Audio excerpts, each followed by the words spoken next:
The third set of conditions is the one the left has most commonly had to confront, and which it has found the most difficult. This is where military intervention has occurred without it being requested by a government enjoying any measure of popular support, or indeed by anyone at all except some individuals without authority, or where military intervention has occurred against a government enjoying a large measure of popular support, and at the behest of some individuals again without authority or support. A rather different case, which falls however within the same spectrum, is that of Vietnam's intervention in Kampuchea. What might be called a frontier war between the two countries was taken further by Vietnam, to the point of overthrowing the Pol Pot regime and installing another regime in Phnom Penh, acceptable to the Vietnamese. The military intervention of China against Vietnam is of a different order, and must be treated separately. In such cases as Hungary, Czechoslovakia, Kampuchea, and Afghanistan, the claim that foreign armies had some legitimate ground for intervention because they were invited is evidently spurious.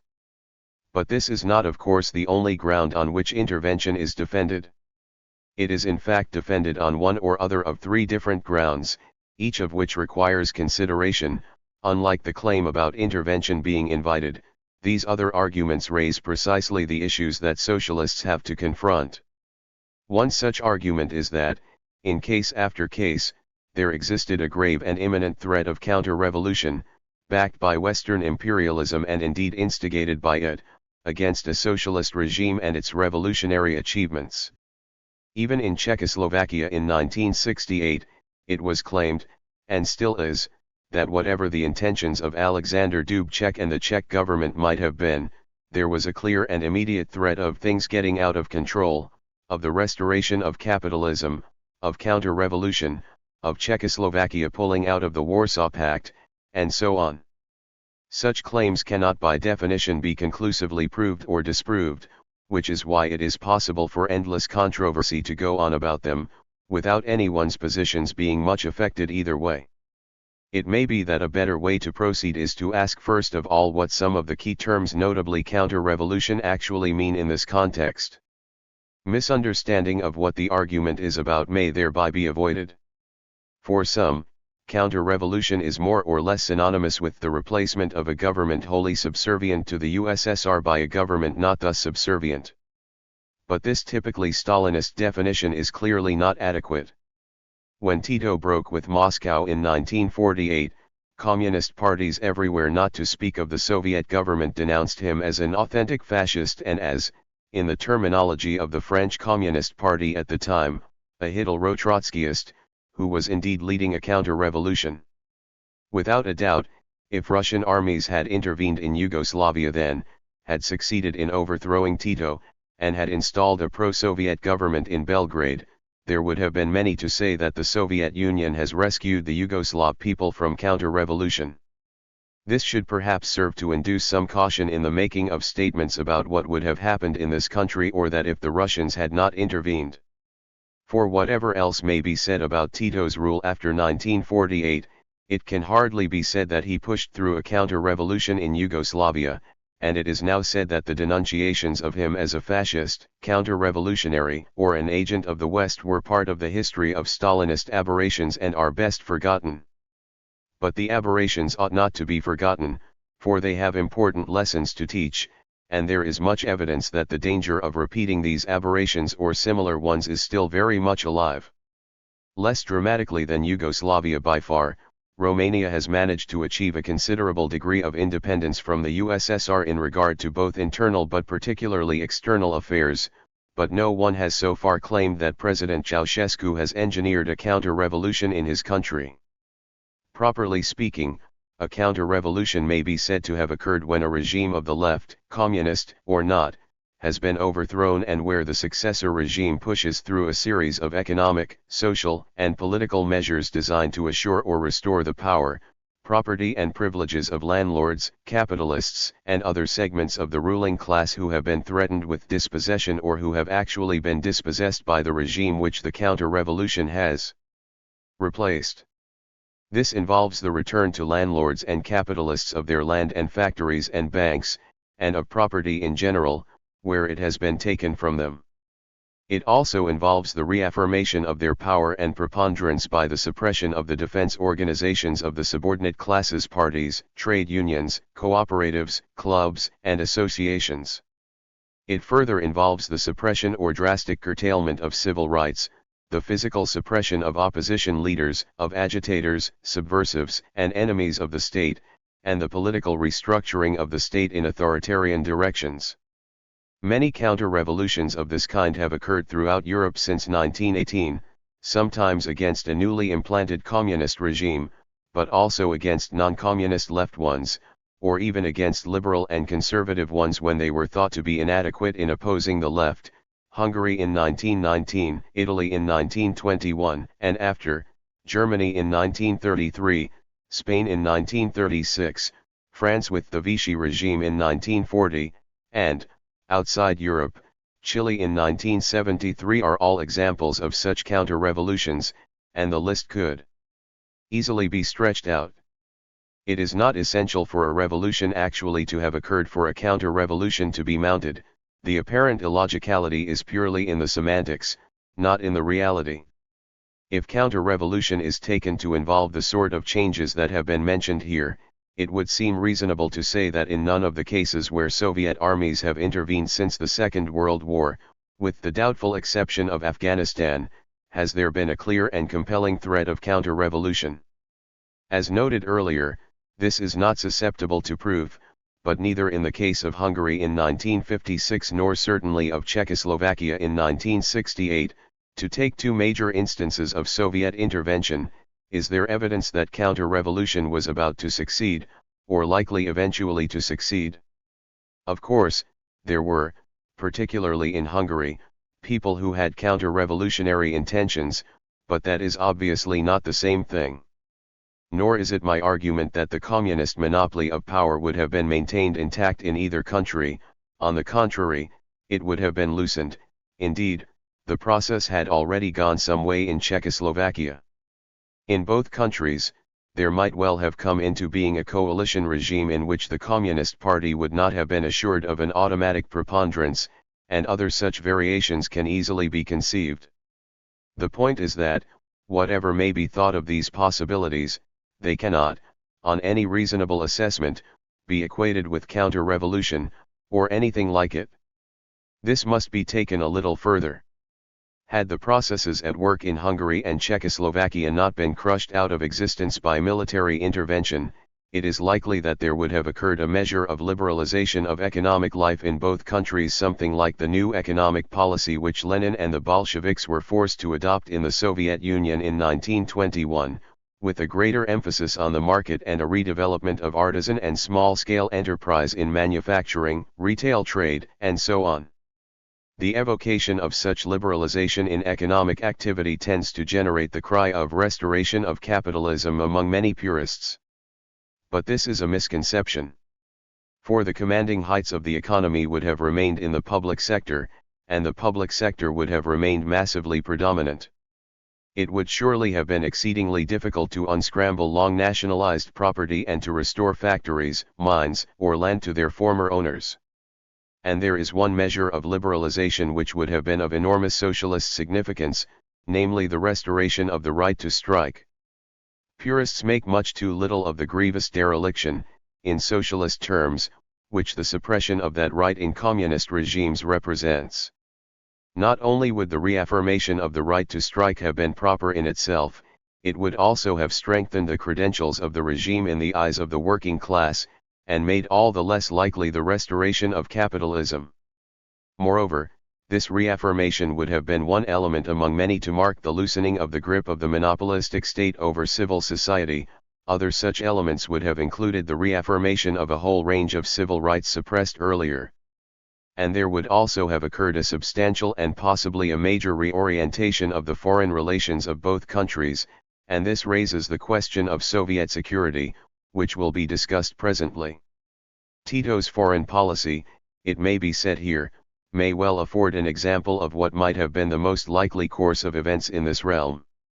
The fundamental question that socialists have to confront is not whether the kind of regime that would have emerged from the convulsions of 1956 and 1968 would have been absolutely the most desirable, but whether it would have been a worse alternative than the imposition by Russian arms of a regime altogether lacking in popular support and whose most distinctive characteristic is the tight monopoly of power exercised by a communist leadership acceptable to Moscow. I suggest that the answer, again leaving out for the moment the question of Soviet security, is that, in socialist terms, it would not have been a worse alternative. The reason for saying so is simply that there can be no good socialist warrant for the imposition by foreign arms of a socialist regime which the overwhelming majority of people resent and reject. This is no more than the affirmation of a principle akin to that of national self-determination. Self-determination means the right to national independence, expressed by independent statehood. It is a very old principle to which most if not all strands of the socialist movement have always declared allegiance. Admittedly, there was a current of thought in the international socialist movement most notably represented by Rosa Luxemburg, which rejected the slogan of self-determination on the ground that it diverted the proletariat from its real revolutionary tasks, and Luxemburg continued to hold this view after 1917. But even she said in 1915 that socialism gives to every people the right of independence and the freedom of independent control of its own destinies. Point 2. In effect, she believed that self-determination could not be achieved under capitalism, and that to seek it was a diversion from the main task, but she also believed that socialism would make self-determination possible and that it was indeed a fundamental right. So did the Bolshevik leaders, although with some qualifications other than those advanced by Luxemburg. They very reasonably held that, while self-determination could not be denied to a people who wanted it, and could particularly not be denied by the revolutionaries of an oppressor nation like Tsarist Russia, it was not incumbent upon them to press it upon people who were content with regional autonomy or federal arrangements. The Bolsheviks' own most important saving clause, however, was that the demand for self-determination must not run counter to the larger requirements of the class struggle, nationally and internationally. Even though they had recognized Georgia's more or less independent status in May 1920, they cast aside its Menshevik government by military action in February 1921 and brought Georgia back into the Soviet fold. In due course, what had been a saving clause became a convenient excuse. From the early years of the Bolshevik Revolution until 1956, there was one center, Moscow, to decide for the world communist movement what was in the best interests of the class struggle on a global scale, and this made it possible for the Soviet leaders to interpret the principle of self-determination and any other principle as they willed. Military intervention need not formally deny national self-determination expressed as statehood. The Soviet Union did not incorporate Hungary in 1956 or Czechoslovakia in 1968, and thereby bring to an end their independent existence as states. But military intervention, under the doctrine of limited national sovereignty, does turn this statehood into a largely formal thing, by ensuring that a government wholly subservient to the intervening power is installed in the given country. Even this is much better than incorporation and the end of statehood, but it does deprive statehood of a substantial part of its meaning. The principle of self-determination is not unduly stretched by the inclusion within it of the right of the people or of a majority of the people not to have a regime imposed upon them by a foreign power. Such imposition does constitute a drastic infringement of the principle of self-determination, which may be taken here to mean popular self-determination. It would be unrealistic to stipulate that under no circumstances of any kind must that principle ever be infringed. But the onus is on those who defend the infringement to show on what other principle the infringement was justified in any particular case, and the point does hold that it is only in the direst and most extreme circumstances that it could ever be justified.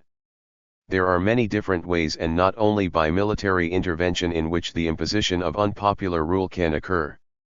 One such way is by the extension of help to reactionary and repressive regimes in order to enable them to defeat popular pressure and resistance, and the United States and its allies have engaged in such imposition on numerous occasions since the end of the Second World War III. It is only in Cold War propaganda and apologies for Western imperialism that the Soviet Union and other communist powers are the only ones to have imposed unwanted regimes upon other countries.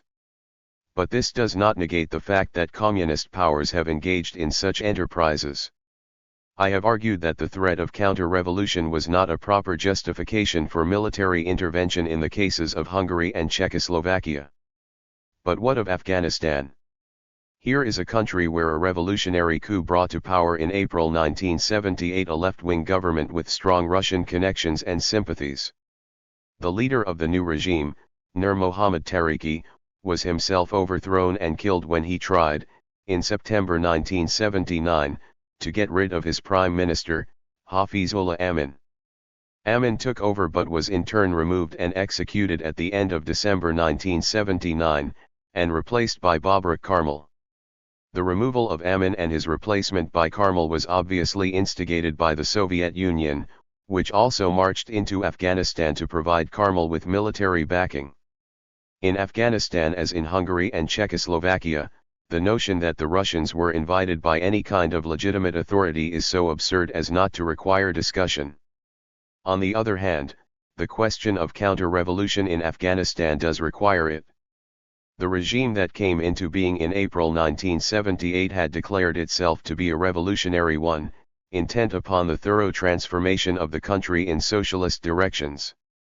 In immediate terms, this meant setting in motion a number of greatly needed reforms, some measures of land reform, improvements in the position of women, some attempts at alleviating an illiteracy rate of more than 90%, the granting of cultural rights to national minorities, and the cancellation of debts owed by peasants to richer farmers and landlords. From the first, the government confronted stubborn resistance and was itself undermined by acute internal dissension and factional struggles of a long-standing nature. It never had more than a very slender basis of support, concentrated in Kabul, and probably numbering no more than a few thousand people in a country of nearly 17 million, comprising some 2.5 million town dwellers, the rest being country dwellers, with a substantial number of nomads. By all accounts, the Tariqi regime was fiercely repressive and thousands of people were imprisoned and many executed. This further reduced the government's base of support and fed the strength of its opponents, some of whom were supported by Iran, Pakistan, the United States and China. From the beginning of 1979 if not earlier, the Russians played an important role in the country's government and administration, and also in the military struggle against opposition forces. At the end of 1979, this turned into full-scale military suppression, or attempted suppression, and this has since then assumed larger proportions. In the case of the military interventions in Hungary and Czechoslovakia, it could be argued that Russian arms were safeguarding the economic, social, and political transformations which had been brought about by the regimes which had come into being some 10 years earlier in the Hungarian case and 20 years earlier in the Czech one. As I have said earlier, this argument, based on the threat of counter-revolution, is unconvincing. But even this justification is lacking in the case of Afghanistan. For the regime was new, had achieved very little, was exceedingly weak and did not appear to have any serious measure of popular support. There was no revolution to save in Afghanistan, only a government that proclaimed its revolutionary intentions but had extremely poor revolutionary prospects. The chances are that no government in Afghanistan resting on so slender a base as the Tariqi and Amin regime could hope to achieve much, and that it would only be able to maintain itself if at all by continued repression and the help of foreign arms. Here too, the question of alternatives has to be posed. It is of course convenient to argue that no alternative to Babrak Karmal existed save the blackest kind of reactionary regime, allied to the United States, Pakistan, and China. This seems very unlikely. No doubt there would have been much turmoil if the Russians had not intervened. Probably, the People's Democratic Party of Afghanistan, or rather its leaders, would have lost the monopoly of power which they achieved with the coup of April 1978. The chances are that they would have had to share power with outside elements by way of a coalition, and that there would have occurred a loosening of ties with the USSR.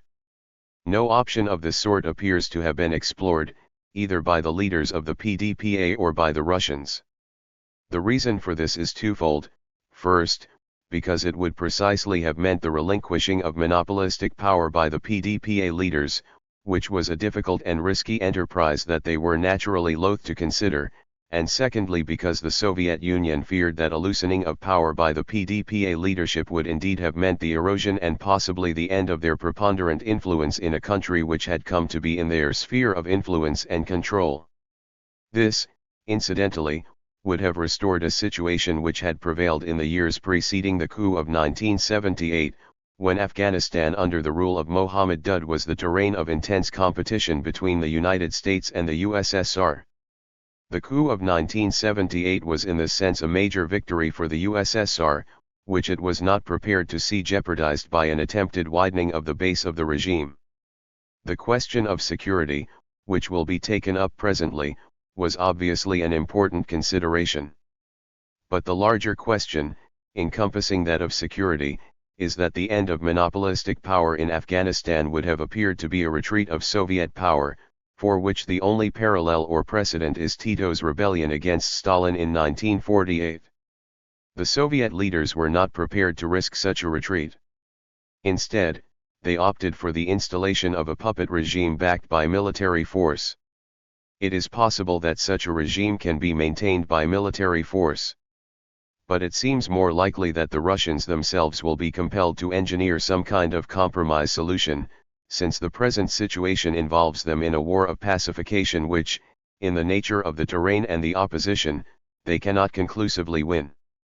But however this may turn out, the fact remains that the military intervention altogether lacks legitimacy and has strengthened rather than weakened the forces of counter-revolution in Afghanistan.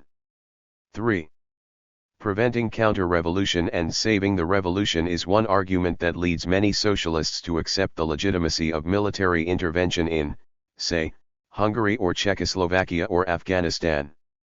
A second, closely related argument, is not usually stated explicitly but exercises a powerful attraction and goes as follows: the revolution may or may not have been supported by a majority of the people, or even by a substantial minority. But even if it was not, it did happen, and it must therefore be maintained at all costs and if necessary by force of foreign arms, not only because the alternative is counter-revolution, or because an alternative poses a threat to Soviet security, but also because in due course the people will come to see the advantages of the regime which the revolution installed. They will come to accept the regime and to support it. Early progress towards socialism will thus have been made more or less against the will of the people. But given the advantages of the system and what it will do for the people, later progress will be made on the basis of popular support. In this sense, what military intervention is doing is to give the revolution a breathing space and to make possible its later consolidation and successes. Military intervention buys time for the revolution and could even be said to be an extreme form of substitutism, with foreign armies rather than the party substituting themselves for the will of the proletariat and allied classes. Of course, substitutism is a deformation. It runs counter to the Marxist scenario for a socialist revolution, or at least to Marx's view of it, and it also runs counter to Lenin's view of the party as being closely linked to, even though separate from, the working class, and as requiring a large measure of popular support to make a revolution. But, the argument goes on, circumstances impose hard choices, particularly in an international context of implacable hostility to the revolutionary cause, and theory has to be adapted to the requirements of real life, without self-defeating and dogmatic adherence to frozen formulas. The trouble with the argument is not that it contradicts Marx's scenario for a socialist revolution, or Lenin's. This is hardly a conclusive objection. The trouble is rather that the projection on which the argument is based is exceedingly dubious, and has, in fact, been shown by experience to date to be wrong. The crucial factor here is popular support, or rather lack of popular support. The revolution which is being saved by foreign arms is one which the large, usually the overwhelming majority of the people, including, of course, the working class and peasants, oppose. It is precisely because of this opposition that foreign military intervention occurs. But the intervention itself constitutes a further condemnation of the regime which depends upon it, and further adds to its already great unpopularity, and it also further alienates the mass of the people from the socialism which the regime and its foreign backers claim to represent and uphold. Military intervention also fuels a powerful nationalist sentiment, itself fostered by antagonism to the regime, and nationalist sentiment is further exacerbated when intervention is carried out by the armies of a country which is viewed by the mass of the people as a secular enemy and predator, whose government is believed to be furthering traditional aims of national aggrandizement and domination. An obvious case in point is Poland, and it probably applies also to Vietnam and Kampuchea. Whether the belief is justified or not is not very material, it is deeply held. These are very heavy burdens for a regime to bear, in terms of its minimal legitimation. Some regimes in Eastern Europe have borne the burdens more easily than others. But nowhere has a communist regime imposed by foreign arms upon a hostile population been able to acquire massive popular legitimation. The reasons for this include foreign intervention but go well beyond it.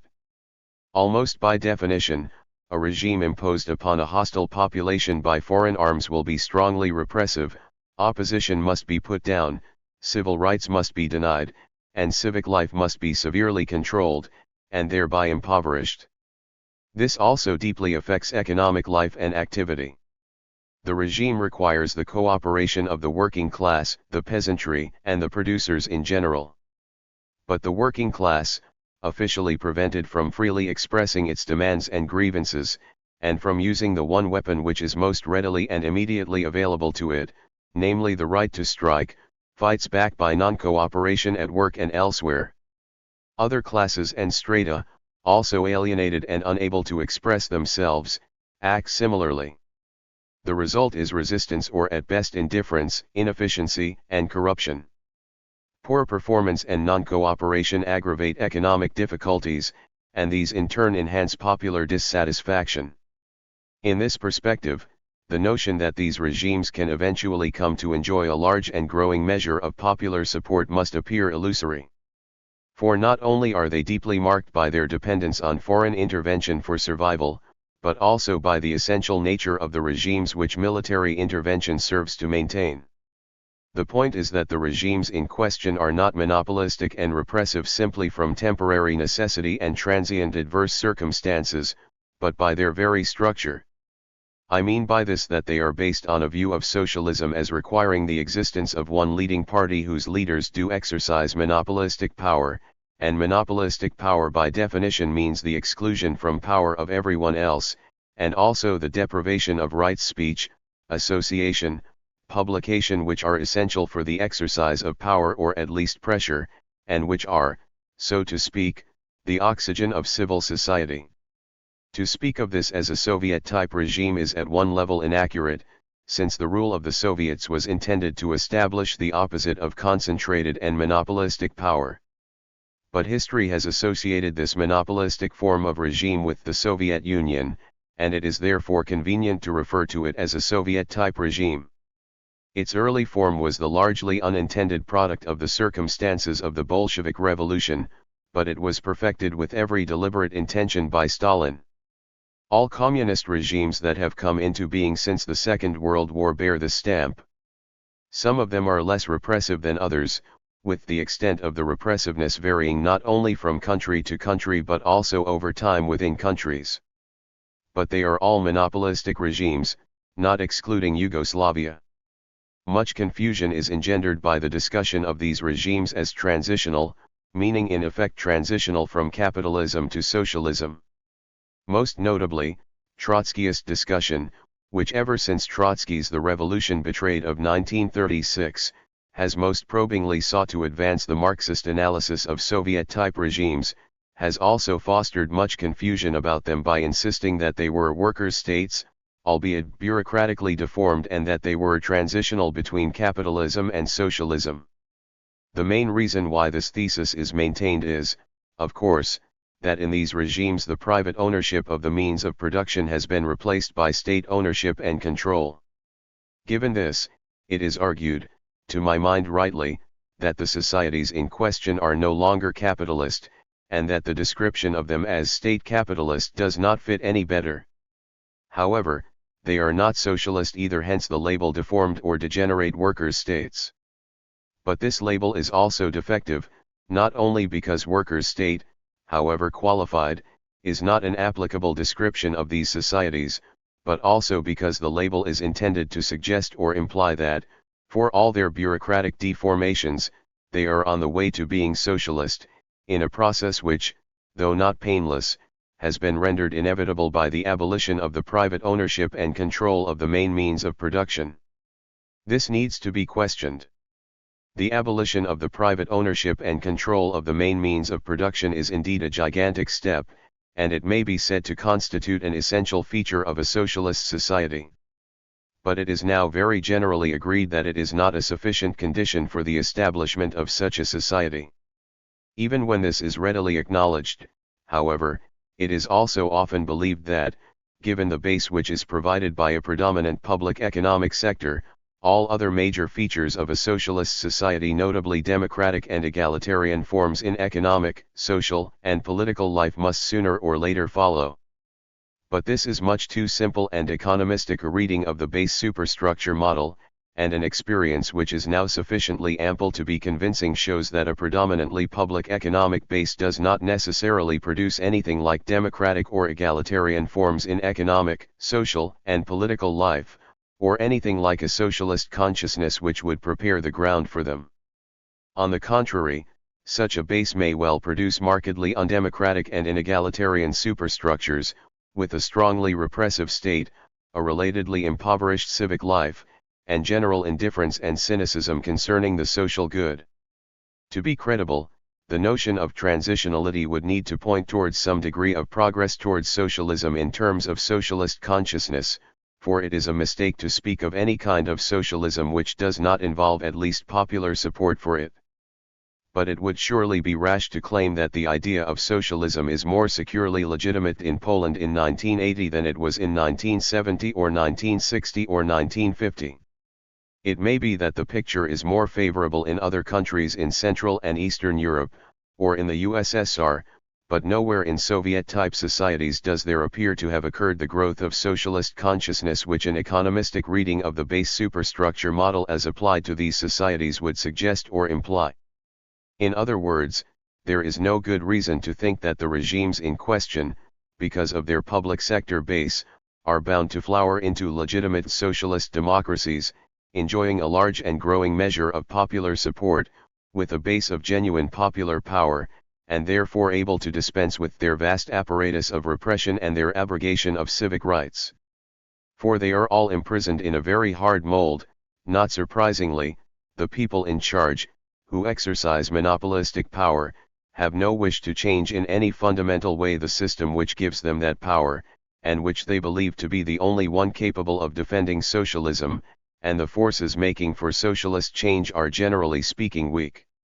On this view, the notion of Soviet-type societies as transitional is not helpful. It is much more helpful to a proper assessment of these societies and their regimes to see them as specific systems, with their own particular mode of production and their own social and political structures. They lack an agreed label, but that does not detract from their reality or from their specificity. They are not capitalist systems. But they are also very far distant from anything that could be called socialism. The term is largely meaningless if it does not include a fundamental recasting of the relations of production and the relations of life in general in democratic and egalitarian directions, and this clearly requires the institutionalization of the means whereby this can be achieved, or at least striven for.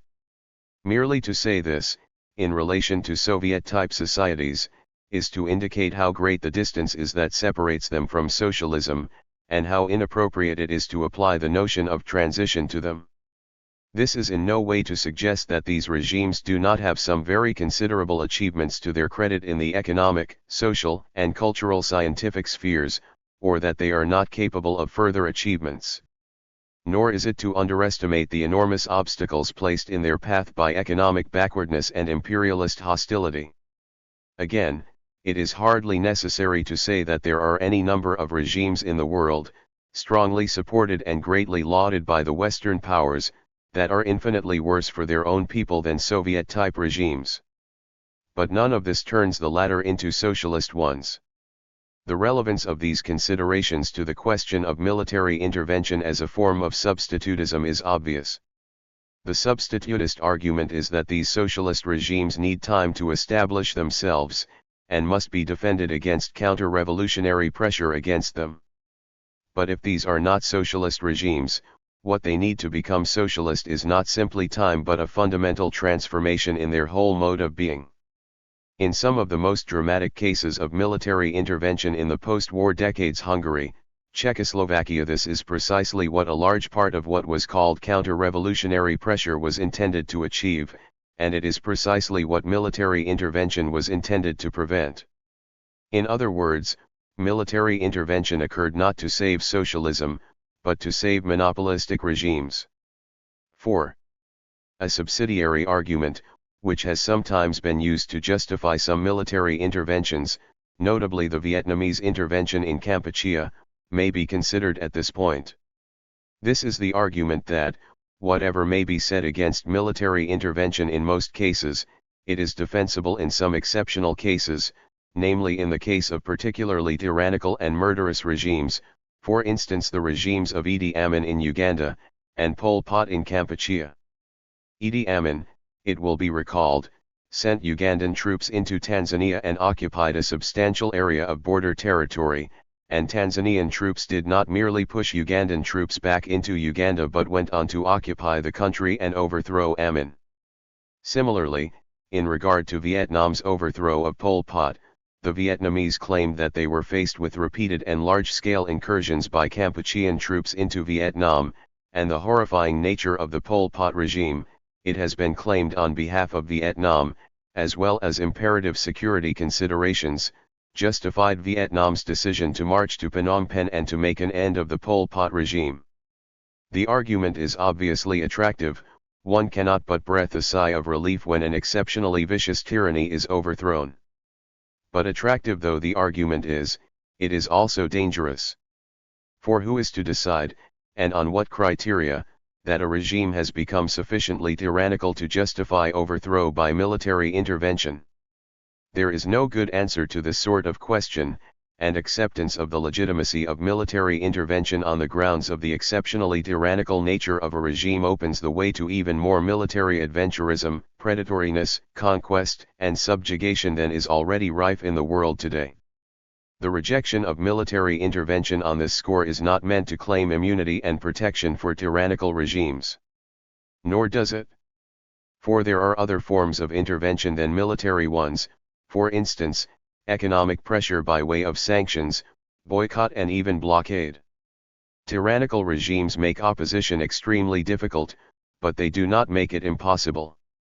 And the point is to help internal opposition rather than engage in military substitutism.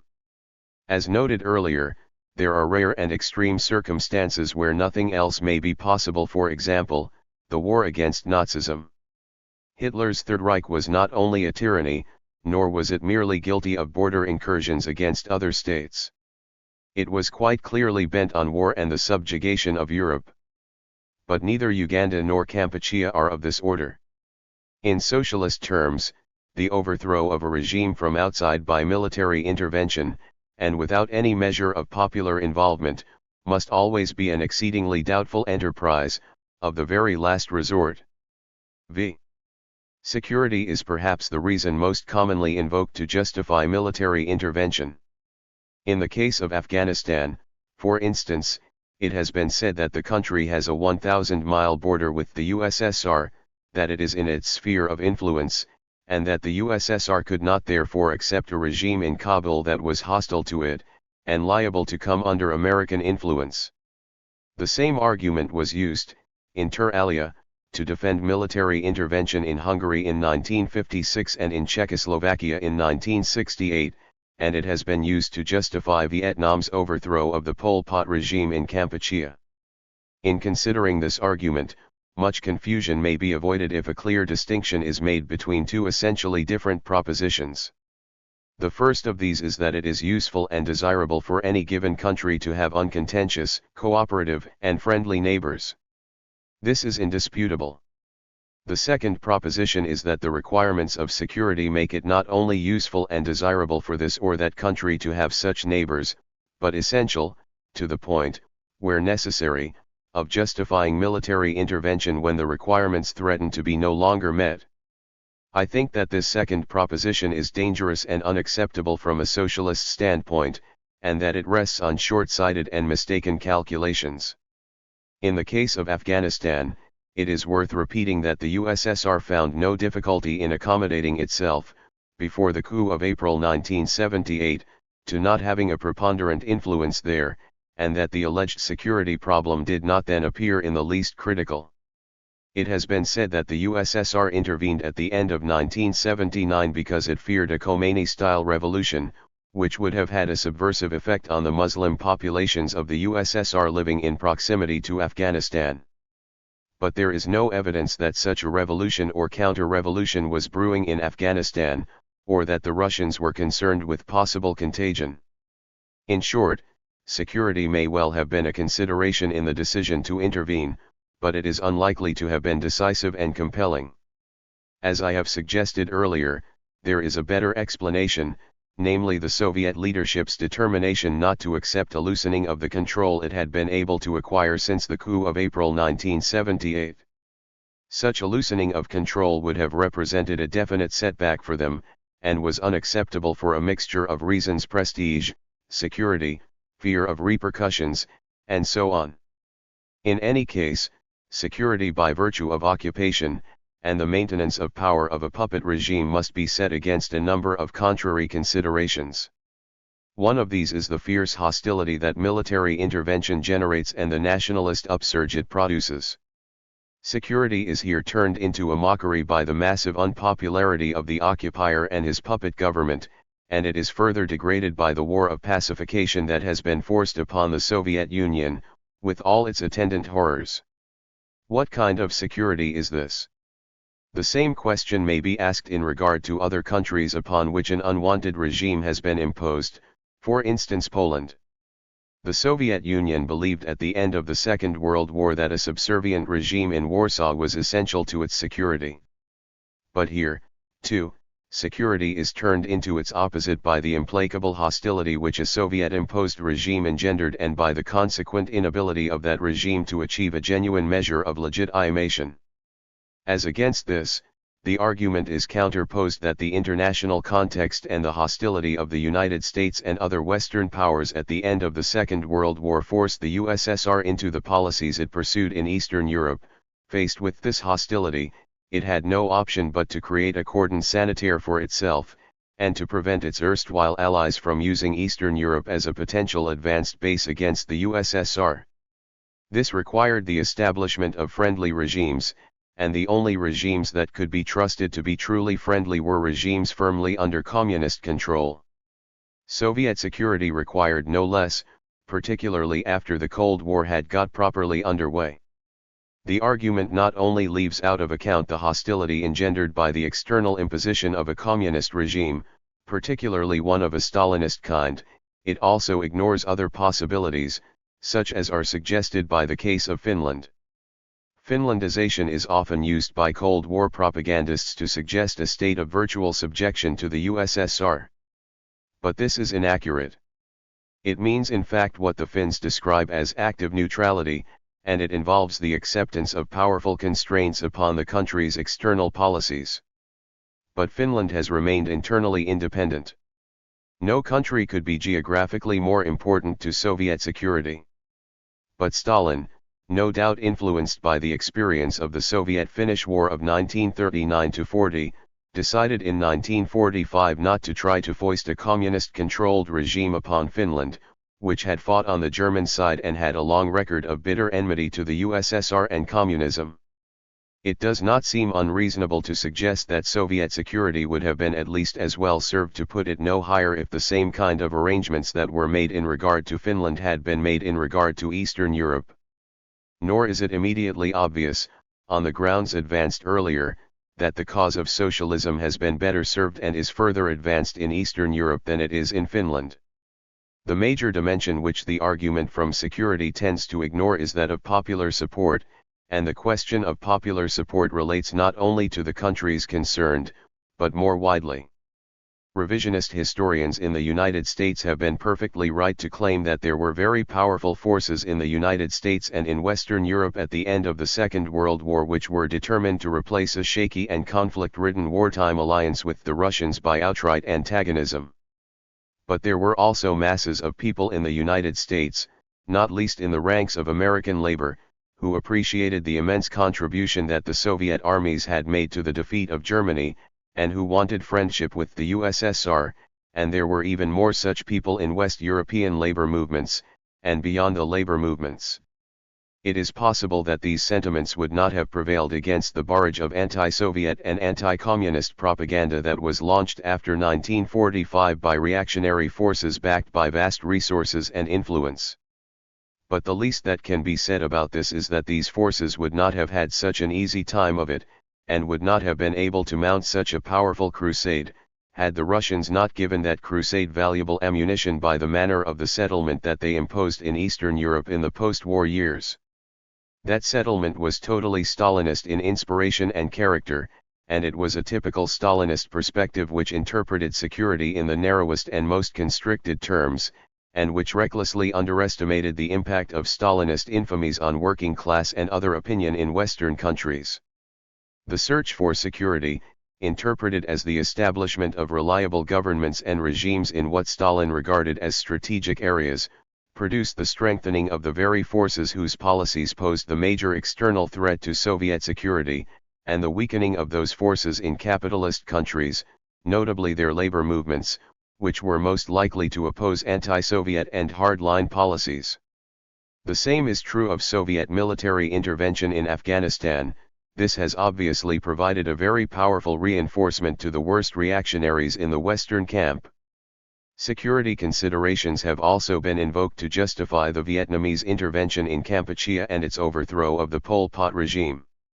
Thus, it has been said that, with Chinese encouragement, the Kampucheans mounted massive incursions into Vietnamese territory, which were intended to destabilize Vietnam.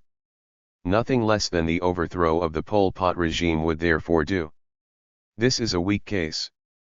Border incidents opposing Kampuchea to Vietnam had occurred long before the Pol Pot regime came to power, and the later incursions were part of a pattern of deteriorating relations for which the Pol Pot regime cannot be held to be the sole culprit. The two regimes had maintained more or less normal relations for some 2.5 years after their victory in April 1975. It was only later that Vietnam discovered that the Kampuchean leadership was made up of fascists, and vice versa. Not only is it inherently implausible to suggest that the overthrow of the Pol Pot regime was the only possible course open to the Vietnamese, it is also by no means certain that their security was thereby much enhanced. No doubt, a pliant regime now exists in Phnom Penh. But it lacks legitimacy and requires the support of a Vietnamese army of occupation. The enterprise has reinforced secular suspicions of Vietnamese designs upon Kampuchea. Like the Russians in Afghanistan, the Vietnamese have been drawn into a permanent struggle with Kampuchean guerrillas, with the usual accompaniment of repression and the killing of innocent civilians. The invasion has also weakened Vietnam's international position, and strengthened reactionary forces in the region and beyond. Here too, it does not seem unreasonable to ask what kind of security is this. It has also been said that the conflict between Vietnam and Kampuchea is only an expression of the wider Sino-Soviet conflict. If so, it is difficult to see how the invasion of Kampuchea and its occupation helps the Vietnamese to cope with the dangers the Chinese pose to them. A hostile Kampuchean regime, allied to China, has been eliminated, but at very considerable cost. And this elimination leaves the main threat precisely where it was. The Chinese launched a major attack upon Vietnam after the latter invaded Kampuchea, in order to teach Vietnam a lesson, to quote the infamous justification invoked for the action by Deng Xiaoping and others. Thousands upon thousands of soldiers, Chinese and Vietnamese, as well as civilians, men, women, and children have died to satisfy the Chinese leaders' pedagogic ambitions. The Chinese armies were repelled. But Chinese hostility endures, and has hardly been diminished by the Vietnamese enterprises in Kampuchea. It was in relation to American military strategists that C. Wright Mills coined the phrase crackpot realism. But it applies as well to the leadership of Soviet-type regimes, so the record amply suggests. Crackpot realism is here sustained by a narrow, Stalinist, interpretation of security according to which what matters is territory not people. But the strategies that proceed from this not only tend to defeat their own purposes, they also have much larger implications for war and peace. 6. The USSR is not subject to the logic of imperialism, and the charge that it is bent on territorial conquest to the point of world conquest is no more than reactionary ideological warfare. But the USSR does seek security, and its interpretation of the concept has led it, and continues to lead it, to seek the defense, consolidation, and, wherever possible, the extension of its sphere of influence, particularly but not exclusively in areas which it regards as being of strategic importance. This search for security has one specific feature which is of extreme importance, namely that it is best served when traditional structures in the countries concerned are revolutionized. This is why Soviet help is readily extended to revolutionary movements in the Third World. Revolutionary strivings there and the Soviet search for security are roughly congruent. On the other hand, such movements and strivings are opposed by the United States and other Western powers. This is the fundamental source of tension and conflict in the world today. It is somewhere here that Sarajevo is located. It is obvious that an immense mutation, of global dimensions, is now proceeding. The Brandt Commission report is quite right to stress the terrible poverty in which most countries of the Third World are plunged. However, it is not the poverty that is new, but the revolutionary stirrings in these countries. This is surely one of the most remarkable and inspiring features of the present epoch. For everywhere in the world, and in areas where passivity and resignation in the face of poverty and oppression have tended to be the rule, with only episodic outbursts of rebellion, there is now sustained resistance and struggle, both against local oppressors and their foreign backers and paymasters. Quite certainly, this will continue to develop in the 80s and beyond. The movements concerned are ideologically very varied, but they are all nationalist and, to a greater or lesser extent, on the left. It must be taken for granted that the United States and other Western powers will seek to counter these movements and to prevent revolutionary upheavals, or, if such upheavals do occur, that they will try to ensure that the new regimes, whatever they call themselves, do remain firmly in the Western orbit. The means to be used for the purpose will differ greatly, according to circumstances, and range from economic pressure to military intervention. Conversely, it may also be taken for granted that many movements struggling for their country's independence from imperialist oppression and for social renovation, and that many regimes born of these movements' successes, will seek help from the Soviet Union, in the form of economic assistance, military material, or technical and military advisors, and that the Soviet Union will answer such calls for help, as a means of weakening Western influence and extending its own, in the hope of thereby strengthening its security. Whatever the Soviet Union's motives may be, the help it accords to revolutionary movements and regimes is something that socialists cannot but welcome and support. The Cuban regime is now a repressive dictatorship of the Soviet-type model. But in comparison with other regimes in the Third World, many of them murderous dictatorships of a qualitatively worse kind, yet completely supported by the United States and other capitalist powers, it is also a progressive regime. The point about it, and about other such regimes, is precisely that they have these two sides, a progressive side as well as a repressive one. Apologists only highlight the first, detractors the second, but both are part of one and the same reality. It is wrong, in a socialist perspective, to ignore the dark side of the Cuban regime, but it would be equally wrong, from the same perspective, not to acknowledge and welcome the help from the USSR which has kept Cuba afloat. Soviet help is by no means given everywhere in a good cause, and there can be no socialist justification whatever for an unqualified endorsement of its policies in this or any other area. But where it does help serve progressive purposes, it has to be supported.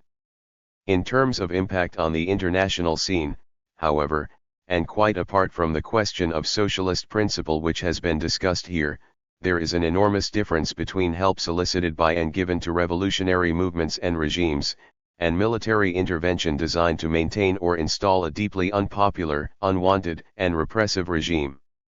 Even ordinary help to revolutionary movements and regimes produces Western accusations of interference, subversion, and expansionism, and it naturally comes up against American and other endeavors in counterinsurgency. Even here, there are many possibilities for escalation of international tension and for the occurrence of explosive incidents. But this is nevertheless very different from the impact produced by actual military intervention, even when that intervention occurs in a country such as Afghanistan, which had already come into the Soviet sphere of influence. If it should occur outside that sphere of influence, in any circumstances, it must push the world to the brink of war, and quite conceivably over the brink. The world of the 80s is in any case bound to be uniquely dangerous, not because of Soviet expansionism, but because there are certain to be many terrains on which the superpowers will find themselves directly or indirectly engaged in competition and conflict. Independently of the Soviet Union or anybody else, revolutionary movements in the Third World and elsewhere will continue their efforts to destroy the local and international web of backwardness and oppression in which their countries are enmeshed, and some of these upheavals at least will occur in countries of high strategic importance, for instance Pakistan, Thailand, the Philippines, countries in Latin America, Saudi Arabia, the Gulf states, South Africa, and other countries in Africa. The gigantic paradox of the epoch is that these upheavals, which spell hope for oppressed peoples, are also fraught with great perils of clash and confrontation between one superpower bent on counterinsurgency and the other bent on security. Nor will the process of radical change, or at least the attempt to effect radical change, be confined to the Third World.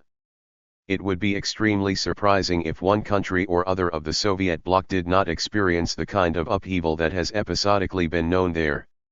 Hungary 1956 and Czechoslovakia 1968 are much more likely to be repeated than not. And it is also likely that the pressure, now so greatly slackened, for radical change in Western capitalist countries, will grow again, in the shadow of economic crisis. But this means that there will be innumerable opportunities in the coming years for clash and confrontation between the United States and the USSR.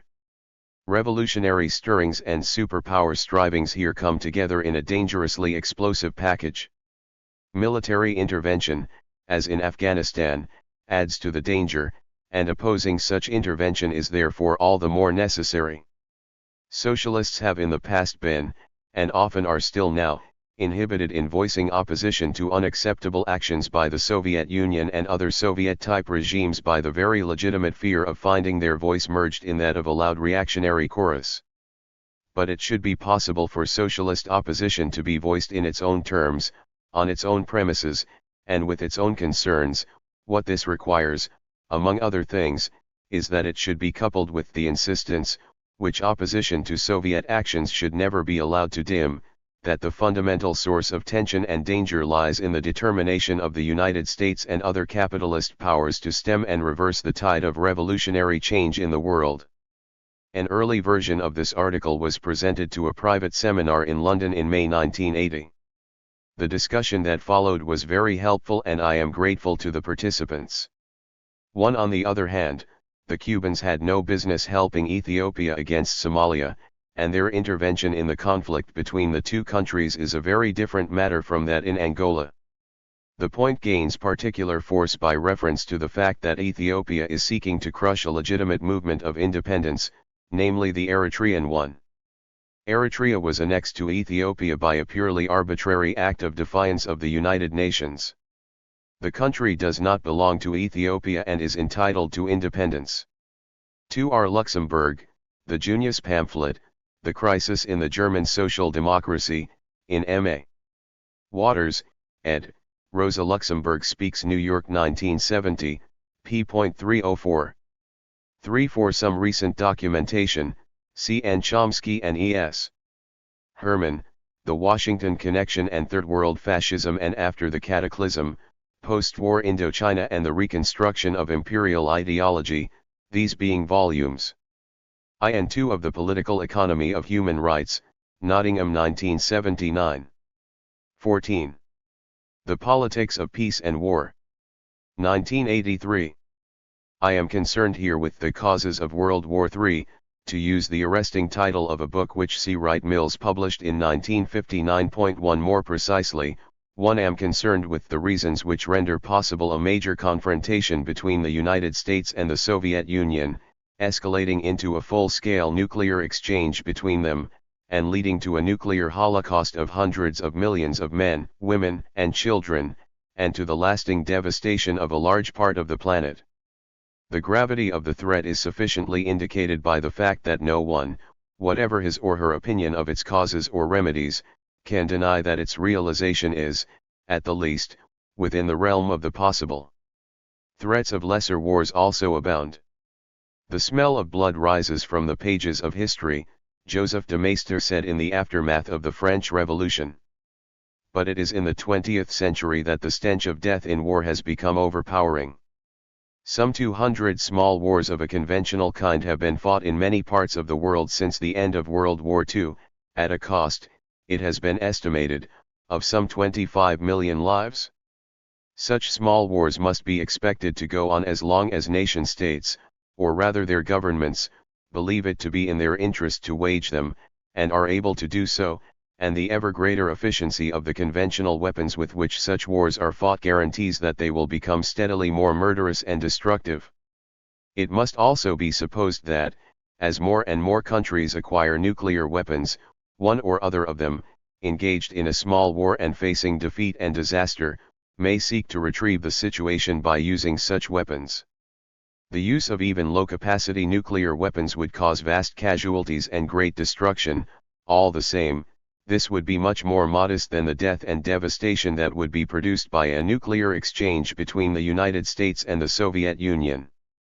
The effects of even a limited exchange between them would be tremendous, many times greater than what occurred at Hiroshima and Nagasaki, too, and even those people who do believe that a limited exchange might not lead to an unlimited one cannot deny that it might. The very fact that so much death and destruction would be produced by a limited nuclear exchange would itself create conditions in which escalation, far from being inhibited by the impact of such an exchange, would be made more probable as a result of it. The question is why the prospect of such a catastrophe should now threaten the human race, and what hope is there of preventing it? Two related reasons have frequently been advanced in recent years for thinking that a nuclear exchange between the superpowers is possible or probable. The first is that an accident is quite capable of occurring which would lead to nuclear war. On this scenario, military computers in the United States or the Soviet Union would indicate, mistakenly, that the one country had launched a nuclear attack upon the other. Further mistaken signals would appear to confirm that an attack was on the way. The time available to decide whether to launch a counter-strike would be measured in minutes, or it might even be eliminated altogether by an automatic launch-on warning response. A nuclear war would then be on. A number of computer misreadings have occurred in the United States, and led to alerts which were called off when the errors were discovered, well before matters were in any danger of getting out of hand. It may be assumed that computer misreadings have also occurred in the Soviet Union and produced more or less advanced stages of alert.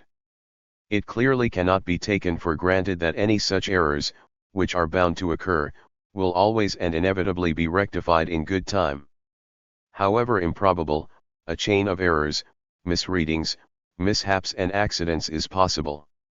Moreover, accidents and their consequences are not purely accidental.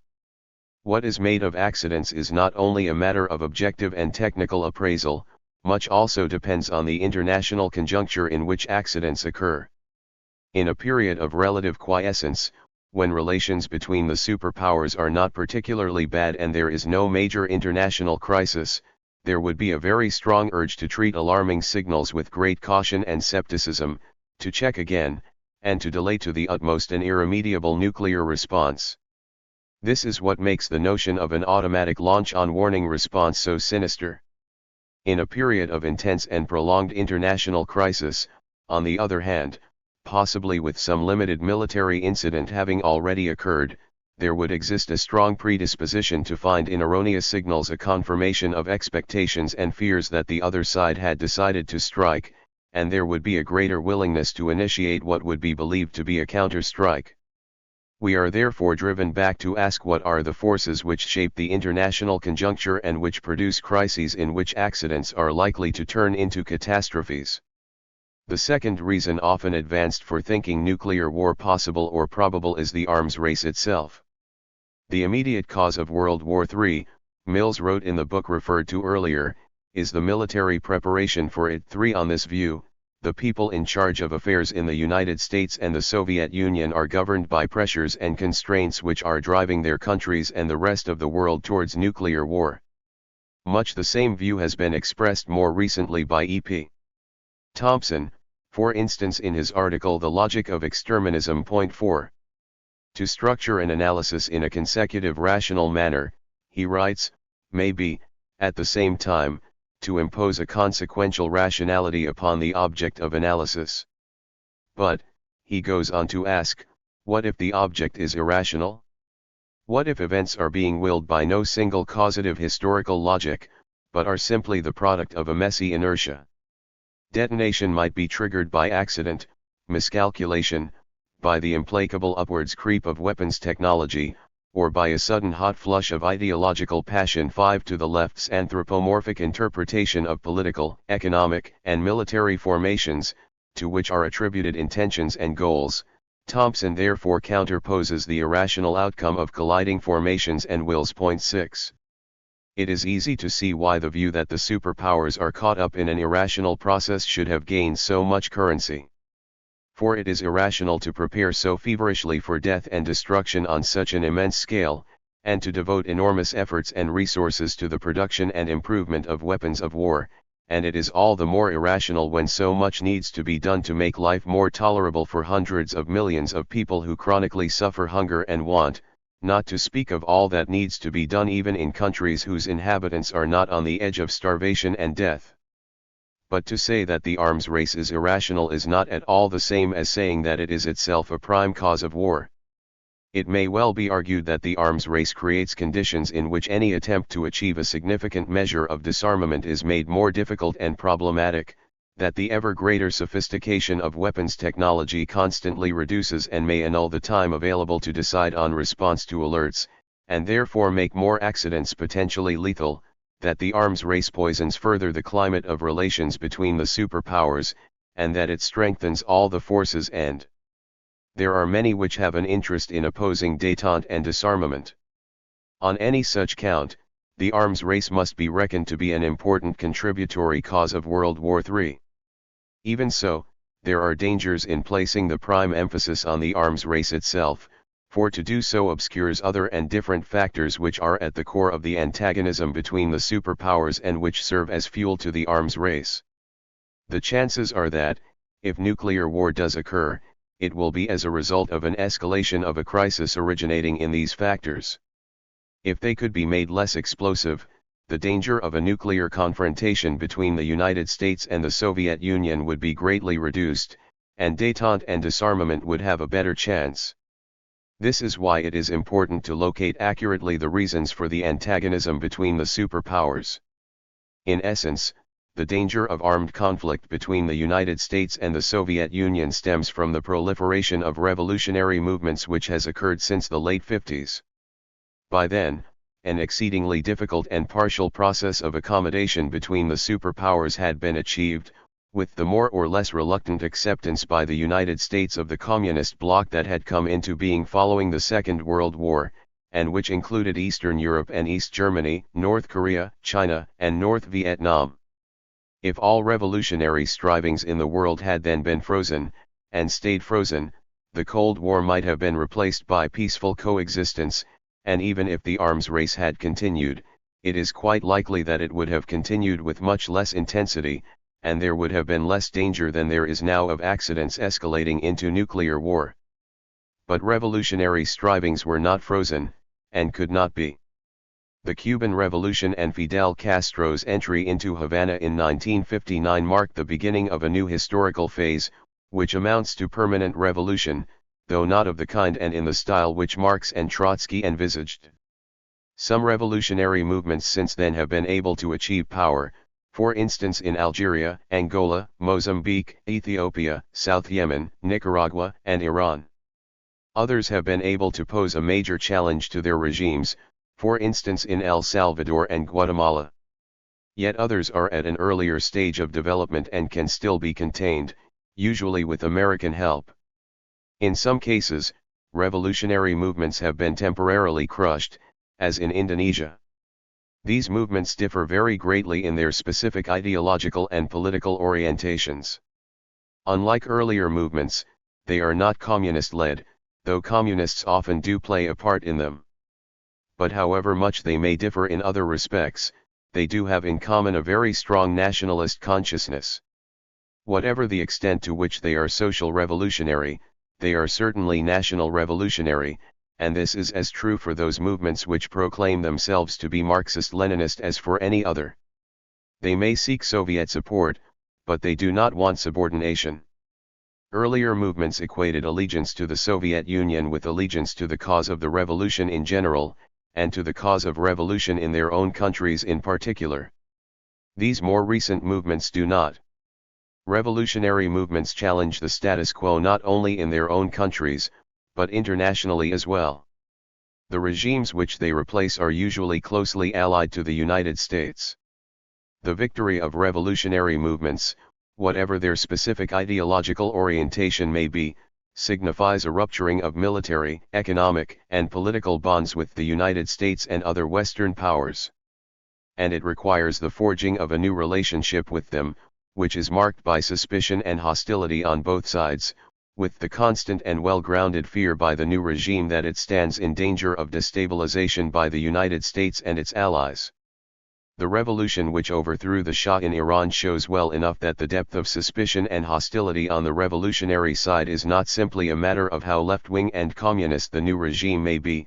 What is at issue is the determination of the revolutionaries to establish a new set of conditions, one of whose main features is independence from the United States and the West in general. The international status quo which revolutionary movements challenge and disturb was established in the Second World War and after, and it was marked, most notably, by the predominant position which the United States was then able to assume in the world. That predominant position was sanctioned by the treaties, alliances, understandings, and concessions which linked most countries outside the communist bloc to the United States. It found expression, in practical terms, in the economic access which the United States had to these countries, and in the military bases, facilities, and arrangements which it was able to obtain from them. It is to all this that revolutionary movements, to a greater or lesser degree, pose a real threat. Revolutionary or dissident movements of a different kind also pose a threat to the predominance which the Soviet Union was able to achieve in a number of countries in the post-war period: Hungary in 1956, Czechoslovakia in 1968, Afghanistan in 1979, and after, Poland in 1956, 1970 and 1981 provide the most visible and dramatic signs of this challenge.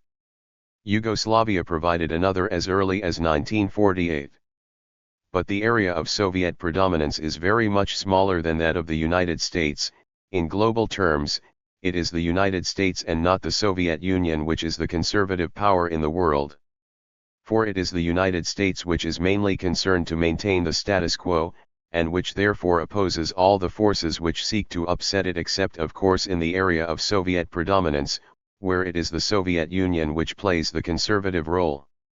There is nothing particularly complicated about the reasons why the United States seeks to maintain the status quo in its area of predominance. One such reason is economic.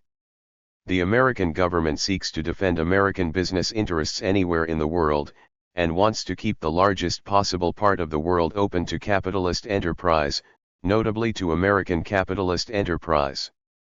The coming to power of revolutionary movements poses a clear threat to such purposes.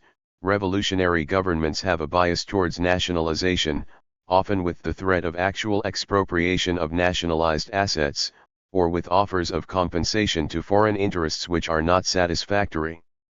Moreover, Such governments make more cumbersome and expensive the operation of foreign enterprises, where they allow them to operate at all.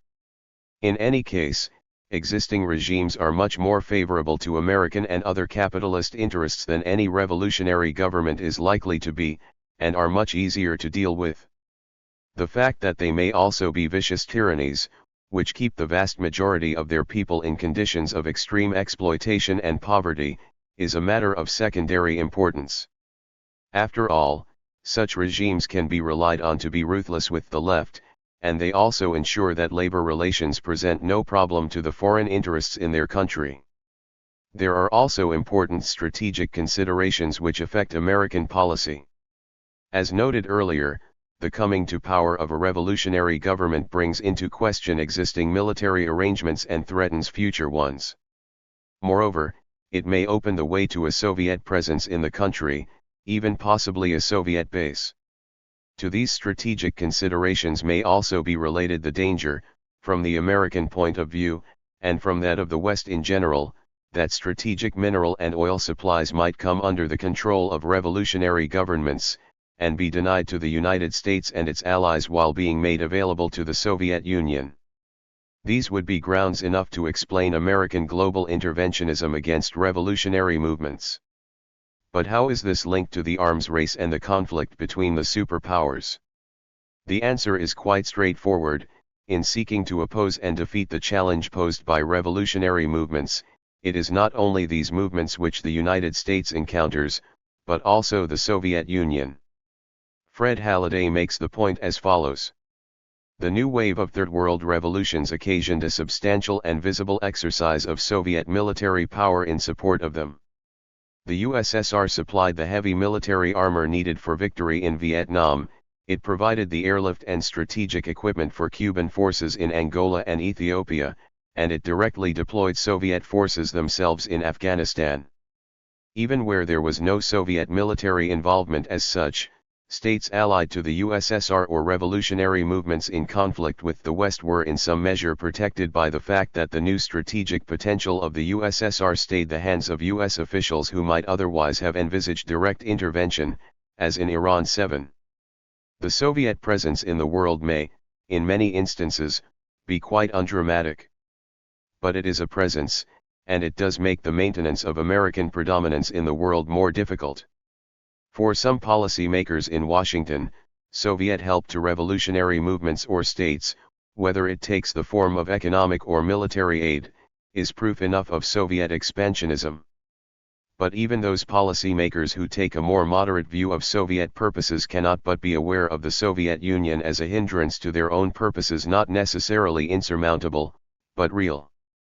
They may know that revolutionary movements would exist, even if the Soviet Union did not. But it is a reasonable presumption that these movements would be easier to deal with if the Soviet Union did not exist. Cuba is the most obvious case in point. The Cuban Revolution owed nothing to the Soviet Union, but the survival of the Cuban regime would have been impossible without Soviet help, or at least exceedingly doubtful. The overwhelming chances are that it would have been strangled by blockade, even if it had not been destroyed by military means. The reasons which impel the Soviet leaders to engage in their own global interventionism have nothing to do with the supposed irresistible craving for world domination. By far the most rational view of this Soviet interventionism is that it is produced by a primarily defensive concern for Soviet security. It is this above all which led Stalin to impose communist regimes in Eastern Europe and East Germany, since communist regimes seemed to him to be the only real guarantee that these contiguous territories would not turn into bases for the Soviet Union's enemies. It was the same concern which led to the invasion of Hungary in 1956, of Czechoslovakia in 1968 and of Afghanistan in 1979. The point is not that the calculation was correct. There is much to be said for the view that it is very short-sighted, in that it fails to take into account the fact that an imposed and illegitimate regime is not reliable in an emergency, and that there is a very large price to be paid, in international terms, for security bought in this way. However this may be, it is security for the Soviet Union, as the Soviet leaders understand it, which best explains their international strategy. It is this, rather than expansionism or ideological proselytism, that determines the degree and kind of support which the Soviet Union extends to revolutionary movements and states across the world. Such movements offer the hope of greater influence in the world for the Soviet Union, and they are also likely to be an embarrassment, great or small, to the United States. Here too, Cuba provides a good example of both points. It is similarly of some advantage to the Soviet Union that Nicaragua should be ruled by a left-wing regime rather than a reactionary one, closely allied to the United States. Even revolutionary regimes which are opposed to the Soviet Union, like Iran's Islamic revolutionary regime, are better than reactionary ones, since they are also strongly opposed to the United States. Such perspectives do not make for ideological politics, and Soviet foreign policy has in fact been extremely pragmatic, its one consistent thread being precisely the pursuit of security. This search, however, produces many Soviet actions and policies which help to confirm American policymakers in the view that they are confronted by a country bent on aggrandizement and aggression. The search of Soviet leaders for security does lead to global interventionism in one form or another, and its motives matter less than its consequences. Not only does it confirm American policymakers in their view of the Soviet Union, even more important, it helps them to convince the American people that they face immense dangers from the Soviet Union. The latter's image is in any case greatly damaged by the repressive nature of the regime. Its interventionism abroad completes the picture of a country which only armed might can contain. The propaganda value of drawing an analogy, however false, between this situation and that of the 30s, is obvious. Appeasement of the Nazis then meant war, not peace. We must therefore not make the same mistake again. Much of the arms race is based on such non sequiturs.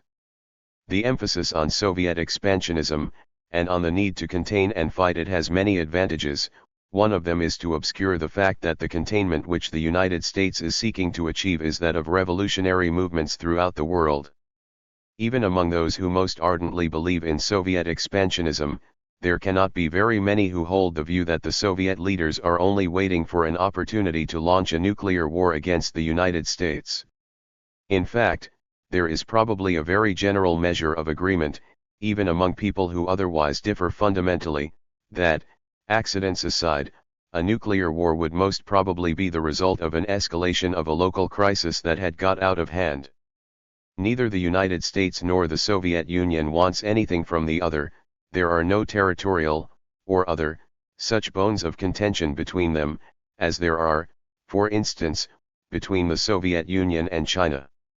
Their only real point of contact, in terms of conflict, is where revolutionary movements do threaten the status quo, either against the United States, as is usually the case, or against the Soviet Union. It is at these points of contact and conflict that lie buried the seeds of World War III. For it is not difficult to imagine a set of circumstances in which a revolutionary movement is taken by the United States to threaten its vital interests, and in which it would therefore decide to intervene militarily, by sending units of its rapid deployment forces to help a threatened regime. In doing so, it might well encounter the Soviet Union, or Cuba, or other forces allied to the Soviet Union. The chances of incidents of varying gravity would then be considerable, and so, in such circumstances, would be the chances of accidents turning into catastrophes. How things would develop would depend in large part on the coolness and caution of the participants, and on their willingness or ability to compromise and even retreat, as happened in the Cuban Missile Crisis of 1962, when Nikita Khrushchev did retreat. It is an indication of the immense dangers that now confront the human race that the possibility of escalation from crisis to full-scale nuclear war should depend on the response of a few people on either side, who may or may not be cautious and cool under stress, and who may in any case be overwhelmed by events. These dangers are all the greater in that revolutionary movements are not only likely but certain to develop further in many parts of the world, including highly strategic and sensitive areas. It is not very rash to suggest, for instance, that revolutionary upheavals will occur in Saudi Arabia, or the Gulf states, or the Caribbean, or Guatemala, or Haiti, or the Philippines, or South Korea, and so on. The rise of such movements in the Third World has only just begun, and there would have to be very good prospects of a spectacular improvement in the conditions of poor countries, under their existing regimes, for revolutionary movements to subside, or to be permanently and effectively contained. There are no such prospects. The trend, for most such countries, is the other way. Nor is it only in the area of American predominance that there exist potential points of conflict and crisis between the United States and the Soviet Union, they also exist in the area of Soviet predominance. In one or other country of this area, movements of contestation will seek to undo the status quo, and the United States may be tempted to help in one way or another. Most parts of the world, in fact, provide dangerous points of contact between the superpowers. Unfortunately, crisis management is not a sufficiently precise and assured craft to provide any sort of guarantee that it would necessarily be effective in all circumstances. The more reasonable assumption is that it could easily fail. The conclusion is inescapable that, as revolutionary movements grow in the coming years, so too will the dangers of nuclear war. This is one of the great ironies of history, to use Isaac Deutscher's phrase. The rise of the wretched of the earth against exploitation and subordination is the most remarkable and inspiring social phenomenon of the 20th century, and its grandeur is not dimmed by the fact that it cannot achieve more, at best, than a small part of its aims. The irony consists in the fact that the endeavors of revolutionary movements also provide the occasions for crisis and escalation into nuclear war. The question is how such a consequence can be averted, and how the dangers of nuclear war, from whatever source, can at least be reduced. To begin with, the fact has to be faced that no great reliance can be placed upon disarmament negotiations between the superpowers.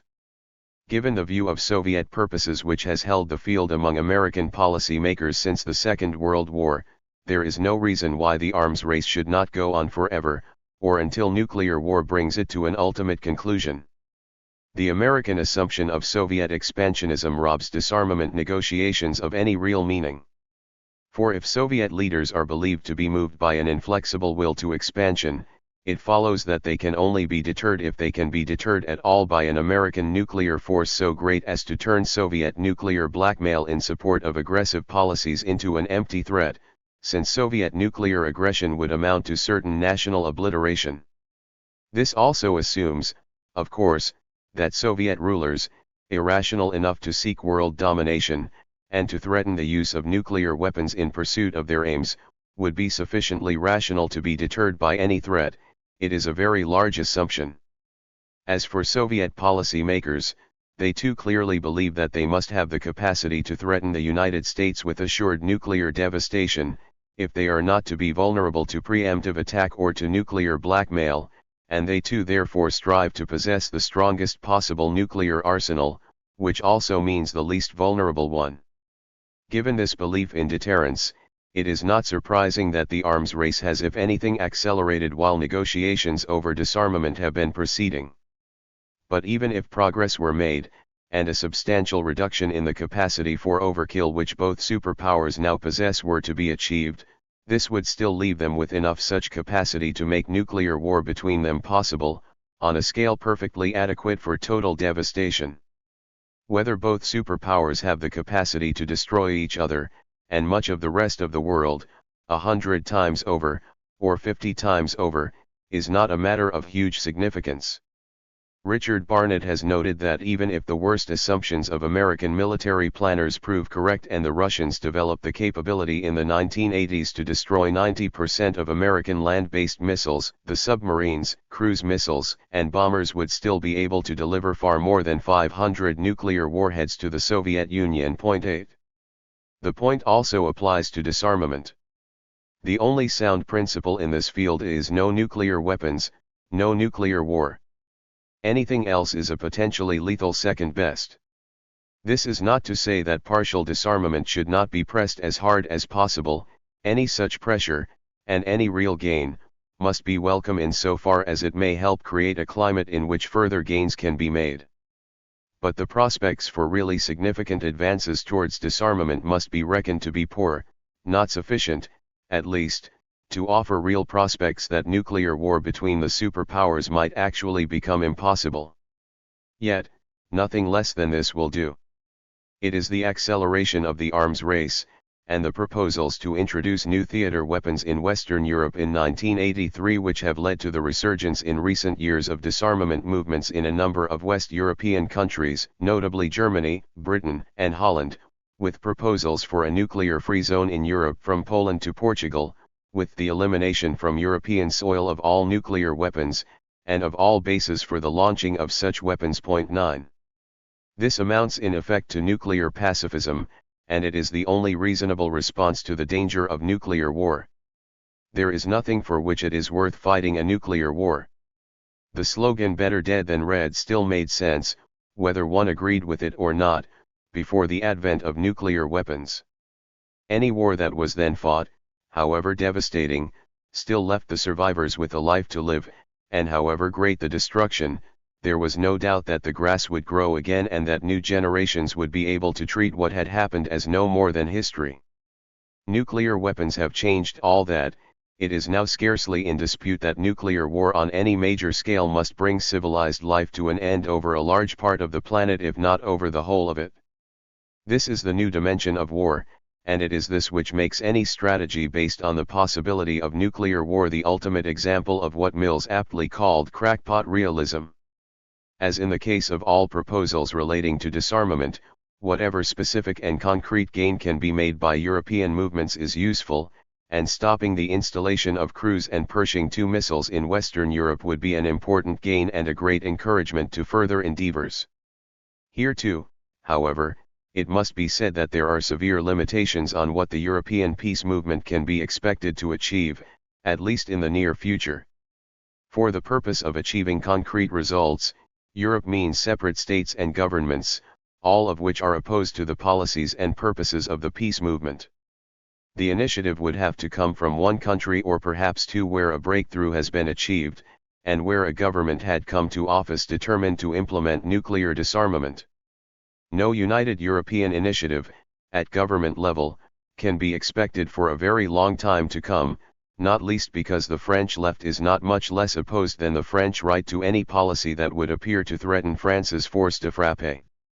Moreover, the kind of disarmament proposals which the European peace movement quite rightly puts forward constitute a revolutionary project, which must be attended by the same difficulties as any other revolutionary project.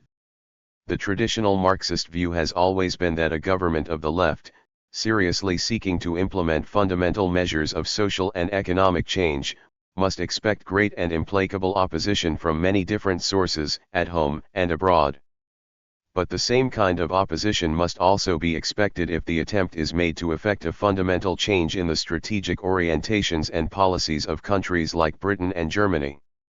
The minimum condition of success for such purposes is mass support, and the bringing to office of a government pledged to implement peace policies. None of this can be achieved quickly. A further point needs to be made about the contribution which Europe can make to the diminution and elimination of the chances of nuclear war. This is that Europe cannot itself be the decisive voice in regard to peace and war. It is not there that the crucial decisions will be made. This is why the real value of the European peace campaigns does not lie primarily in what they can actually accomplish, but in encouraging resistance to the nuclear arms race beyond Europe, and above all in the United States. For it is above all in the United States that a major, fundamental change in policy is required, if nuclear war is to be averted. It is the determination of the United States to maintain the status quo in the world which mainly threatens to furnish the occasions out of which nuclear war may derive. What the Soviet Union does, or does not do, is also of the utmost importance. The two superpowers clearly react upon each other, and it is in this sense on both of them that the prevention of nuclear war depends. But it is in the United States that the major shift must occur, simply because it is mainly the United States which will, in the years to come, be confronted by major challenges and choices, produced by the occurrence of revolutionary upheavals in many different parts of the world. It is not required that the United States should actually welcome such upheavals, though this might have unexpectedly favorable results for it. It is only necessary that the United States should not seek to defeat revolutionary movements by military means and in ways which create occasions for heightened tension and conflict.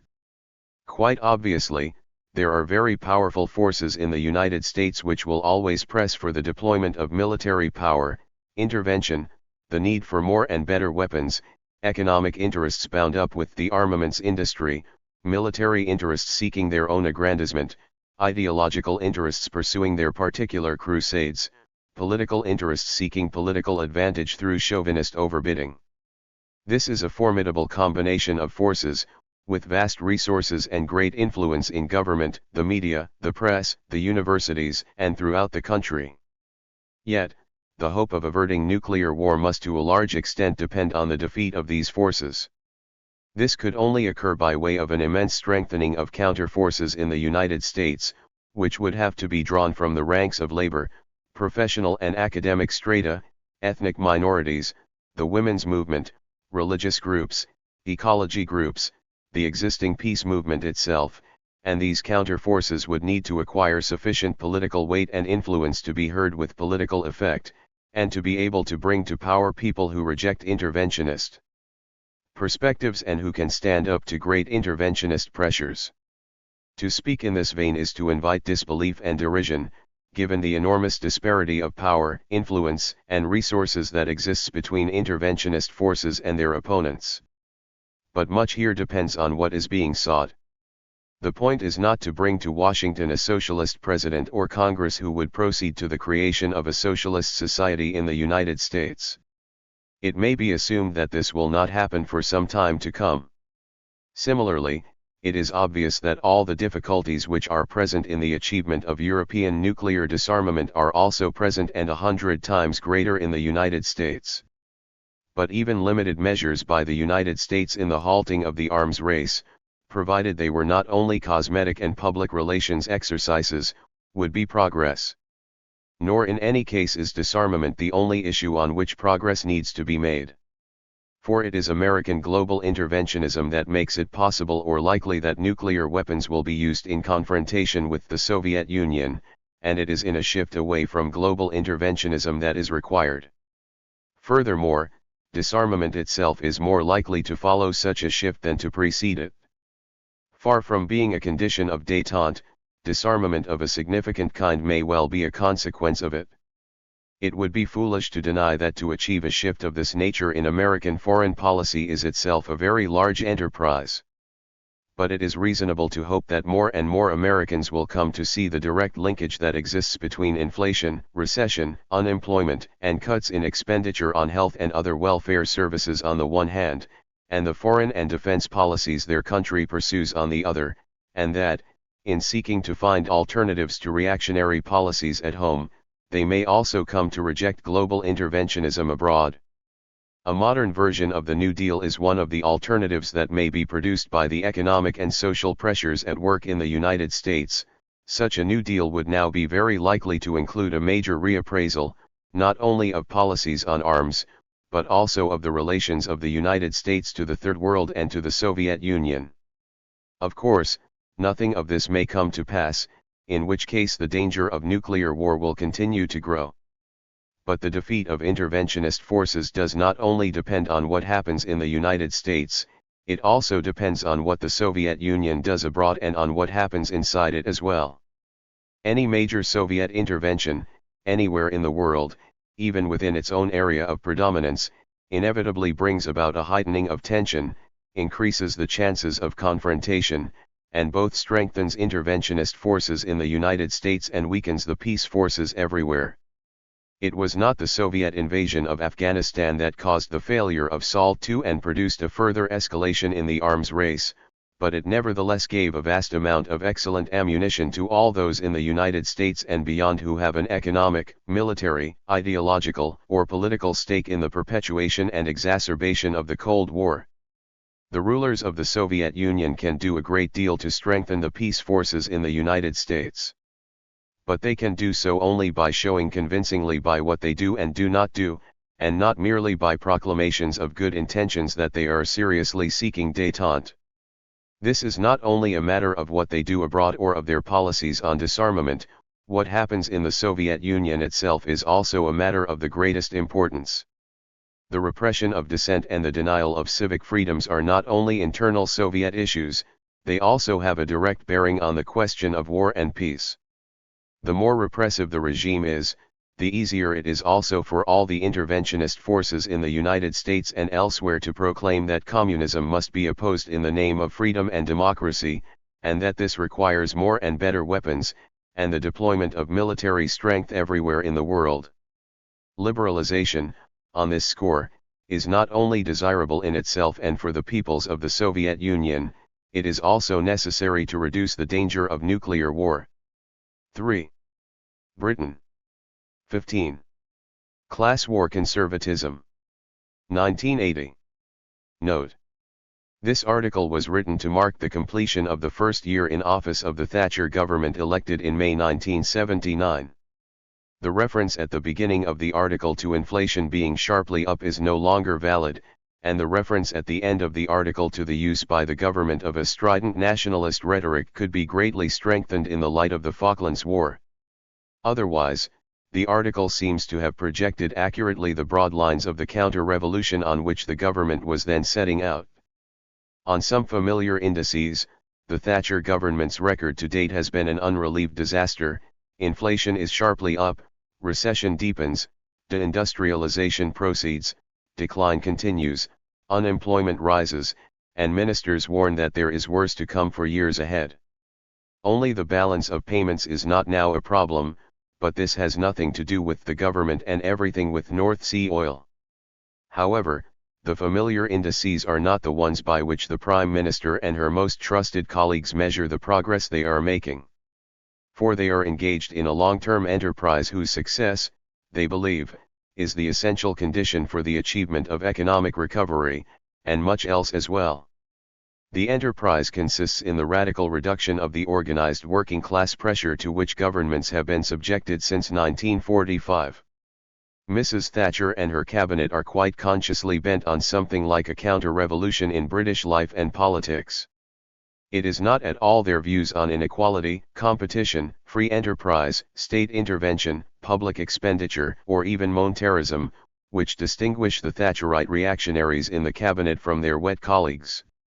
There may be differences between ministers on all these and other issues, but the differences are matters of emphasis and specific policy, not of fundamental principle. It is not true that if you scratch a wet, you find a social democrat. What you find is a conservative, who is at one with his/her colleagues in wanting to preserve and defend a social order in which there prevail gross and, at the opposite ends, fantastic differences between classes in every conceivable aspect of life. The real differences between Thatcherites and other Tories who belong to a different strain of conservatism lies elsewhere, namely, in a sharply divergent appreciation of how class conflict ought to be managed. Class conflict is not what most of them would call it, but that is what it is, and what is at issue. For 100 years and more, Tory leaders have realized full well that the preservation of a system of great inequality and privilege, in conditions of extended and then universal suffrage, imperatively required that concessions be made to the working class, that ransom, as Joseph Chamberlain called it at the end of the last century, be paid, that conciliation be sought, and confrontation wherever possible be avoided. The realization did not prevent the same Tory leaders from waging the class struggle with the utmost determination whenever they thought it necessary to do so. Stanley Baldwin in the General Strike of 1926 is the classic example, but there are many others. Toryism has been not one thing but two, a struggle against concessions, and a willingness ultimately to concede. There are certainly limits to this willingness, but the matter has never been put to the test attribute to the success of the strategy. An important role in the containment of working class demands is allotted to the trade unions, or rather to trade union leaders. Tory policymakers have long been aware, and never more so than since 1945, that trade union leaders could for the most part be relied on to be moderate, responsible, sensible, and so on.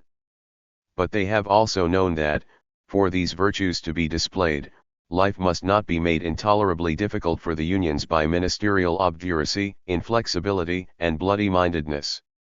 The strategy obviously works best under relatively favorable business conditions when economic growth renders concessions fairly painless.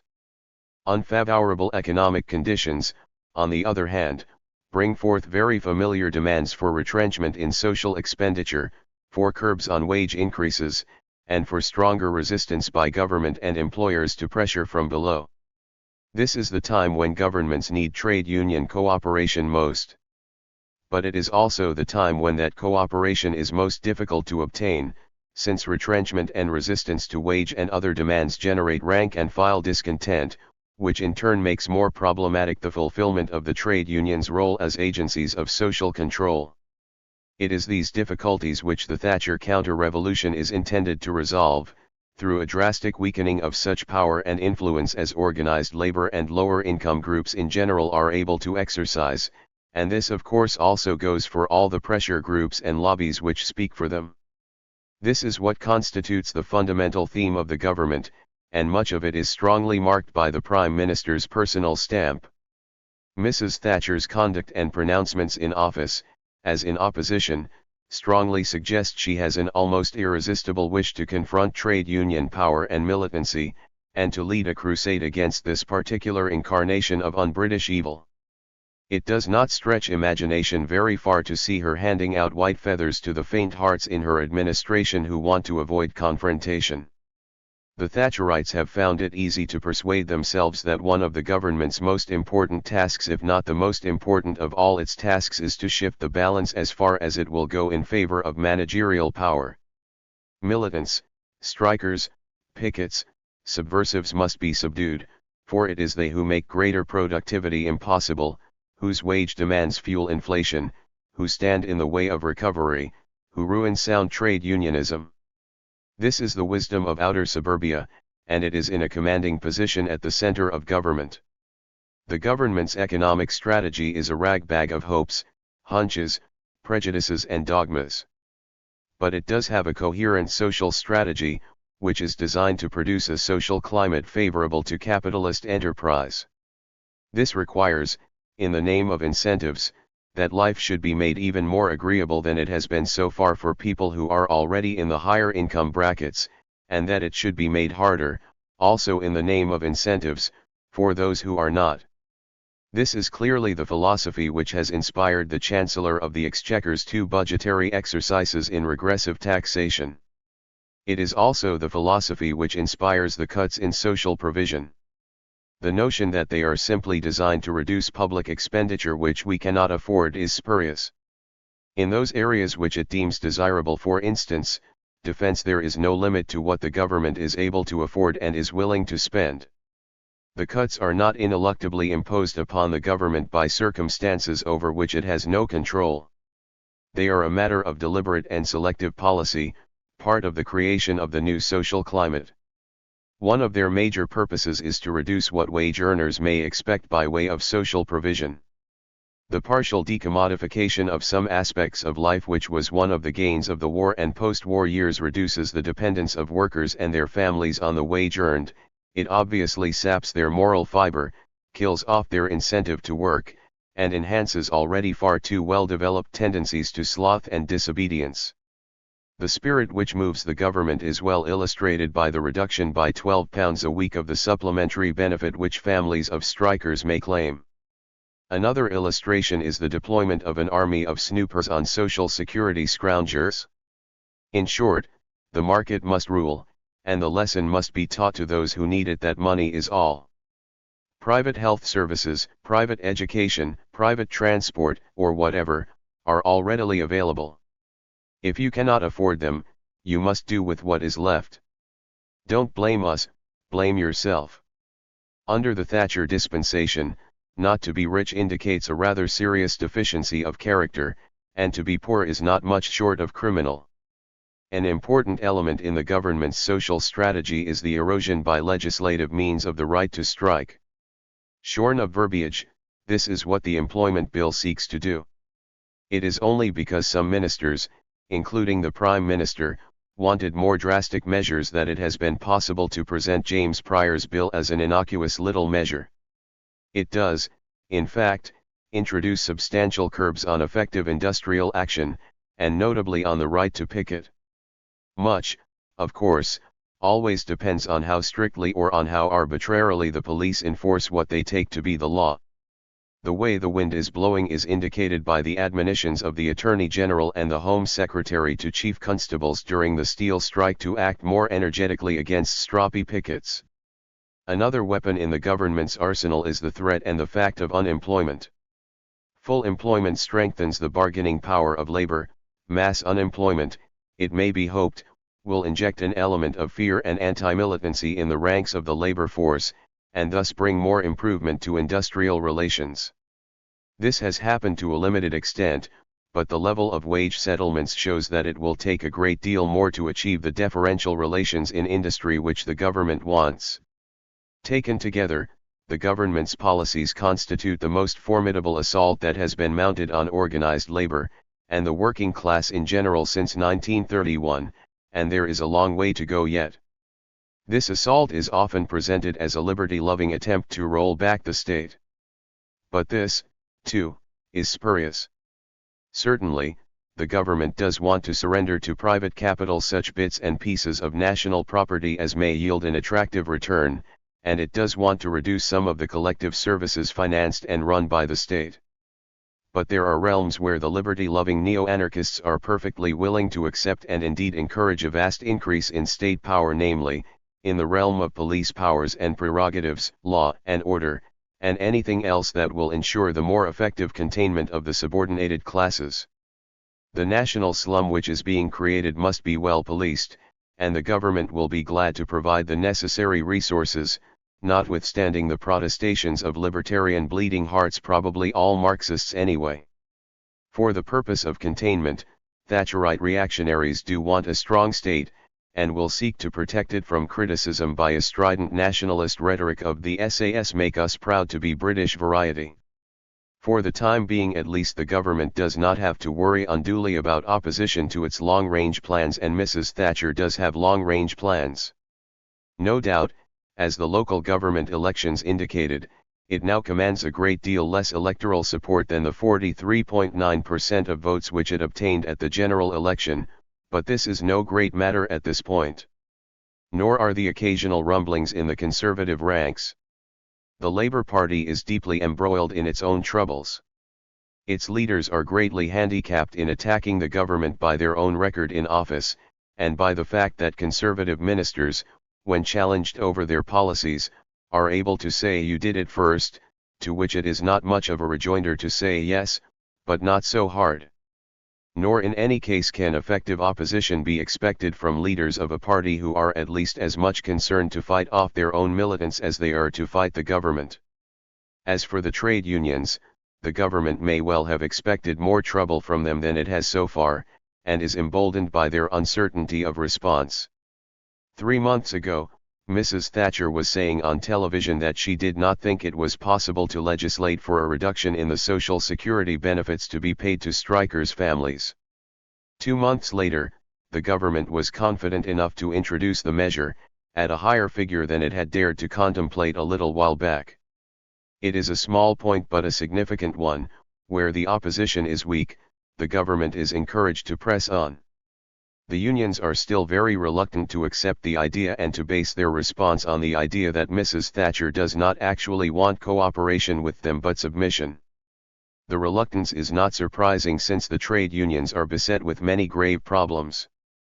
In a climate of deepening recession, mass unemployment, short time and redundancies, divisions appear, sectionalism grows, solidarity weakens. This is precisely what the government wants, and it is helped by a national and local press which is all but unanimous in its dislike of trade unionism, or at least of any trade unionism which is not tame and deferential. In this area, the only difference between newspapers lies in the degree of shrillness and malevolence with which they condemn trade union activism. And it is clear that the sentiments they express reflect as well as shape the opinion of large parts of middle-class and lower-middle-class Britain, and of parts of working-class Britain as well. Even so, there is resistance and there will be more. But the forces of labor do not yet seem to have the full measure of the challenge which the Thatcher government is presenting to them. The Prime Minister and her colleagues are seeking a drastic weakening of the labor movement because their view of the good society requires it, and the good society in which they believe is a class society in which the subordination of the many to the few, on the basis of property and privilege, is the dominant principle. Labor has long lacked the capacity to project a radically different view, and therefore to turn it into a major theme in political life. Until it regains that capacity, it will be fighting on Mrs. Thatcher's ground rather than its own. 16. Socialist advance in Britain. 1983. To speak of socialist advance in Britain a short time after the general election of June 1983 may seem rather strange. For the election was a major defeat not only for the Labour Party but for all socialist forces, and while that defeat may eventually turn out to have had beneficial political effects, in that it may help to break the mold in which the labor movement has long been imprisoned, such a blessing is hypothetical, whereas the immediate effects of Labour's defeat are very tangible. The election results have conferred a new legitimacy upon an exceptionally reactionary conservative government, and they have also served to demoralize further a movement that was already in bad shape well before the election. It may be said, and indeed should be said, that only 30.8% of the electorate voted for the Conservatives' 42.2% of votes cast, and that its vote was less than in 1979. But the system is designed to put the main emphasis on the number of seats won rather than on votes cast, and the fact that the government obtained a majority of 144 seats in the House of Commons makes it possible for it to claim, however spuriously, that it has a mandate for the policies it chooses to put forward. The extent of Labour's defeat has another long-term consequence which is clearly important, namely, that both a net gain of well over 100 seats for Labour and a swing from Conservative to Labour of over 12% would be required to bring about a majority Labour government. This kind of swing has only occurred once in the century, in the exceptional circumstances of 1931, when a former Labour Prime Minister, Ramsay MacDonald, was leading what was in effect a Conservative coalition against the Labour Party. It is useless to speculate on how things will turn out in a general election which is some years off, but it is nevertheless reasonable to believe that the extent of Labour's defeat, leaving aside all other detrimental factors, greatly reduces Labour's chances of being able to form a majority government for many years to come. What adds further to the demoralization of defeat is that the election results, as is agreed by everybody in the Labour movement, right, left and centre, are not the product of some extraordinary set of events whose impact will soon be dissipated, at which point the Labour Party will be restored to its former vigour, but rather the most dramatic manifestation of a deep-seated, long-term crisis, for which no immediate remedy is at hand. My purpose here is to discuss the nature of this crisis, in the light of Labour's election defeat, and to link this with the problem of socialist advance in Britain. Of all the reasons advanced for Labour's defeat, two have obtained the most currency. One is that changes in the composition and character of the working class have been such as to erode drastically the support that the Labour Party might expect from its natural constituency. The other is that the Labour Party presented the image of a party so deeply divided as to inspire no confidence in its capacity to govern. Other reasons that have found favour include the lack of credibility of much of Labour's electoral programme, the dangerously extreme nature of some of its proposals, notably on defence, the mismanagement of the election campaign, to which may be linked the personality of Michael Foot, and the Falklands factor. But it is upon the changes in the character and composition of the working class on the one hand, and the divisions in the Labour Party on the other, that most attention has come to be focused. I will argue that the first of these explanations is misconceived, and that the second is inadequate because it does not explain why divisions, which are nothing new in the Labour Party, have been so much more significant, intractable, and damaging than in the past. It is perfectly true that the Labour Party has suffered a steady loss of electoral support since its peak achievement of nearly 14 million votes in the general election of 1951, with 48.8% of the votes cast. By 1983, this had fallen to 27.6%, Labour's lowest percentage share of the vote since 1918, when the Labour Party did not contest over one-third of the seats. In 1951, the Labour Party also had an individual membership of around 1 million, by the early 80s this had dropped to not much more than a quarter of that figure. It should first be said about the explanations which have found most favor to account for this loss of support, that they have a strong ideological purpose. For 30 years now, a shoddy sociology has been invoked by anti-socialist politicians and commentators in the Labour Party and outside as part of an endeavour to rid the Labour Party of those of its commitments which ran counter to their own moderate positions. A certain code language has grown up over the years to obscure the nature of these endeavours.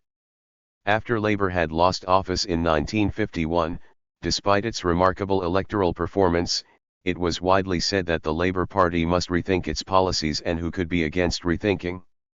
After the electoral defeats of 1955 and 1959, it was widely said that the trouble with the Labour Party was that it was saddled with commitments that belonged to an earlier age, and that it must come to terms with a new age of affluence. Labour must lose, so long as it refused to renew its image and its message, meaning that it must shed what formal socialist commitments it had. After the defeat of 1983, it has been said that the Labour Party must learn to listen to what ordinary people were saying, and who could be so unreasonable as to refuse to listen? When all the verbiage and coded language is cast aside, however, what is left is the insistence that the Labour Party must dilute its policies and programs, and adopt more moderate positions. This was the whole burden of the battle that Hugh Gaitskell waged in the 50s to change the Labour Party, to adapt it to the modern age and to bring it up to date. The attempt focused on Clause 4 of the Labour Party constitution. Unless there was a clear repudiation of this preposterous commitment to nationalise everything in sight, including street corner shops and garages, it was said, the Labour Party was doomed to electoral disaster and annihilation. The attempt failed.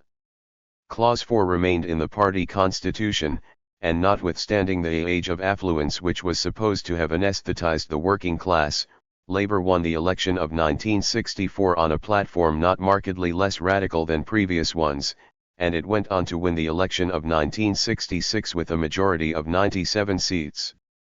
Nor did the radicalism of Labour's electoral platform in February 1974, with its pledge to bring about a fundamental and irreversible shift in the balance of power and wealth in favour of working people and their families, prevent Labour from winning that election, or the one in October of that year, again with a much increased majority.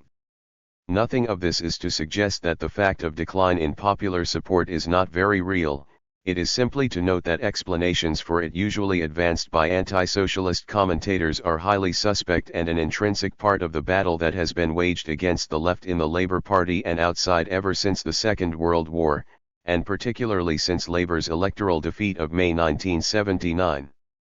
Once again, it has been said from many quarters that the working class, insofar as it could still be thought of as a class at all, was no longer what it was, and could not be expected to support a Labour Party which obstinately refused to come to terms with these changes.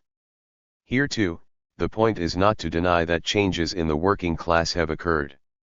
Traditional occupations and industrial production have declined, and their decline has been accelerated by the Conservative government's policies.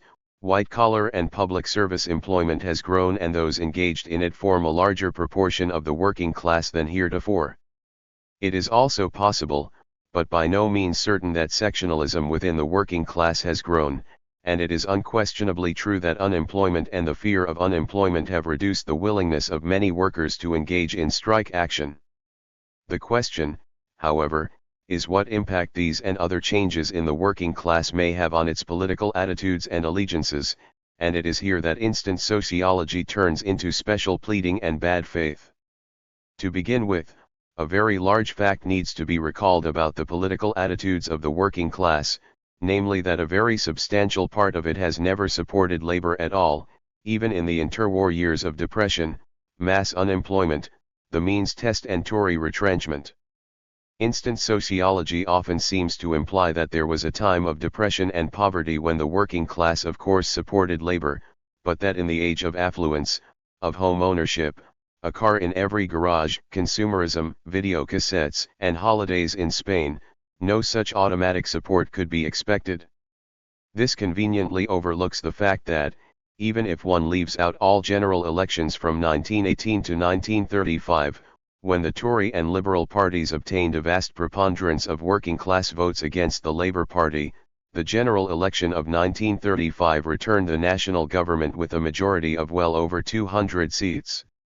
This betokens an enduring conservatism in large sections of the working class, and it was this conservatism that was greatly shaken but not overcome by the traumas of war.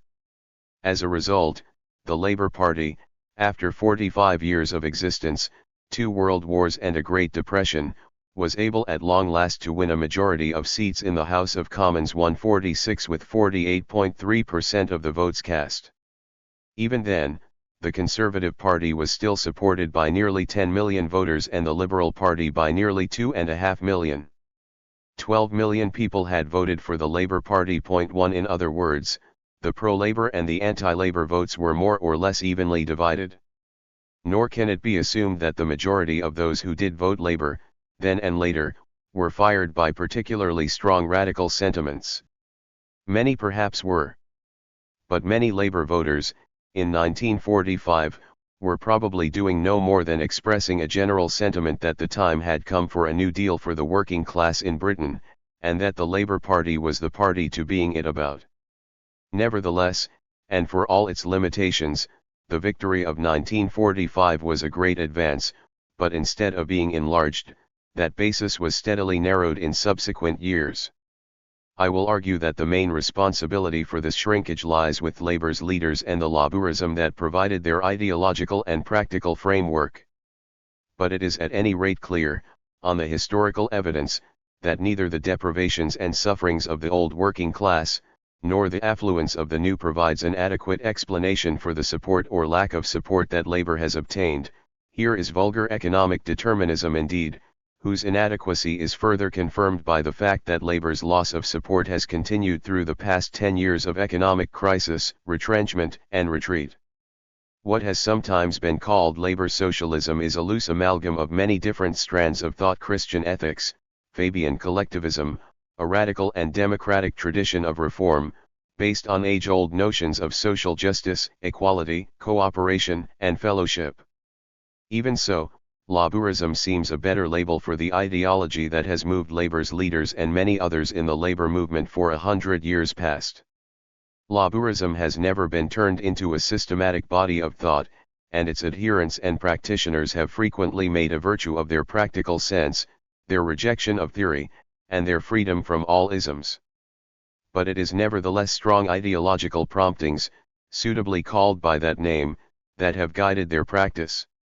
Labourism is above all concerned with the advancement of concrete demands of immediate advantage to the working class and organized labor, wages and conditions of work, trade union rights, the better provision of services and benefits in the fields of health, education, housing, transport, family allowances, unemployment benefits, and pensions. These demands may be clad in the garb of socialism, but most leaders of the labor movement, however much they might believe in some vague and remote socialist alternative to the present social order, have in practice only had a very weak concern in so far as they have had any concern at all with large socialist objectives. The reforms they have sought have never been conceived as part of a strategy for the creation of a fundamentally different kind of society, but rather as specific responses to immediate ills and needs. Their horizons have been narrowly bound by the capitalist environment in which they found themselves, and whose framework they readily took as given, and it is within its framework and the rationality it imposed that they sought reform. This acceptance of capitalist rationality helps to explain some notable features of their politics, for instance, why the reforms they sought were generally so modest in scope and substance, and so geared to what society could afford, why labor governments so quickly and so regularly moved from being agents of reform to being agents of conservative retrenchment, more concerned to contain pressure from below than to advance labor's demands, and also why these leaders were so ready to collaborate with labor's class enemies. Trade union leaders steeped in Labourism might have had to fight the class struggle, occasionally, indeed, they fought it hard. But neither they nor certainly labor's political leaders thought of society as a battlefield upon which the working class was engaged in a permanent and irrevocable struggle against the domination and exploitation to which it was subjected by a rapacious ruling class, or if they thought in those terms, they did not let it affect their political practice. But for the most part, they thought of society as presented with problems whose solution mainly required the kind of goodwill, intelligence, knowledge, and compassion that their conservative opponents somehow lacked. Given these perspectives, Labourism readily accepted the political system that was in existence when the labor movement assumed definite shape in the second half of the 19th century. Labor leaders might demand some reforms in this realm too, for instance, the extension of suffrage, or the reform of the House of Lords or of local government. But they took the system as a whole more or less for granted, and capitalist democracy on the British model to be the most accomplished form of democratic government conceivable, hereditary monarchy and hereditary peers in the House of Lords included. They mainly thought of the political process in parliamentary terms, and of grassroots activism and extra-parliamentary activity as party work at local level for the purpose of supporting local and parliamentary representatives and helping to fight local and parliamentary elections. The notion that a local party might be a focus of struggle, agitation, and education fell outside their ideological spectrum. Nor have labor leaders ever shown much concern to bring about any large reform in the organization of the British state so as to change the closed, oligarchic, and profoundly conservative character of its administrative, judicial, police and military branches. Finally, Labourism has always had a strong national vocation. The Labour Party has regularly been accused by its conservative opponents of being unpatriotic, heedless of British interests abroad, and unconcerned with British greatness. Nothing could be further from the truth. Labour governments have always pursued foreign and defence policies that did not greatly differ from those of conservative governments, not, perhaps, very surprisingly, since Labour governments relied on the civil servants and military advisers they inherited from the Conservatives. Of course, there have been some differences. It may well be, for instance, that a Conservative government, had one been elected in 1945, would not have accepted without much bitter struggle the inevitability of Indian independence, and divergences between Labour and Conservative defence policies have widened in recent years and were manifested in the general election of 1983. It is permissible to doubt how far these divergencies would have been maintained, if a Labour government had been elected, given the, at best, lukewarm support that senior Labour figures gave to major items of Labour's defence programme, but the divergences were nevertheless evident. On the other hand, it has to be remembered that, beyond these divergences, all senior Labour figures, without exception, continued to be committed to the American alliance and NATO, which have been the cornerstones of the defence and foreign policies of the Conservative and Labour parties since the war years. These being the main features of Labourism, it is reasonable to see it as an ideology of social reform, within the framework of capitalism, with no serious ambition of transcending that framework, whatever ritual obeisances to socialism might be performed by party leaders on suitable occasions, such as Labour Party or trade union conferences, to appease or defeat their activist critics. Labourism, in other words, is not like Marxism, an ideology of rupture, but an ideology of adaptation. It is this ideology that has been overwhelmingly dominant in the labor movement for 100 years and more, whatever socialist label might be given to it. Marxism, as a main alternative to Labourism, has not been a negligible strand of thought among activists, and its influence has been greater than the proclaimed number of its adherents might suggest. Point 2. But it has nevertheless been marginal in comparison with Labourism. For it is Labourism which slowly made its way in the working class and became an acceptable perspective to a substantial part of it, and it is Labourism which, from the peak that it reached in 1951, has been losing support in the working class. The question I now turn to is why. An explanation of this growing alienation has to begin with the long-standing economic decline of the British economy, and with the aggravation and acceleration of this decline by virtue of the world capitalist economic crisis from the early 70s onwards, or rather, an explanation has to begin with the response of the Labour governments of the 60s and 70s to decline and crisis. The chronic British economic malady and the recurring emergencies which it produced presented these governments with a challenge that they always promised to meet but which they always failed to meet. Instead, and well in line with their Labourist ideology, they consistently pursued economic policies that were broadly acceptable to the capitalist forces at home and abroad on whose help and cooperation they relied. In so doing, they were also and naturally compelled to turn themselves, as I noted earlier, into agencies of retrenchment and containment.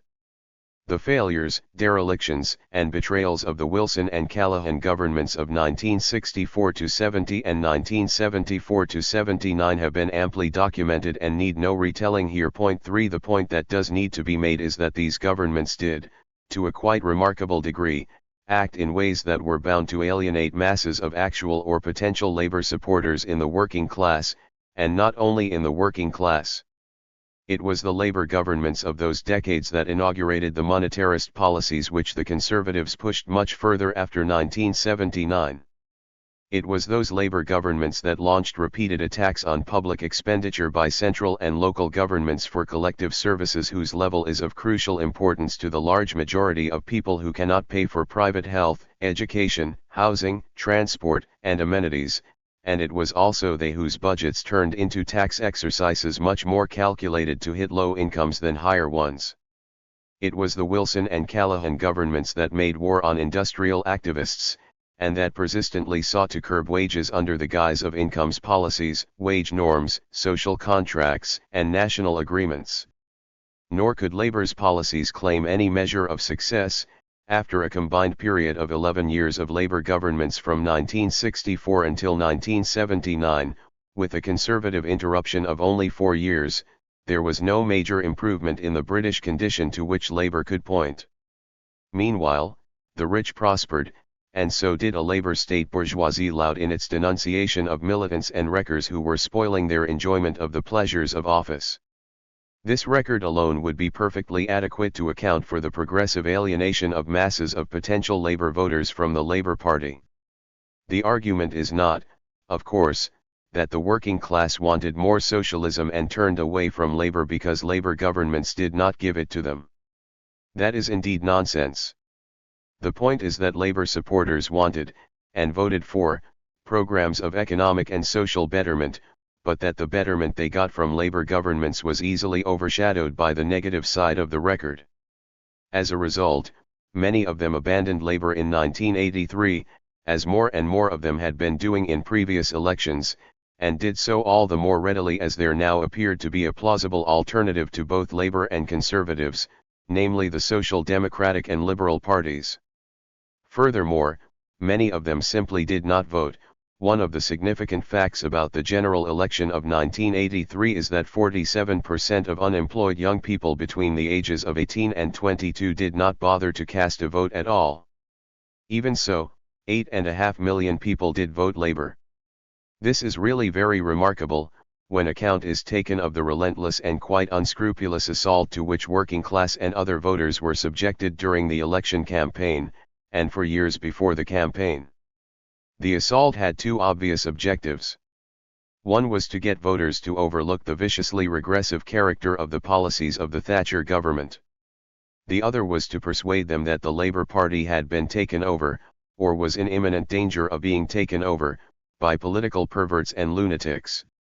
Not the least persuasive element in that assault was the contribution made to it by senior and respected figures in the Labour Party through joining in the chorus of vilification which united all anti-socialist forces, including of course the ex-Labour renegade leaders and parliamentarians of the Social Democratic Party. In the circumstances, and given the intensity of the assault, the wonder is not that Labour lost, but that so many people resisted the propaganda, overlooked Labour's condition and record, and still voted for it. That so many did constitutes a precious asset, to whose significance I will return later. The second main reason advanced to account for Labour's defeat, I noted earlier, is that the Labour Party was, and had been for a long time, so obviously and deeply divided. This makes good sense, but needs to be taken a good deal further. For there have always been deep divisions in the Labour Party and the Labour movement, and they have not prevented the Labour Party from doing much better than it did in 1983. The difference is that the more recent divisions have run much deeper than before and that many more activists have opposed their leaders, and also, most significant of all in my view, that the Labour leaders, unlike their predecessors, have not been able to maintain their ideological and political hegemony over the labor movement. Here lies the root of labor's troubles. In this context too, account has to be taken of the economic decline of Britain and of the Wilson and Callaghan government's response to it. For just as the derelictions and betrayals and failures of these governments aligned a mass of potential and actual labor supporters, so did that record radicalize a mass of left activists and given them a new determination to prevent a repetition of past performance. From the early 70s onwards, a new wave of activists emerged, not only more determined but better organized than the labor left had been earlier, and less susceptible to manipulation and seduction as well. Also, and not to be underestimated, they found an articulate and resilient champion in Tony Benn, whose national position and place in the Labour Party gave them added strength. The Labour left has always had problems with its parliamentary and ministerial standard-bearers. Stafford Cripps was a weak and vacillating leader of the Socialist League in the 30s, and Aneurin Bevan in the post-war years was a very erratic and impulsive leader of the Bevanites, insofar as he could be said to have been their leader at all. Bevan soared above his followers, and did not really seek to mobilize support at the grassroots. Benn did. No wonder that he was so bitterly hated and reviled, by his erstwhile ministerial colleagues and fellow parliamentarians no less than by all the forces of conservatism proper. The new activism was not homogeneous in ideological and political terms. Some small part of it on which its enemies naturally fastened drew its inspiration from Trotskyism. Some of it proceeded from an unlabeled militant socialist iconoclasm, of which the most representative figure was Ken Livingstone, and most of it was probably the product of the deep but undoctrinal anger of rank-and-file activists who were utterly fed up with the retreat by their leaders into labor versions of conservative policies at home and abroad. Furthermore, the new activists rejected the view traditionally held by labor leaders that the political process must have the House of Commons as its main and all but exclusive focus, with grassroots activism playing no more than a support role for parliamentarians. On the contrary, they were oriented towards work at the grassroots, and had a strong sense of the political process at local level, hence the importance they attached to what could be achieved in and through local government. Like the women's movement and the peace movement, the new generation of labor activists was strongly committed to extra-parliamentary pressure and did not believe that parliamentary work was so crucial as to dwarf all else. On the contrary, they saw parliamentary work as part of a larger and more important struggle in the country at large. The new activists were, relatedly, intensely suspicious of all leaders, and notably of parliamentary leaders, and they tended to view most left parliamentarians as being part of a soft left that could not be trusted to offer sustained resistance to the retreats and compromises of the leaders of the Labour Party. Insofar as this response is unstructured, it may in time fail to protect Labour left activists from appeals stemming from many diverse sources not to rock the boat or make a bad situation worse. From this point of view, the suspicion which many left activists themselves have of theory is a source of real political weakness, which has very adversely affected many labor activists in the past. Nevertheless, the general election defeat of 1979, coming on top of the record of the Wilson and Callaghan governments, gave a powerful impulse to activist pressures which had been building up throughout the 70s. The left in the Labour Party was able in the following years to force through major innovations in the selection of MPs and in the election of the leader and deputy leader of the Labour Party. Moreover, the left was also able to achieve temporary control of the National Executive Committee and of its important subcommittees, and it was thus well placed to make a marked impact on the programme which was eventually presented in the election of 1983. The most remarkable feature of this pressure from the left is that, even though the Labour leadership bitterly opposed it, with the vociferous encouragement of a virtually united press, it was unable to subdue it.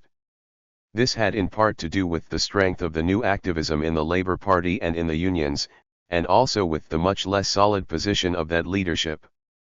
For another consequence of the failure of the Wilson and Callaghan governments was a drastic weakening of the moral and political authority of those people drawn overwhelmingly from the right and center who had been in charge of those governments. In any case, when one recalls the relative ease with which an earlier Labour left was brought to heel by expulsion or the threat of expulsion, or was manipulated into submission by the kind of rhetoric and deception of which Harold Wilson was the master, the inability of the Labour leaders to crush or curb their activist opponents stands out as the really new and significant fact in recent Labour history. However, the new activists, notwithstanding their successes, were just as unable as their predecessors to dislodge the right and the centre from their commanding positions in the Labour Party and the trade unions. Even when they had a majority on the NEC, they were confronted by a powerful minority of senior figures who could marshal considerable resources to block the path of the left. Also, the majority of the parliamentary Labour Party remained under the control of the right and the centre, and the parliamentary left itself was badly split between the soft left and the Benites. Nor did the left have many reliable allies in the upper echelons of the trade union hierarchy. The high point in the activists' campaign after 1979 was the vote for the deputy leadership of the Labour Party by the new Electoral College at the 1981 Party Conference, when Tony Benn obtained 49.5% of the vote, against Dennis Healey's 50.4%. Had Benn won, it is conceivable that the balance of forces in the Labour Party would have shifted considerably to the left, with many more people in the parliamentary Labour Party moving over to the Social Democratic Party, to which many Labour parliamentarians are in any case ideologically well attuned.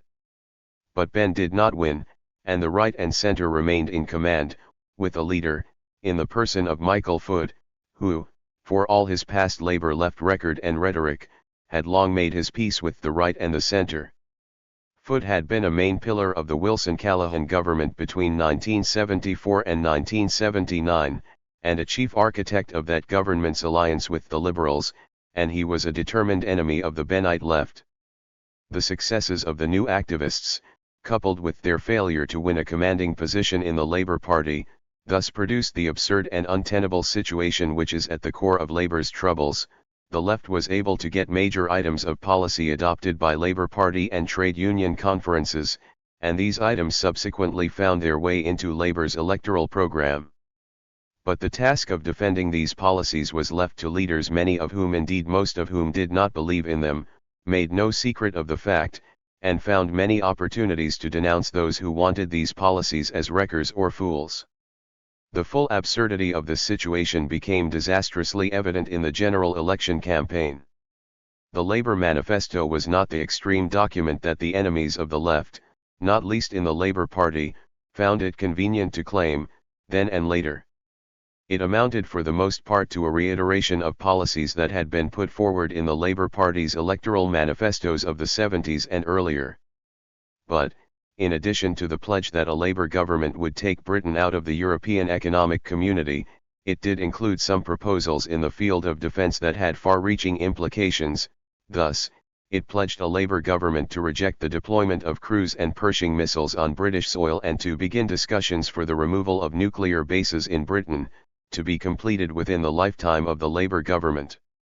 The document further proclaimed Labour's commitment to establish a non-nuclear defence policy. We will, after consultation, carry through in the lifetime of the next Parliament our non-nuclear defence policy. This appeared to commit a Labour government to unilateral nuclear disarmament. But the document also said that, in addition to cancelling the Trident programme, it would propose that Britain's Polaris force be included in the nuclear disarmament negotiations in which Britain must take part. The obvious question, on which the Conservatives and others naturally pounced, was what would happen if the negotiations failed. On this, the Labour Party spoke with uncertain and divided voices. In other words, the manifesto's attempt to square the circle had failed, and the divisions in the Labour leadership on the issue of defence made it impossible for the Labour Party to proclaim what it was left to Enoch Powell to call the transparent absurdity of the theory of nuclear deterrence, based as it was on the willingness to commit national suicide as a last resort. Mrs. Thatcher made the typically reckless and bombastic declaration during the election campaign that she would be perfectly ready to press the button. Labour was in no condition to denounce this for the degraded nonsense that it was. It is very unlikely that any major party in Britain has ever fought so inane a campaign as the Labour Party did in 1983. The basic reason for this was not incompetence and mismanagement, however much there may have been of both. These were only the manifestations of much deeper trouble, namely the division, essentially between social reformers whose perspectives do not for all practical purposes reach beyond labourism, and socialists whose perspectives do. This age-old division has now reached a point where any attempt at accommodation only produces fudging formulas which neither satisfy nor convince anyone. Such a situation cannot permanently endure, or at least, no party or movement can be viable in which such a situation endures. Pious references to the Labour Party being a broad church which has always incorporated many different strands of thought fail to take account of a crucial fact, namely that the broad church of Labour only functioned effectively in the past because one side, the right and centre, determined the nature of the services that were to be held, and excluded or threatened with exclusion any clergy too deviant in its dissent. Now that this can no longer be done, the clumsy and largely ineffectual attempts to banish the militant tendency confirm rather than disprove the point: the broad church is unable to do its job. The question which therefore needs to be asked is, what should socialists, whether in the Labour Party or not, want to see by way of a resolution of this condition? The answer to that question is best considered by reference to two possible scenarios. The first of these involves the election of a new leader of the Labour Party able to combine a vocabulary that would please the left on the one hand with a sufficient degree of flexibility over policy on the other to reassure the right and the centre. The task of such a leader might be eased somewhat by the fact that no major policy decisions have to be incorporated in an election manifesto for some time to come, and a leader who spoke an adequately left-sounding language might hope to confuse and divide the left sufficiently to isolate its more intractable elements, and thus reduce them to a marginal position. The realization of such a scenario would restore a certain degree of coherence to the Labour Party. It would not be quite the party of Clement Attlee and Hugh Gaitskell that Mrs. Thatcher was calling for during the election campaign, but it would be a recognizable version of it. Labourism, suitably embellished with some socialist phraseology, would again predominate. Persuasive appeals would be made to unite against the common enemy, and an enticing vision of electoral victory and a Labour government would be held out as the reward for reasonableness and moderation. There undoubtedly exists a considerable weight of support for such an outcome. A large majority of parliamentarians would be for it, so would a large number of trade union leaders, so would the press and the media. It would widely be represented as a welcome sign that the Labour Party was returning to the sensible policies of old, and that it was abjuring the lunatic policies which had brought it to its present pass. Nor is there much doubt that it would meet with the approval of many Labour supporters and Labour Party members. It is, however, a very difficult scenario to realize. For its realization would represent a massive defeat for the left in the Labour Party. There is no good reason to suppose that, having got so far, the left would accept such a defeat and desist from their endeavours. Inevitably, however, their endeavours maintain the Labour Party in a state of civil war. This being the case, a realization of the scenario in question requires nothing less than a thorough purge of the left in the Labour Party, extending far beyond the militant tendency, and it would also need a redrawing of the constitutional rules so as to reduce drastically the increased influence that activists have been able to achieve since 1979 on such matters as the reselection of MPs and the election of the leader and deputy leader of the Labour Party. If this could be done, socialists in the Labour Party would be forced to decide whether the time had finally come to leave the Labour Party to labourism and its devotees, and to seek a realignment of the left by way of a new socialist party. However, this kind of action against the left seems well beyond the powers of any Labour leadership today. The new activists, for their part, have proceeded from a very different scenario, which has not been clearly spelt out, but whose main lines are not difficult to draw. What is involved is a continuation of the struggles in which the left has been engaged, with the purpose of achieving predominance and turning the Labour Party into a socialist party free from the constrictions hitherto imposed upon it by its leaders. It must be presumed that many leading figures in the Labour Party would then want to leave it and seek new political homes elsewhere in the Social Democratic Party, or the Liberal Party, or even the Conservative Party. In fact, it would be essential that such people should leave the Labour Party, for just as the left makes life difficult for a leadership which is opposed to it, so could determined right and center parliamentarians make life difficult for a party in which the left had acquired predominance. No doubt a good many other Labour Party members, at constituency level, would also leave. But these defections would be compensated by the accretion of strength which would be provided by the many people who are not now minded to join the Labour Party but might then want to do so, and be actively involved in it. It is also very likely that some, perhaps many, trade union leaders would wish to disaffiliate from a Labour Party that had gone beyond Labourism. But any such attempt would meet with stiff resistance from the left in the unions, and though the attempt might succeed in some cases, it would probably be successfully fought in others. I must enter a personal note at this point. I have for more than 10 years written that this hope of the left to transform the Labour Party which has always been nourished by the Labour left was illusory, and that, far from representing a shortcut to the creation of a mass socialist party in Britain, it was a dead end in which British socialists had been trapped for many decades, in fact, since the Labour Party came into being. It was this view which led me to advocate the formation of a new socialist party able to do all the work of socialist advocacy and agitation that the Labour Party had been prevented by its leaders from doing. 4. I am far from convinced that I was mistaken. For it is by no means evident that the new activists can realize the scenario I have just outlined. On the most optimistic expectations, they have a long way to go, with many large obstacles on the way. But it is obvious that I underestimated how great was the challenge that the new activists would be able to pose to their leaders, and how limited would be the capacity of these leaders to surmount the challenge. I now take it that the question whether the activists can push matters further is more open than I had believed. Rather than speculate further upon this, it may be more useful to ask what would be the prospects of a socialist Labour Party, such as the activists seek, and the same considerations would apply to a new socialist party, born from the disintegration of the Labour Party. Such a party would seek to advance purposes and policies which have long formed part of the aspirations of the socialist left. One of its main concerns would be the democratization of the whole structure of government, the abolition of anti-trade union legislation and other repressive legislation, such as the Prevention of Terrorism Act, introduced in 1974 by Roy Jenkins, then Labour Home Secretary, the drastic curbing of police powers and the placing of the police under effective democratic control, and the end of the British military presence in Northern Ireland. A socialist party would be pledged to return to public ownership the industries and services sold off by the Conservative government, and it would take a major extension of public ownership under a variety of forms, and with the greatest possible measure of democratic control, to be one of the indispensable conditions for the transformation of British capitalism in socialist directions, and for the dissolution of the class structure which would be one of its central aims.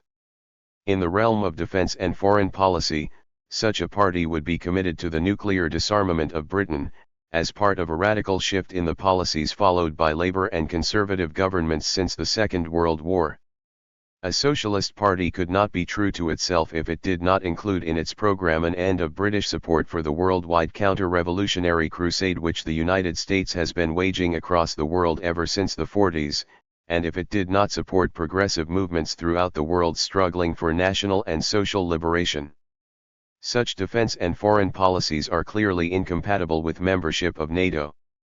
Conventional wisdom has it that such a program can never be endorsed by a majority of people, indeed, that it dooms the party that propounds it to marginality and irrelevance. 2 points may be made about this.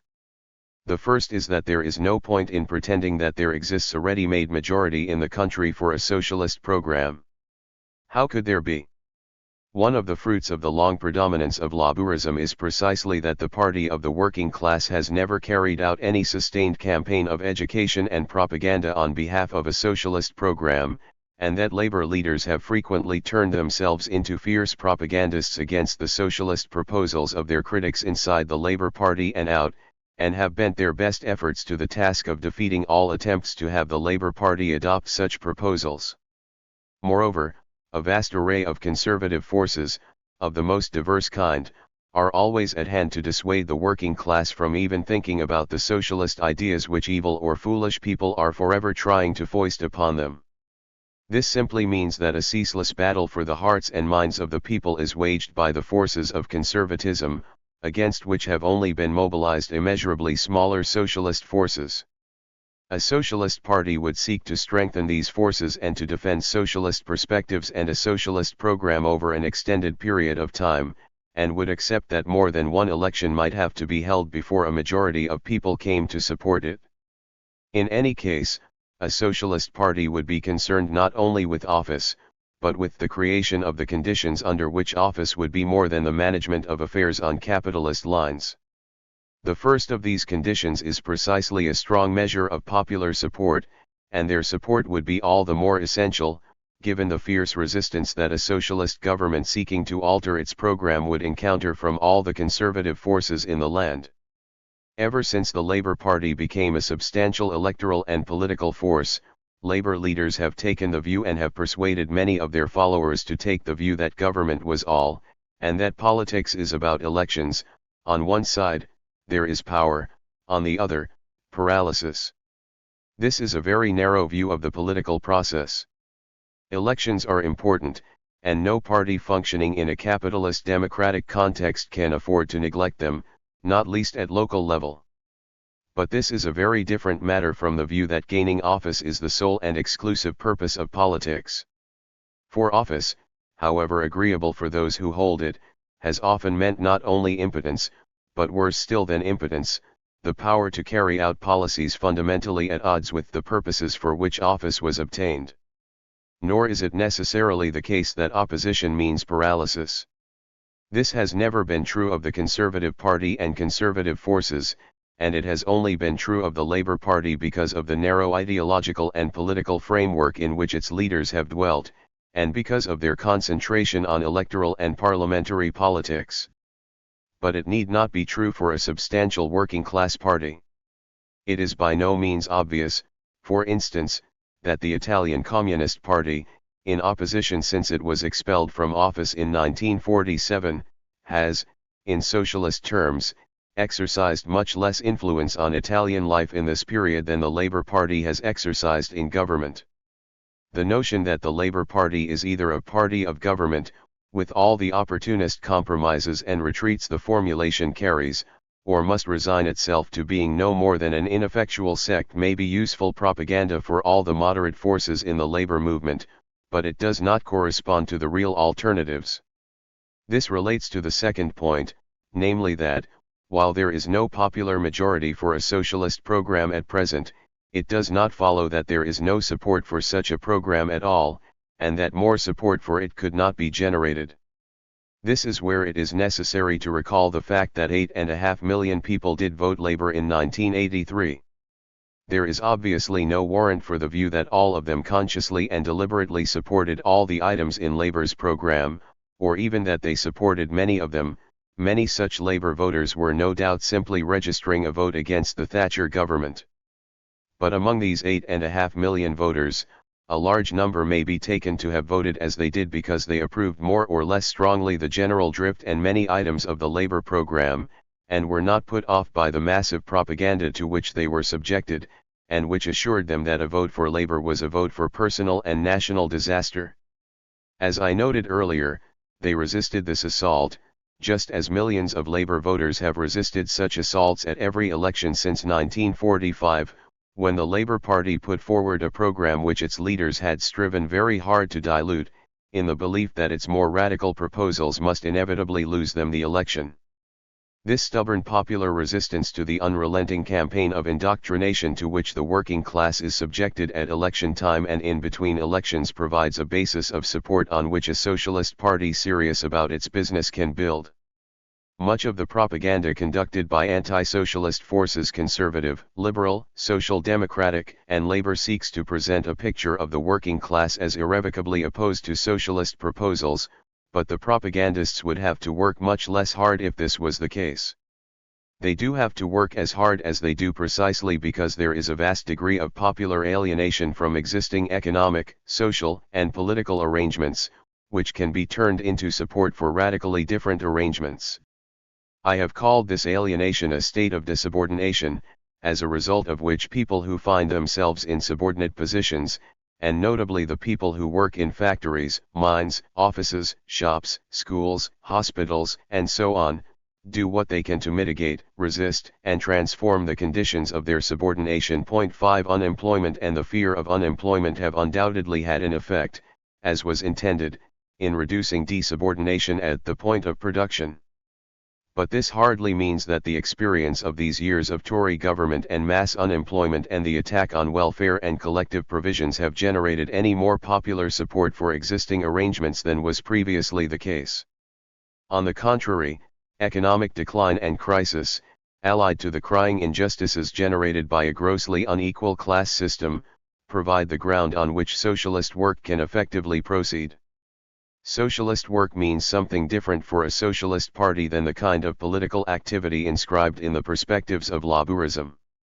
I have noted earlier that political work, for Labourism, essentially means short periods of great political activity for local and parliamentary elections, with long periods of more or less routine party activity in between.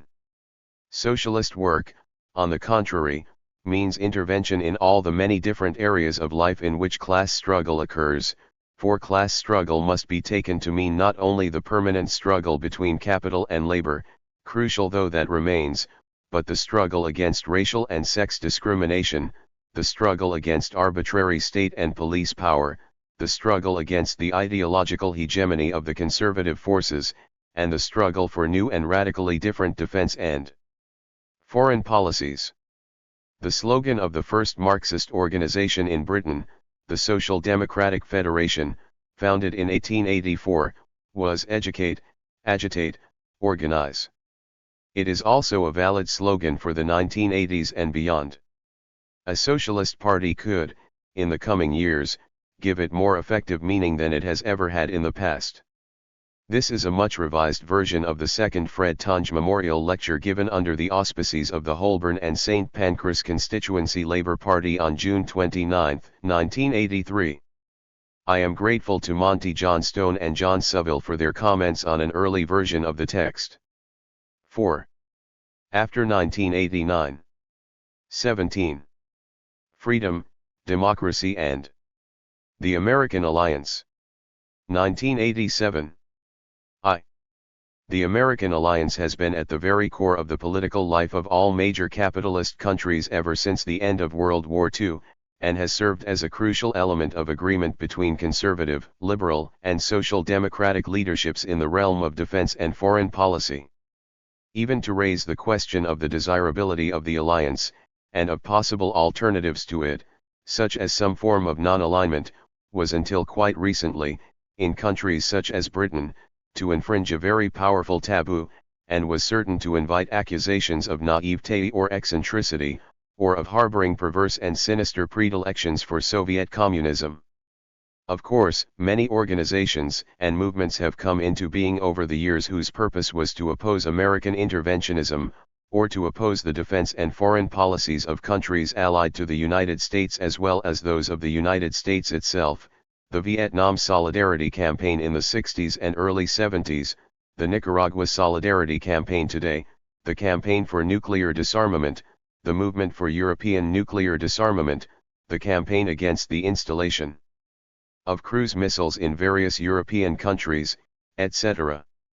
However, no such organization or movement has made the ending of the American alliance its main focus and purpose. One reason for this is that many of the people involved in these campaigns and movements have felt that, even though they might want to see this come about, an explicit commitment to such an aim, given its very radical and controversial nature, must jeopardize the immediate task at hand. There are cases where this seems reasonable, for instance solidarity campaigns. In others, however, the question of the alliance impinges directly upon the immediate aims, and cannot realistically be eluded. It is not realistic, for instance, to demand unilateral nuclear disarmament, and the closing down of nuclear and other American bases in Britain, and remain committed to the NATO alliance, which makes nuclear deterrence the central element of its defense strategy, and whose principal member has so far rejected even the no first strike pledge to which the Soviet Union has long been committed. But be that as it may, there are many powerful reasons for seeking an end to the American alliance for a country such as Britain. It is this which I propose to argue in this article. The idea of independence and non-alignment has begun to make its way in political life, and what had until a short time ago been virtually unsayable outside the revolutionary left is now said by many people who are made apprehensive and are repelled by American policies and actions. One, it is for many reasons of the utmost importance that this should be encouraged and strengthened, and that a movement should be built up which is sufficiently strong to make the ending of the American alliance a central issue in political life, and eventually an attainable goal. Nothing less than a strong movement could advance an enterprise which is bound by its very nature to be exceedingly fraught and arduous. Its development requires, among other things, the deployment of a reasoned case for independence and non-alignment. The present article is conceived as a contribution to the making of such a case. 2. The first and perhaps the most basic question to be asked about the alliance is what purpose it is intended to serve. Ever since the end of World War II, a deafening chorus of American and European voices, speaking through very conceivable means of communication, has given an answer to that question which has been made so familiar by dint of constant reiteration as to seem to be expressing an incontrovertible truth. The purpose of the alliance is to deter Soviet expansionism and Soviet-sponsored communist subversion. I will presently argue that, far from expressing an incontrovertible truth, the proposition is essentially false. The notion of the Soviet Union as a state bent on expansion and world domination, and as deterred from aggression solely by the threat of American nuclear retribution, must rank as the greatest and most effective myth of the 20th century, and much the same must be said about the notion of Soviet-sponsored communist subversion. As already noted, to say this is to invite accusations of naivete, blindness and active support for the many acts of repression at home and abroad for which the Soviet Union has been responsible over the years. But it is nevertheless imperative to say it, if any sense is to be made of contemporary reality. The real purpose of the alliance, from its inception, has been very different from the rhetoric which is constantly used to justify it and must be understood in terms of the policies and actions of its most powerful member. There have been occasions when these policies and actions have provoked reservations and disagreements on the part of America's allies, and this has been particularly frequent since Ronald Reagan assumed office in January 1981. In real terms, however, this has amounted to little more than pulling at the sleeve of the president and begging him to speak or act in ways less embarrassing to his allies. At no time has this brought into question the alliance itself, or jeopardized the support which its allies have been willing to accord to the United States. On the contrary, the criticisms and opposition which mainstream politicians have leveled at the United States have always been accompanied by fervent affirmations of support for NATO. It is to strengthen the alliance, not to loosen it, that America's allies have occasionally sought to inflect American policies and actions, and that they have urged the United States to show greater flexibility in negotiations with the Soviet Union, or in its dealings with states which, like Nicaragua, have incurred America's wrath. All in all, and despite frequent complaints by American politicians and commentators that the Allies were incurable appeasers and inadequately zealous in support of the United States, that support has in fact been very steady. Nor is this very surprising, considering the real purposes which the United States has sought to serve.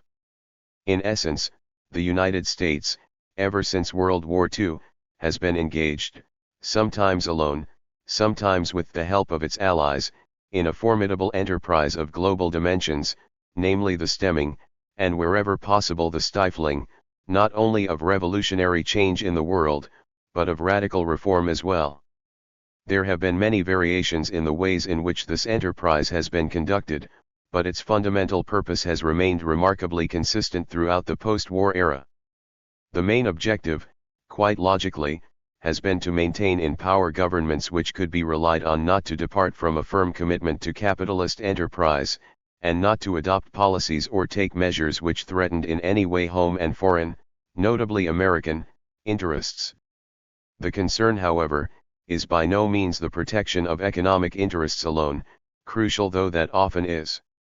Other considerations, of a strategic and political nature, enter as well.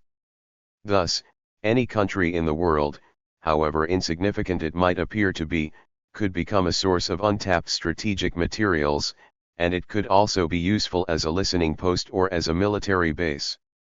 But even if a country is of no conceivable use or significance at all, it should all the same be safeguarded, in the perspective of American and Allied policymakers, from potential revolutionary upheaval, since any such occurrence provides a dangerous example for other countries, in a much feared domino sequence.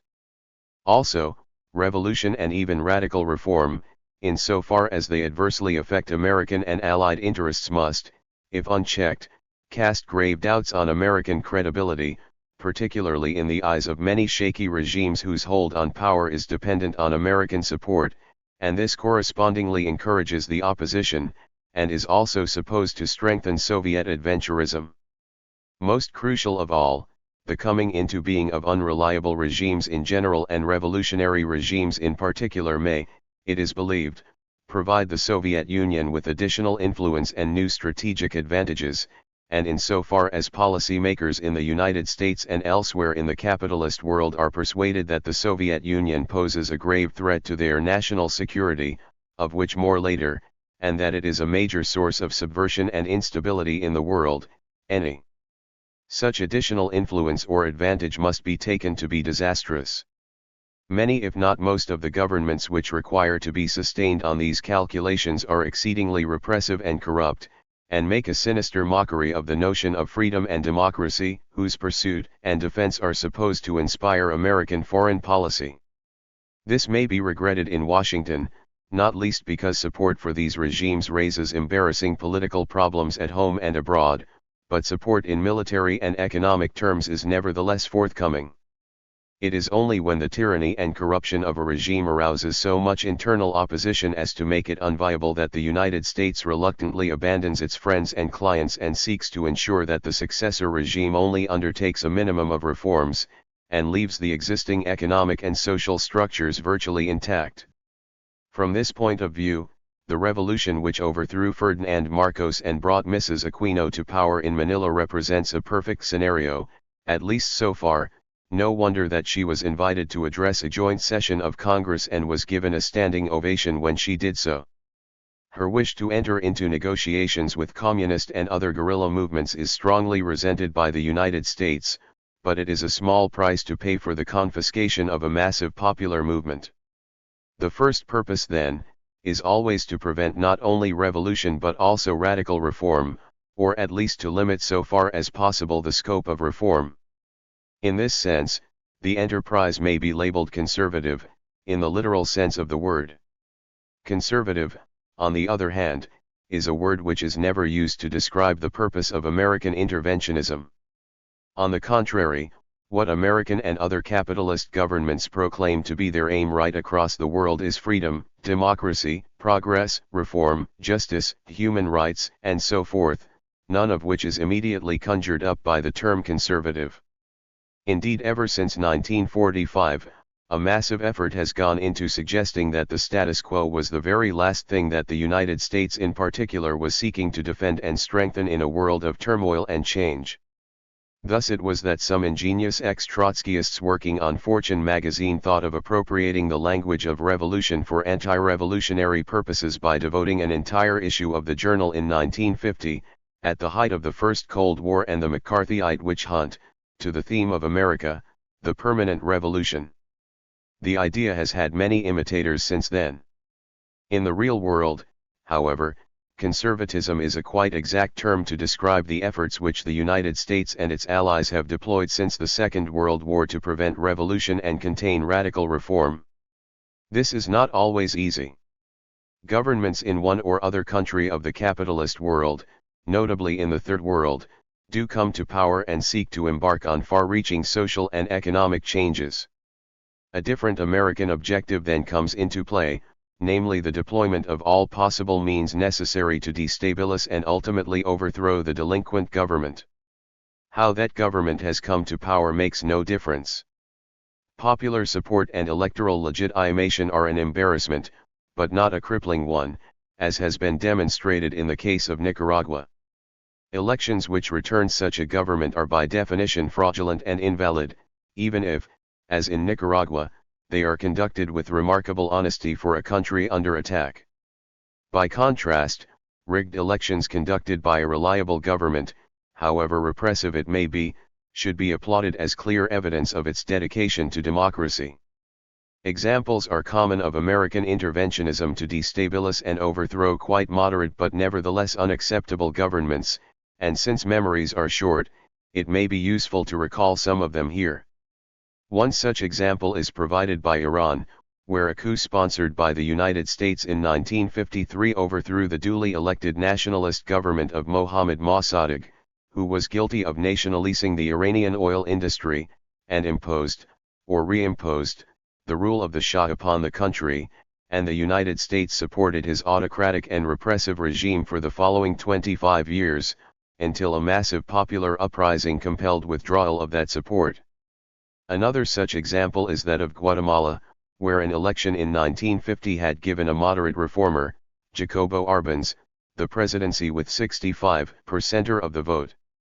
Not content with legalizing the Communist Party, in itself an unforgivable misdemeanor in the eyes of policymakers in Washington, Arbenz pushed forward with modest measures of agrarian reform and even went as far as expropriating 234,000 acres of land which the United Fruit Company was not cultivating, and for which it was offered $1 million in compensation, against the $16 million which it demanded. Arbenz, it may be noted, had supported Washington in the United Nations on major issues, including those that required choosing sides in the Cold War. 3 This was scarcely sufficient to pacify the United States, and he was duly overthrown in an American-sponsored coup in 1954.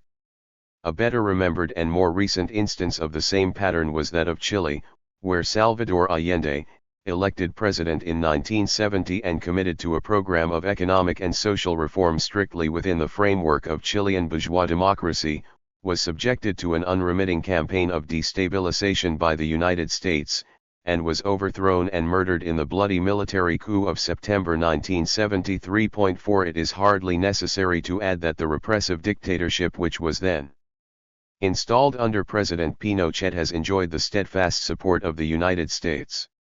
Before much more time has elapsed, Pinochet will be found to be an encumbrance, and the United States will rediscover the virtues of democracy for Chile. That will be the time to hoist into power a safe and reliable successor to him. These and other instances, both successful and unsuccessful, serve to underline the consistency of America's policies in the post-war era. It has been the fashion since Ronald Reagan became president to compare him very unfavorably with his predecessors, and to deplore his reactionary views, his primitive chauvinism, his lack of intelligence, his crass ignorance and his often reckless words and deeds.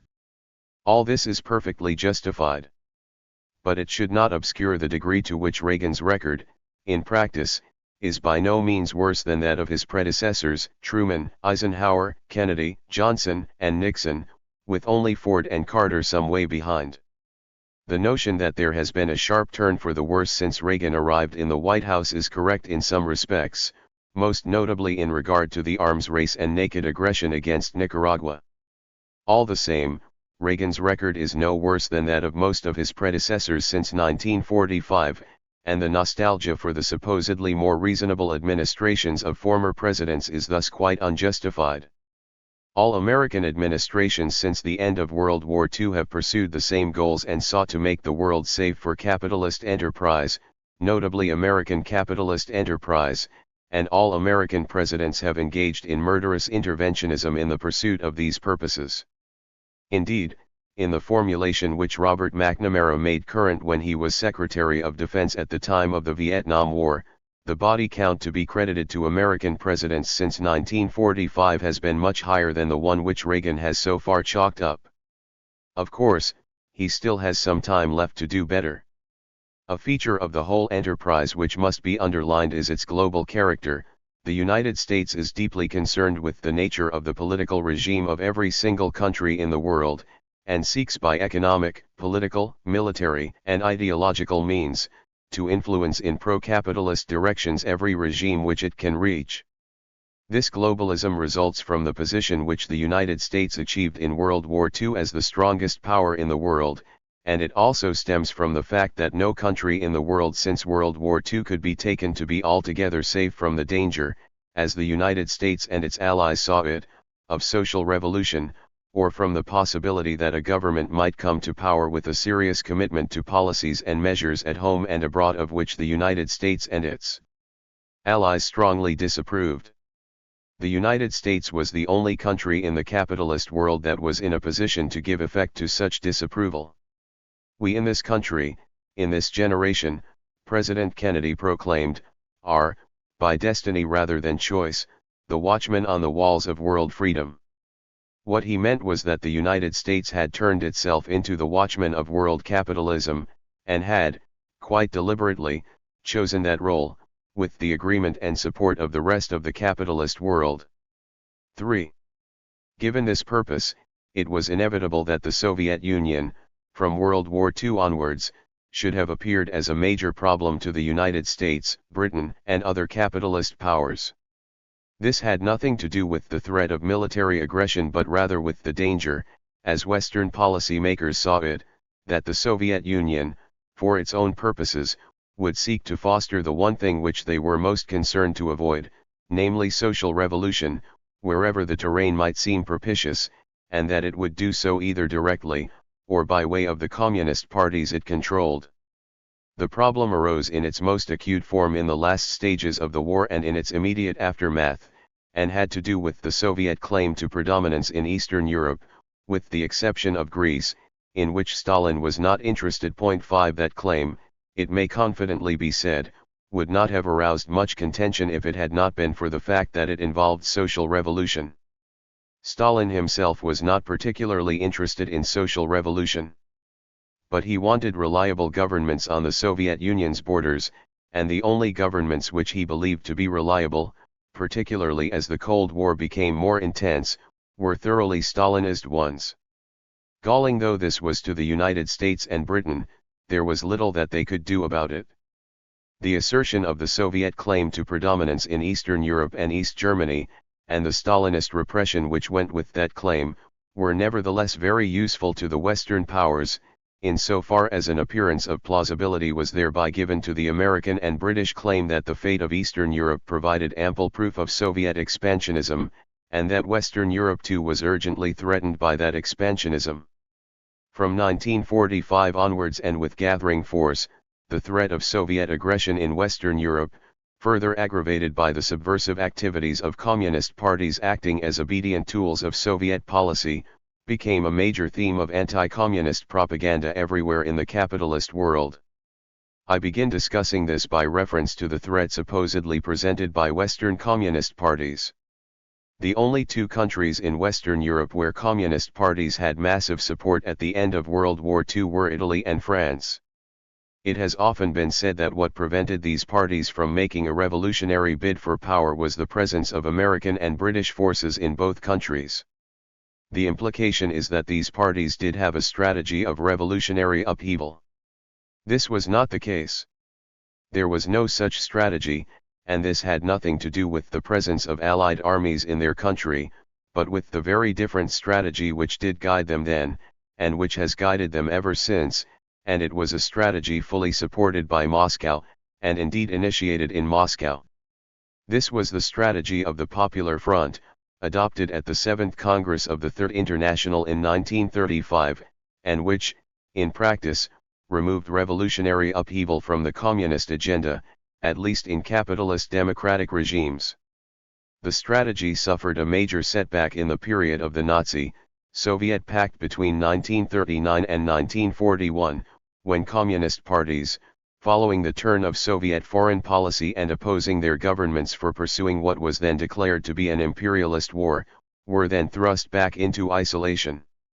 With the entry of the Soviet Union in the war, communists in occupied Europe took the lead in the resistance but were, in Western Europe, fully committed to working within the constitutional confines of capitalist democracy once the war was over, and they were all the more so committed because Stalin himself was opposed to any notion of revolution in Western Europe, or anywhere else for that matter, save for the revolutions which the Soviet Union itself was able to engineer and control in Eastern Europe.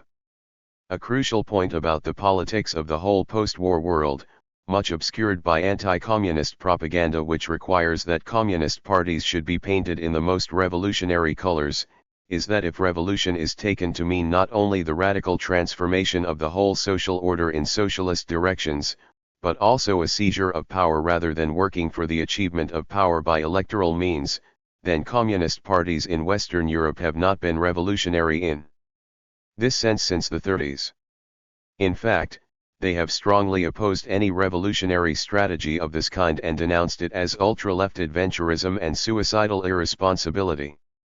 Even at the time of liberation at the end of the war, when the resistance was at its strongest in Italy and France, what might be called the Communist Party's constitutionalist strategy was unswervingly adhered to by the leaderships of the Italian, French, and other Western communist parties. The same point of course applies also to the French Communist Party's attitude to the May events in France in 1968. The point here is not whether this strategy was right or wrong, but rather that the real problem for the United States and all conservative forces in Western Europe at the end of World War II was not the threat of communist revolution, not to speak of Soviet attack, but something altogether different, namely the strong and very widespread pressure for radical renewal which had been generated by the war, by Nazi occupation, and by the discredit attached to traditional economic, social and political elites by virtue of their collaboration with the Nazis. The United States, for its part, wanted the reconstruction of a badly shaken capitalist order with the fewest possible concessions to the pressures for radical reform. What made the Communists dangerous was not their alleged revolutionary intentions, but the fact that they were the main advocates of radical reform on the political scene. However, Communist parties were also eager members of coalition governments whose main purpose was precisely to contain and subdue demands for radical reform. At one level, Communist parties were the voice of reform, at another, they made a crucial contribution to the reconstruction of the shattered economies of their country, to social stability at a particularly critical period, and to the diffusing of militant pressure from below. The incongruity was resolved in 1947 when, under American pressure, communist ministers were unceremoniously thrown out of the coalitions which no longer needed them, but while their return to opposition freed them from the shackles of office and allowed them to reclaim their place at the head of movements of protest and pressure, this made no difference to their general strategy. The insurrectionary label that was then pinned on them by their enemies was and has remained entirely gratuitous. 6. Outside Western Europe, the pressure for liberation from colonial and semi-colonial rule added a powerful national ingredient to the pressure for liberation from traditional conditions of economic, social, and political oppression. It was these twin pressures which Britain, France, the United States and other lesser powers sought to contain at the end of World War II and beyond, and it was naturally the strongest capitalist power which soon assumed the greatest responsibility for that containment.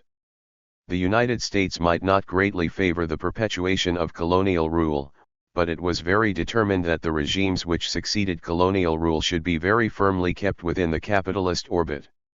Nor in any case did American distaste for colonial rule, such as it was, prevent the United States from according economic and military aid to France in the colonial wars it waged in Indochina and Algeria, or to Britain, or to Belgium and Holland.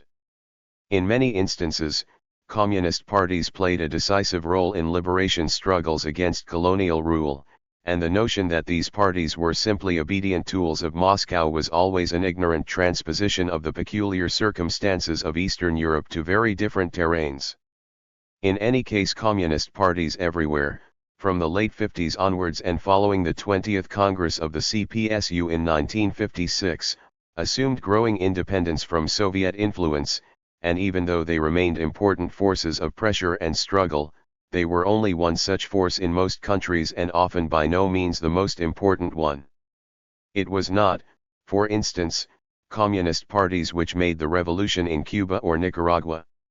In short, it is not communist subversion sponsored by the Soviet Union which the United States and its allies confront, but a gigantic and quite uncoordinated global movement of protest and struggle, notably in the Third World, against intolerable conditions of oppression and exploitation. What, then, of the notion of Soviet expansionism and the alleged Soviet urge to achieve world domination? As I have noted, that notion was greatly nurtured by Soviet control over Poland, Hungary, Bulgaria, and East Germany in the aftermath of World War II, with a somewhat looser control over Romania, and with Czechoslovakia added to the list in 1948, and it also derived great additional strength from Soviet intervention in Hungary in 1956, in Czechoslovakia in 1968 and in Afghanistan in 1979 and after, for the purpose of maintaining communist regimes in power. It is of course possible to view such interventions as prime examples of expansionist ambitions. But it is much more reasonable to see them as based on considerations of national security, and considerations of national pride and personal prestige no doubt also played a part in the determination of Soviet leaders not to lose a country under communist control. This does not justify such interventions, but it serves to explain them rather better than a notion of expansionism for which no plausible reason can be advanced. It may well be said that national security has acquired such an elastic meaning as to be capable of encompassing the whole globe, so that the search for it becomes indistinguishable from expansionism.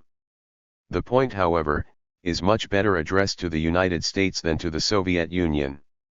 For it is the United States which has constantly invoked national security to justify its presence and interventions in countries far removed from its own borders. The Soviet Union, for its own part, has interpreted national security in quite narrow terms, to cover some countries neighboring it, and which had been given a communist regime. 7.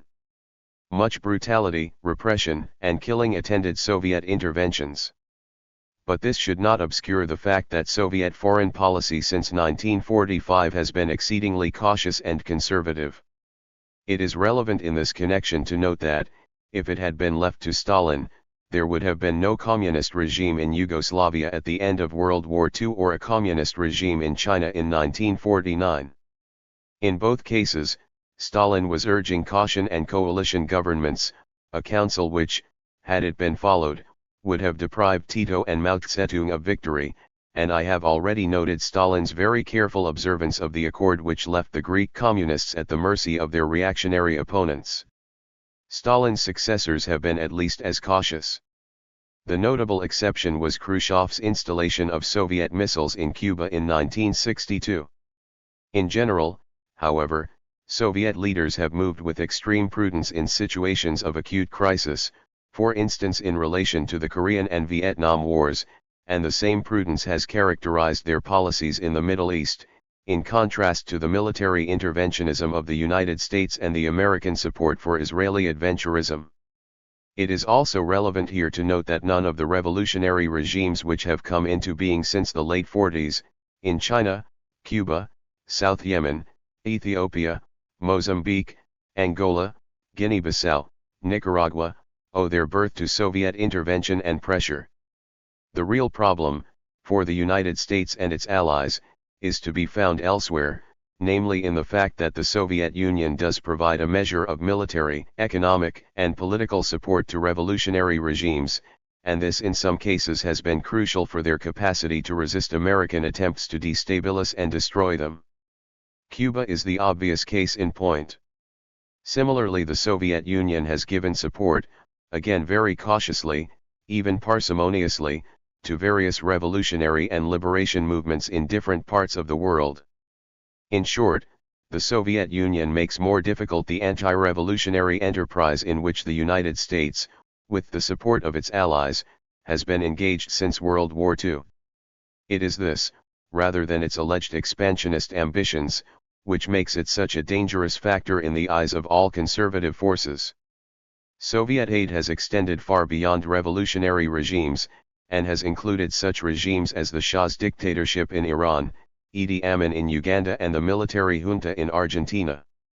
The purpose, clearly, is to win friends wherever possible, which is also what other countries seek to achieve, but has nothing to do, on the evidence, with any desire to foster or foment revolution. Nor even does aid necessarily achieve the desired results. Thus was the Soviet Union summarily expelled from Egypt and Somalia, upon which it had lavished extensive aid. In any case, nothing of this can reasonably be taken to demonstrate expansionist ambitions.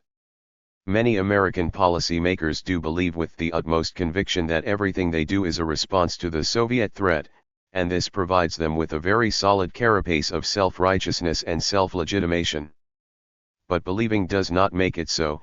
In essence, the Soviet threat has been no more than a marvelously convenient excuse for the struggle of the United States and its allies against revolution and radical reform throughout the world, and it is the same excuse which has fueled an arms race to which the United States has made the decisive contribution, because of its absolute determination to retain effective nuclear superiority over the Soviet Union. 4. American policymakers seek, as they see it, to counter the Soviet threat, and do so in the name of freedom and democracy. But they hold a peculiarly narrow, stunted and blinkered view of what these terms mean in many of the countries in which they are most interested. On the one hand, freedom and democracy tend, in their view, to be identified with the protection of capitalist enterprise, and on the other with the observance of what is often the merest facade of democratic procedures. The great advantage of such a view of freedom and democracy is that it makes unnecessary any consideration of the degree to which oppressive structures of domination and exploitation undermine and negate any serious notion of either freedom or democracy. The bitter irony of American interventionism is precisely that the only hope of giving effective meaning to these terms lies in the radical reforms and revolutionary endeavors which the United States is most concerned to stifle.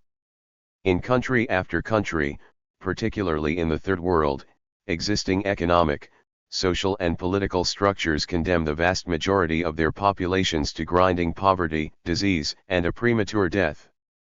The conditions which doom these populations are remediable, but remedying them requires, as an essential if not sufficient condition, the dissolution of these structures of power, privilege, and property, but the United States has been a vital, indispensable factor in the defense and consolidation of such structures.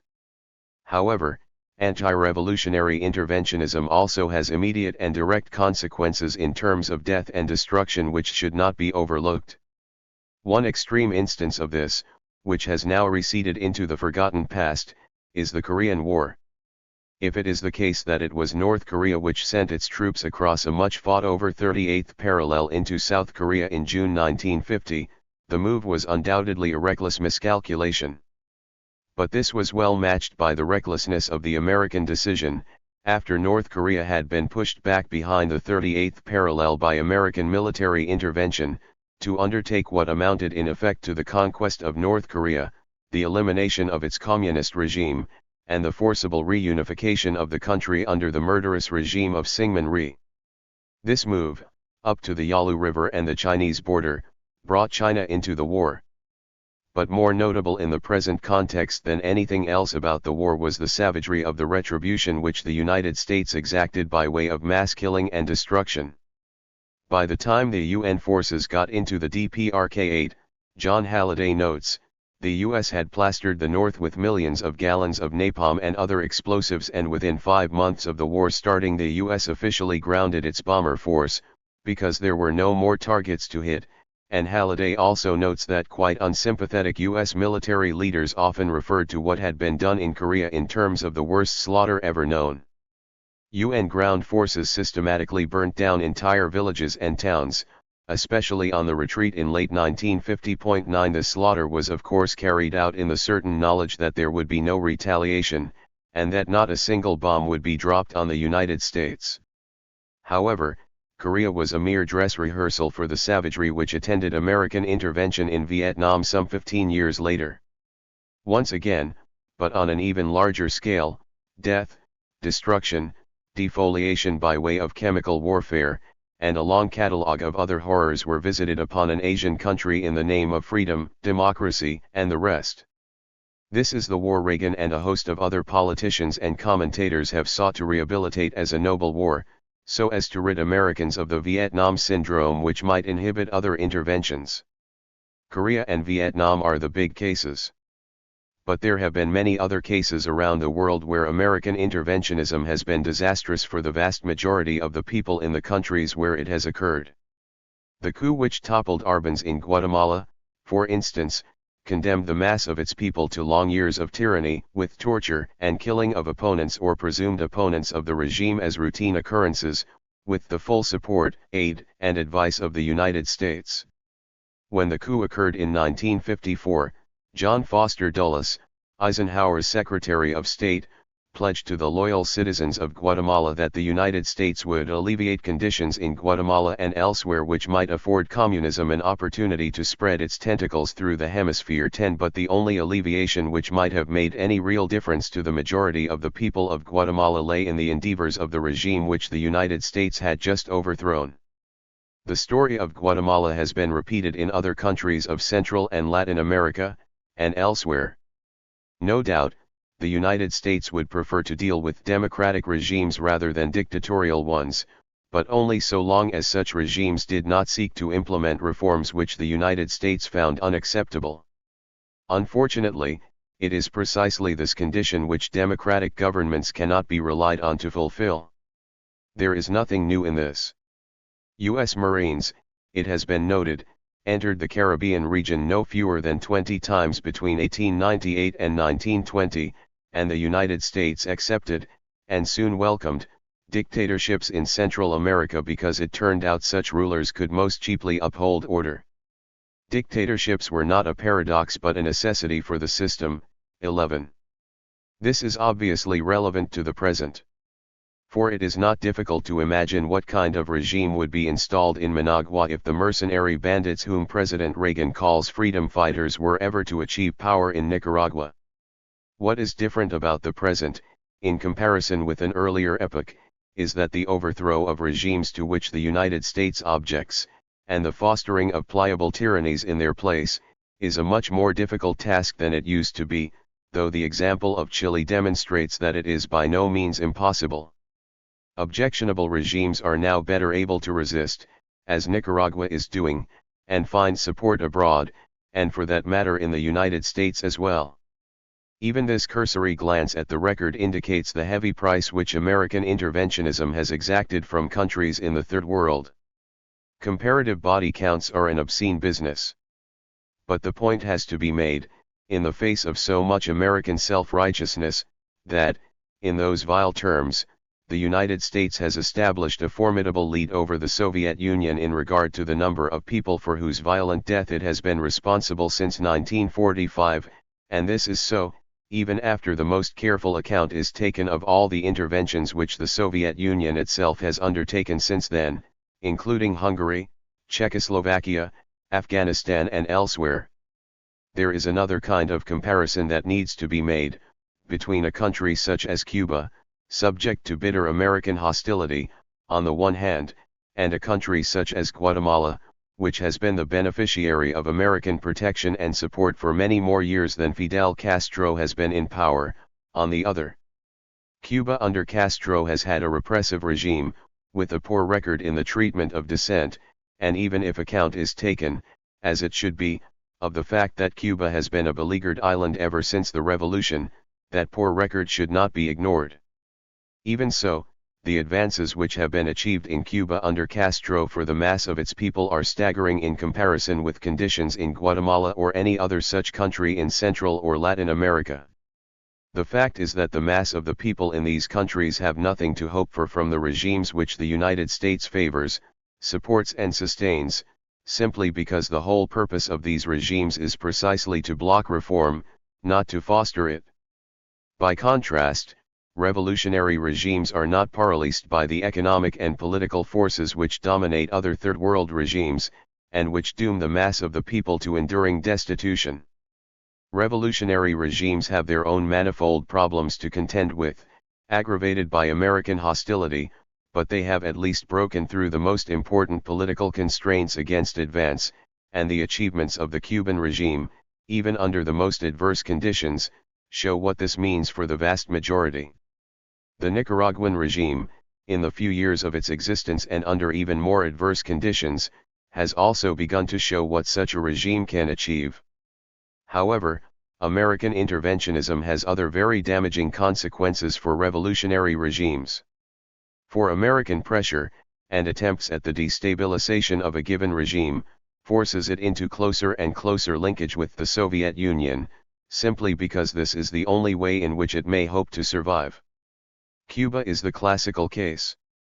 All the evidence suggests that if it had not been for implacable American hostility and pressure, Fidel Castro would not have chosen to link his regime so closely with the Soviet Union.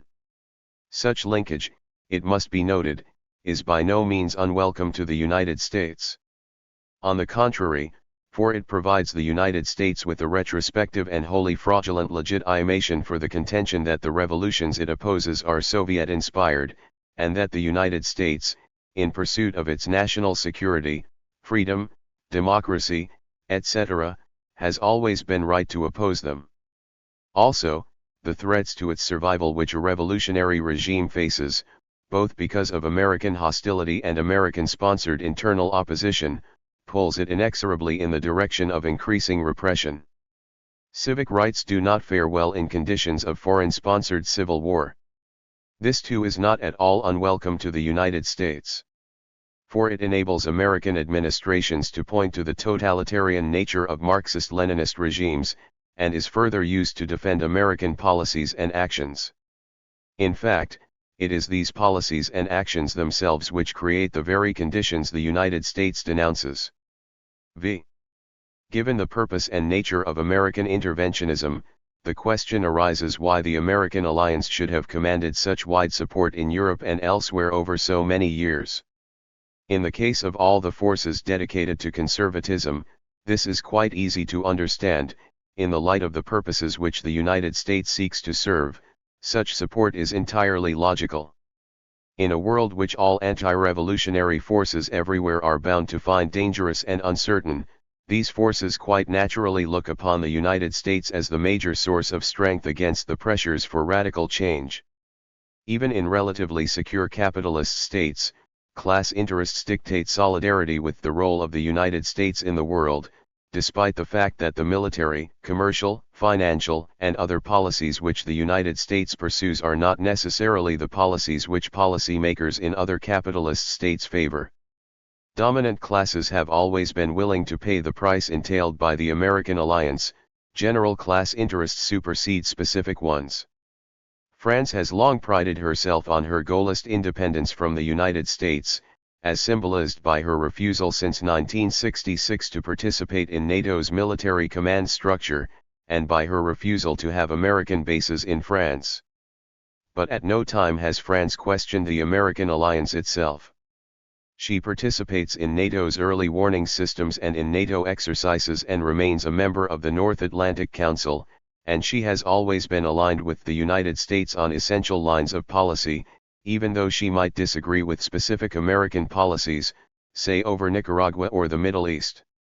Also, American presidents have always had good reason to be grateful to French leaders for their support at moments of crisis, as in the case of de Gaulle's support for Kennedy in the Cuban Missile Crisis of 1962, or Mitterrand's support for the installation of cruise missiles in Germany and other West European countries. Conservative and liberal parties in other countries have also had their Gaullist critics of American policies and actions, and some of them have occasionally spoken in blurred terms of a European dimension in foreign and defense matters, and of greater European independence. But most conservative and liberal politicians have remained very firm in their support for the alliance. Social democratic politicians, for their part, have always tended to be very strong Atlanticists, and played a major role after World War II in the forging of the American alliance. In so doing, they rendered a very great service to the United States, insofar as this social democratic support greatly helped to disguise the conservative purposes the United States sought to advance, and thus gave added plausibility to the assertion that its concern, and the concern of the alliance, was opposition to the Soviet threat, and also freedom, democracy, progress, and reform, all of which were threatened by totalitarian Soviet designs. The labor governments of 1945 to 51 played a particularly important role in this connection in the crucial period when the shape of the post-war settlement was being set. 12 Any faint sentiment in the labor leadership that Britain might lead a third force was very quickly dispelled in favor of what was called, in Britain but not in the United States, the Anglo-American Alliance, and social democracy from then onwards, in Britain and elsewhere, was fully committed to the alliance. One important reason for this was the strong and ancient anti-communism and anti-Sovietism which had been a major element in social democratic thinking ever since the Bolshevik Revolution of 1917, and this was quite naturally very greatly reinforced at the end of World War II and in the years thereafter by the hideous treatment of social democratic leaders by the Soviet regime. Even more strongly than in pre-war years, the murderous practices associated with Stalinism added an even sharper edge to the revulsion and hostility which social democratic leaders had in any case traditionally felt for Soviet communism, and this made it much easier for them to convince themselves and their followers not only that the Soviet leaders were evil men who were running a system they wholeheartedly rejected, but also that these men posed a direct military threat to the West. This view, and the policy implications that followed from it, notably support for the American alliance, were also the more acceptable to social democratic leaders because a radically different approach involved great political risks, uncertainties and struggles, and would have been entirely out of keeping with their basic ideological and political orientations, would have meant a sharp break with the essentially collaborative relationship they had with their bourgeois opponents in the realm of defense and foreign policy. By contrast, support for the alliance provided a solid basis for collaboration and consensus, and was perfectly congruent with social democratic political thinking and perspectives. The American record since World War II has been subjected to critical scrutiny by American writers themselves. 13 But their work is dwarfed by the mountain of apologetic writing on the subject, both in the United States and in the countries of the alliance. Such criticism as this writing ventures to make, tends to be addressed to the means which the United States employs to achieve its purposes. The purposes themselves are generally taken to be altogether praiseworthy. In this respect, as in many others, the political culture of the countries allied to the United States, not to speak of the United States itself, has been saturated by an overwhelming consensus. In the building and maintenance of this consensus, an important role has been played by journalists, commentators, academics, and intellectuals as well as politicians. In all capitalist countries, beginning with the United States itself, such people, in very different ways and at different levels of sophistication, have provided precious ideological and political reinforcements for American interventionism. They have been able to do so in their own way without having to conform to officially laid down doctrine, and even with the freedom of express independent and critical views on this or that aspect of official policy. But however many and substantial the reservations and qualifications they might bring to their work, it is nevertheless the conservative enterprise on which the United States has been engaged that they have helped to legitimate. What depths this can plumb is well illustrated by a European appeal to the American Congress issued by an organization calling itself Resistance International and urgently requesting Congress to vote aid to the Nicaraguan resistance, i.e. the Contras. The freedom of Nicaraguans, the document affirms, is your freedom and ours. In this sense, it is indivisible. If you fail in Nicaragua, we have the right to ask you, where will you fail next time? If freedom and democracy are not worth defending in your own hemisphere, where are they worth defending? The free world awaits your reply. So do its enemies. 14 The signatories of this appeal to Congress to continue support for what, rhetoric apart, amounts to massacre, pillage and torture in Nicaragua include writers, academics, journalists, politicians, and others from 9 European countries, among them Emmanuel Leroy Lagery, Olivier Todd, and Leszek Kolakowski. It would be simplistic and naive to think that the intellectuals and others who have supported American interventionism since 1945 have not for the most part been moved by the conviction that they were helping to defend freedom, democracy, etc. But while this, however misconceived, may be acknowledged, it would be equally naive to ignore the fact that acceptance and endorsement of America's self-image as a wholly benevolent power, and support of American purposes and policies, have provided these supporters with considerable advantages by way of jobs, foundation grants, travel, promotion, consultancies, prestige, status, and other such benefits, whereas opposition to American interventionism carries with it the distinct risk, often the certainty, of loss of job, the withering of promotion prospects, the withholding of the aforesaid benefits, and the more outspoken the opposition, the greater the jeopardy. It may be difficult to touch anyone as distinguished as Noam Chomsky, but there is a great deal that can be done to discourage and dishearten less eminent writers, journalists, academics, and others, and to induce them to exercise one of the most effective forms of censorship, namely self-censorship. What is true for such people is also true, in somewhat different ways, for politicians, both in the United States and also in the countries of the Alliance. Support, even qualified, for America's role in the world, or at least acquiescence, has been a crucial condition for the pursuit of a successful political career. Outright opposition, on the other hand, has usually entailed relegation to the fringes of political life.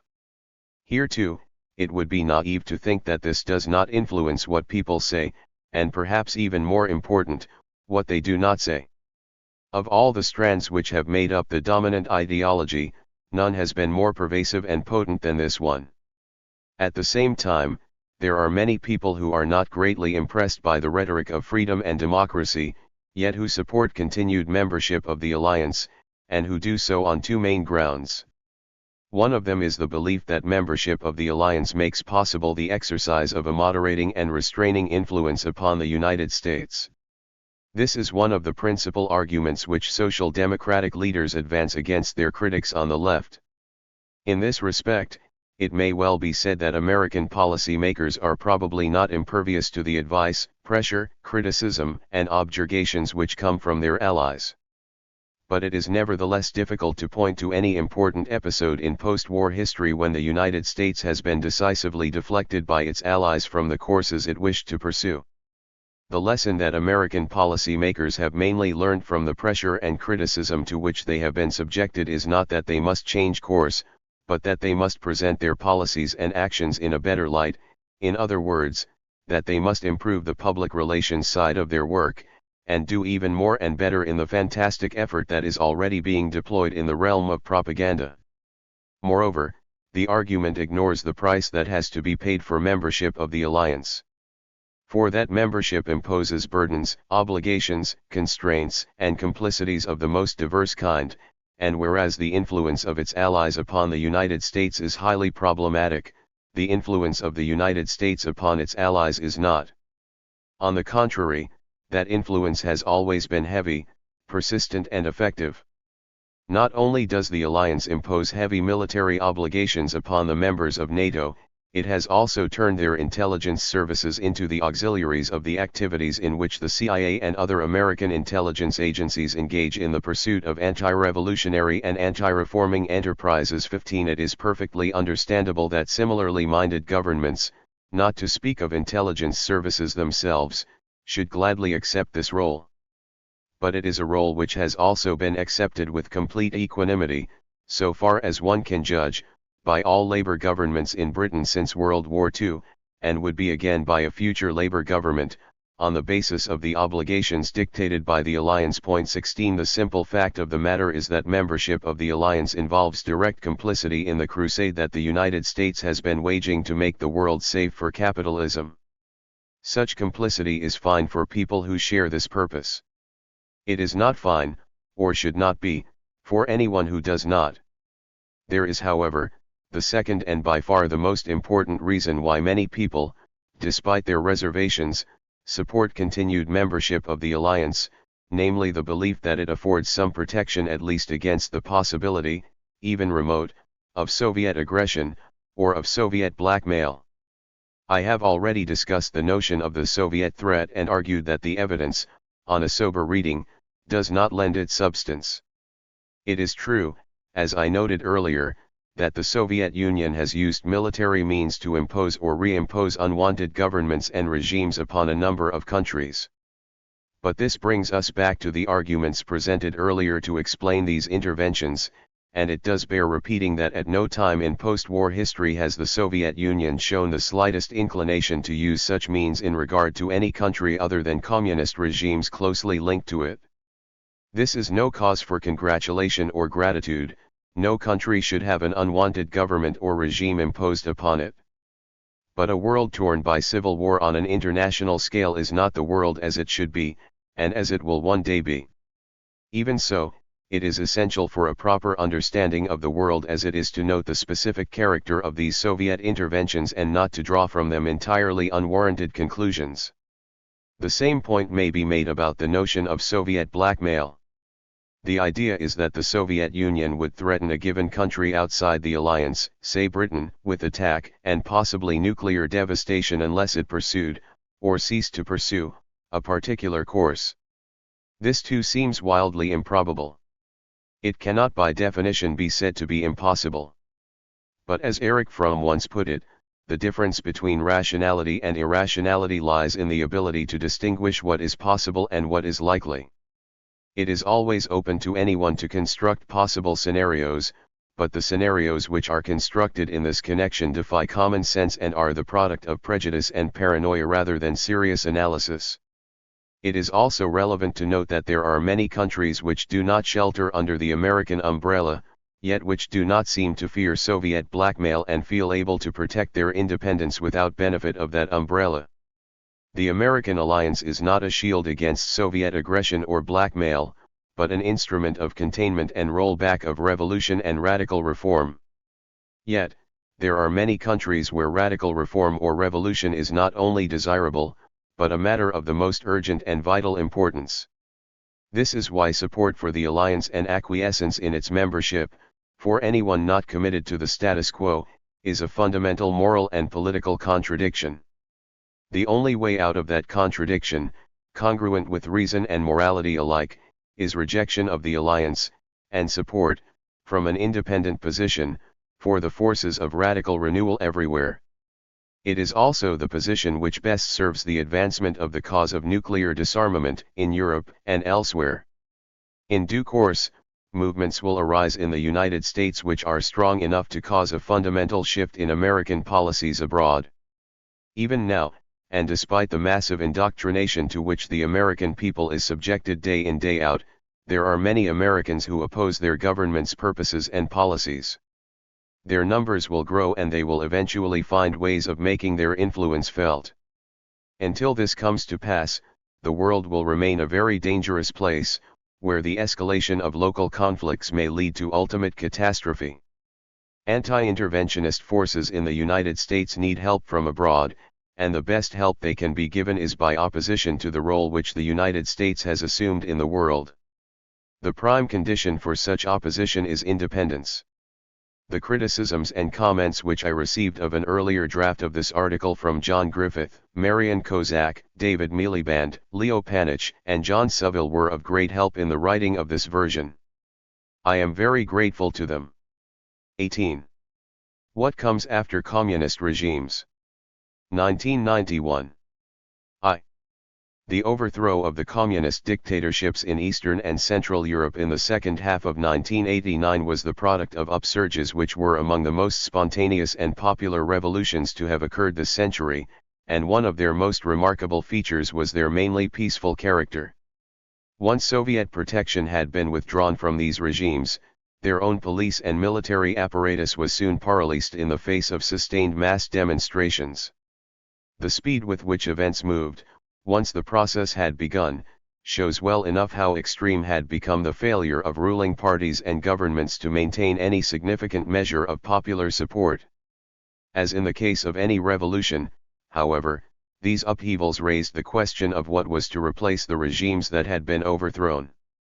In fact, two distinct questions needed to be answered. The first was what kind of political regime was to be set up. The second concerned the nature of the social order that was to come into being. The same two distinct questions have also been posed by the crises which have gripped all communist regimes apart from those in Eastern and Central Europe, most notably the Soviet Union. There are many revolutions in the world which bring about a change of political regime, but which do not seriously affect the social order, or which do not affect it at all. The democratic successes in recent years in Latin and Central America are cases in point. There too, dictatorships have been swept away by popular upheavals. But the economic, military, and administrative power blocks which had sustained the dictatorships, and which had been sustained by them, remained in place, with only some changes in personnel in the government and the state.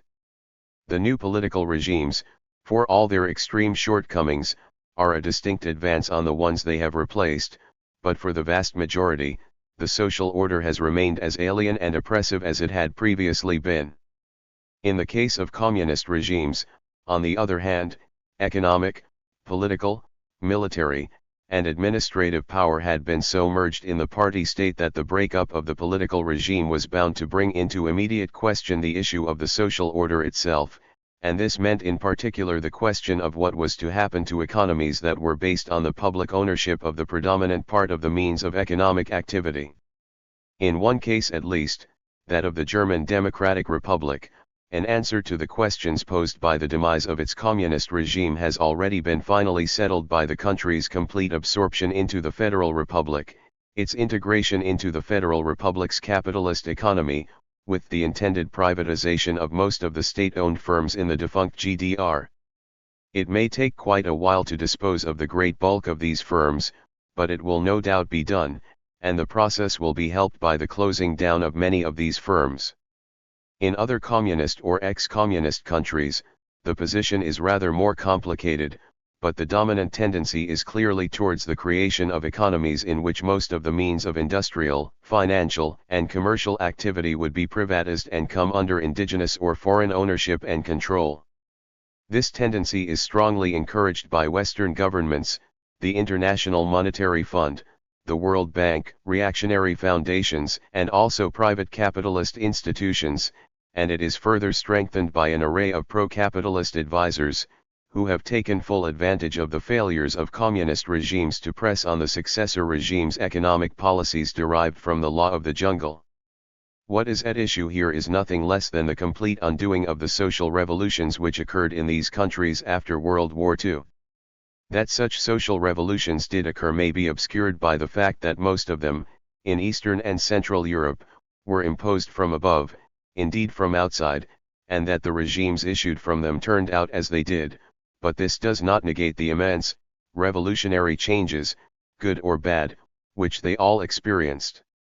The authoritarian or semi-authoritarian political structures which had been in place in most of these countries in the pre-war years were dissolved, and so too were the social hierarchies which, save in East Germany and Czechoslovakia, had kept the great majority of their populations in a state of dire subjection.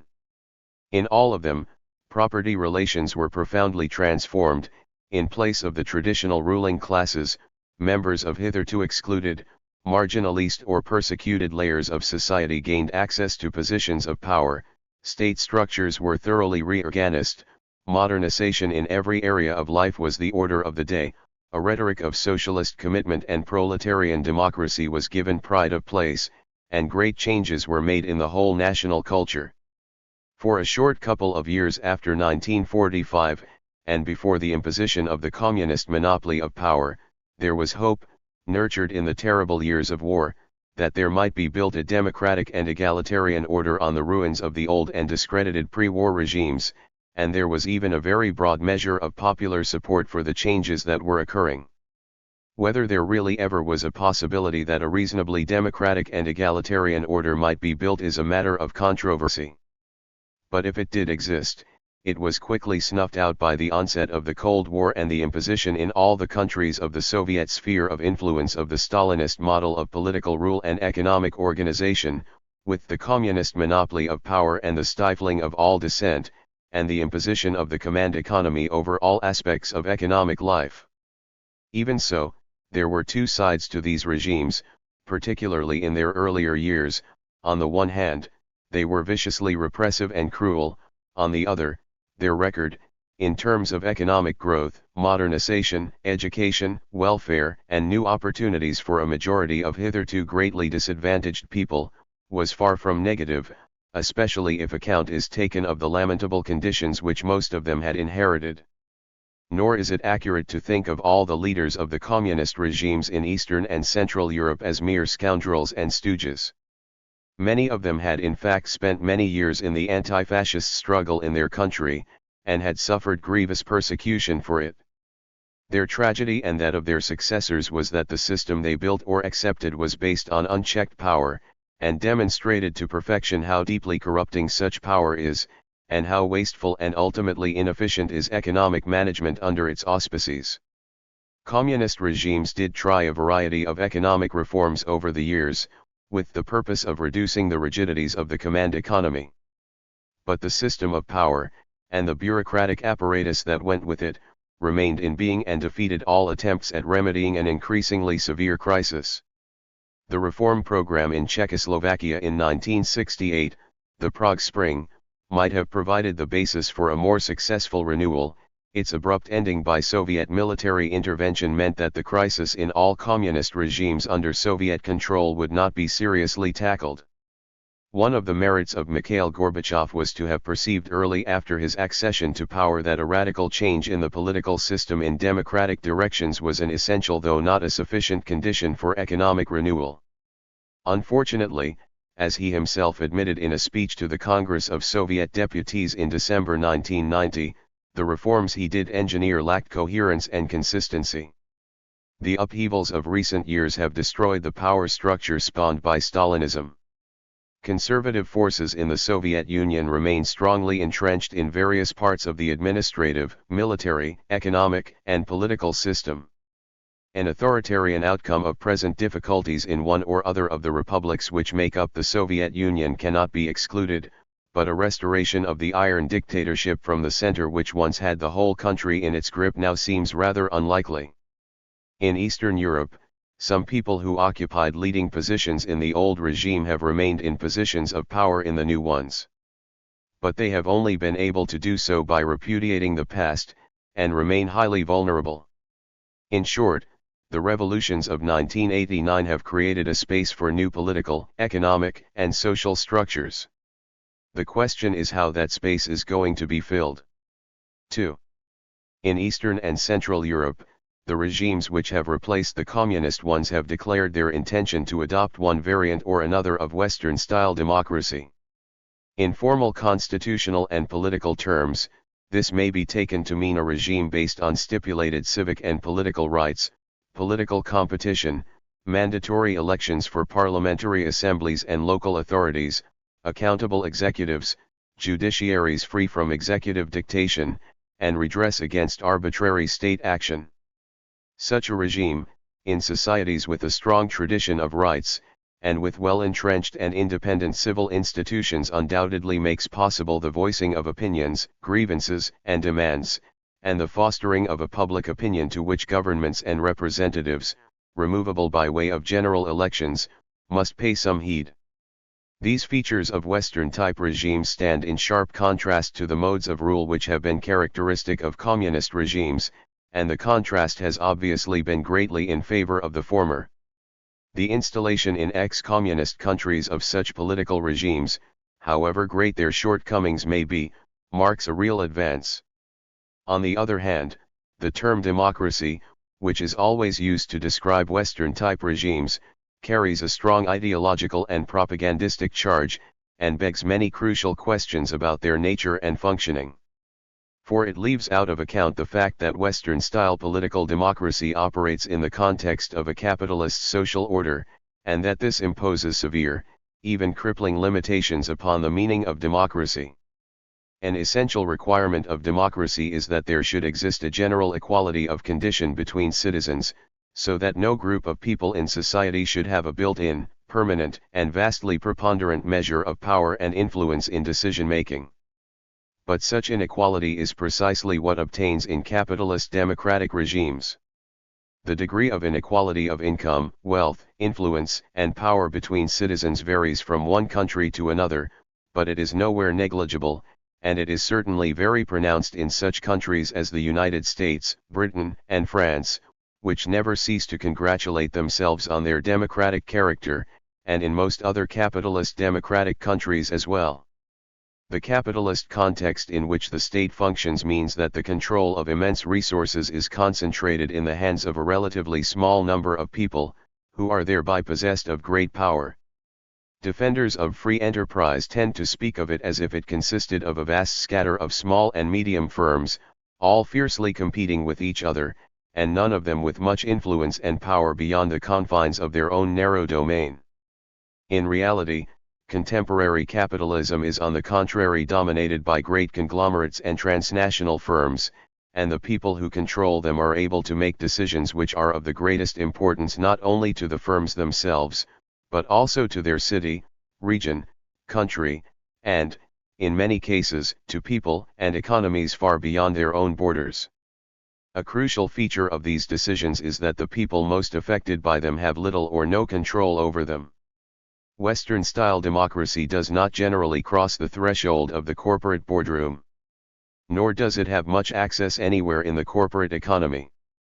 Apologists for capitalism also argue that the decisions taken in the boardroom are inherently congruent with the public good and the general interest, because of the operation of that famous invisible hand guided by the market.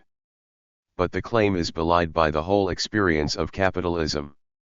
For wherever it has been allowed to proceed unchecked, capitalist enterprise has always proved to be a menace to those who work for it, and to society at large. This is to be expected, since its dynamic is the pursuit of private profit, with any other consideration a mere distraction from that pursuit, and therefore quite naturally ranking far behind it. This is why power holders in the state, however dedicated they might be to free enterprise and the market, have always found it imperative, for the sake of the system itself, to curb the antisocial propensities which form an intrinsic part of its nature. The trouble, however, is that the state, save in a few exceptional countries, notably Sweden, where counter-capitalist forces have been strong, has been greatly constrained in its curbing endeavors, and only seeks to attenuate, at best, the depredations and derelictions of free enterprise. All this forms the necessary background to the arrangements which are now being proposed for the countries that once formed part of the Soviet bloc, and which are already quite advanced in such countries as Poland and Hungary. The magic word everywhere is privatization. But privatization has implications which are seldom made clear by its devotees. One of them is that the transfer of public property to private agents means the creation of a new capitalist class, whose purposes would be no different from those of their counterparts in capitalist countries. The provenance of the members of this new class is still somewhat uncertain, since its formation is still in its early stages. But a good many of them, as is already happening in Poland and Hungary, would come, ironically enough, from the discredited nomenklatura, for these are the people who know their way around, have the right connections, and have money or can obtain credits and loans. Others would be people who had acquired wealth in the second or black economy, and there would no doubt emerge a host of budding entrepreneurs eager to take advantage of the opportunities offered by the sale at bargain prices of plants, equipment, land, and other resources hitherto in the public domain. Any comparison with the new economic policy inaugurated by Lenin in the Soviet Union in 1921 is misleading, for NEP never brought into question the public ownership and control of the main means of economic activity. What is envisaged now is precisely the privatization of these such means, and the process would of course involve the acquisition by foreign firms of many enterprises, particularly the most efficient and profitable ones. Local managers, as in Latin America, would then become the representatives and employees of faraway owners and controllers even more remote from national needs and concerns. The prospect of such a foreign takeover is openly, indeed eagerly, contemplated by many of the people who were in the forefront of the movements which brought down the communist regimes in Eastern and Central Europe. However it would be composed, it is quite certain that it would be a new capitalist class. It would be different in kind from the new class that was constituted by the state bourgeoisie of communist regimes, for it would be based on ownership and control of private enterprises rather than on the control of public ones. Such control, operating in the context of dictatorial regimes, itself had many oppressive and arbitrary features, but it is pure prejudice to suggest that this is the only context in which it can conceivably operate, and that it is therefore bound to be oppressive and arbitrary.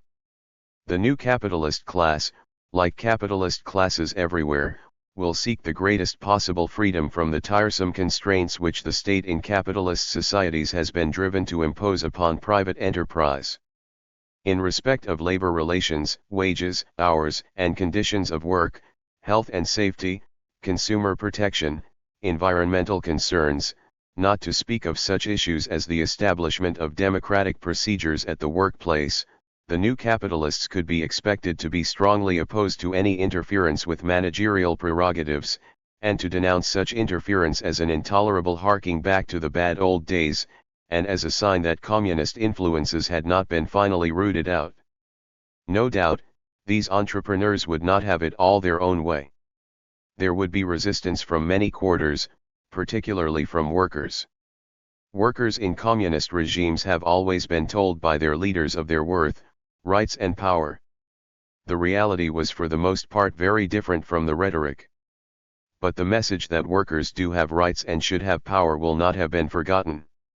Having been freed from the managerial power of their communist managers, and from retribution at the hands of the state for speaking out, they are not likely to accept without resistance the imposition of arbitrary power upon them by their new indigenous and foreign bosses.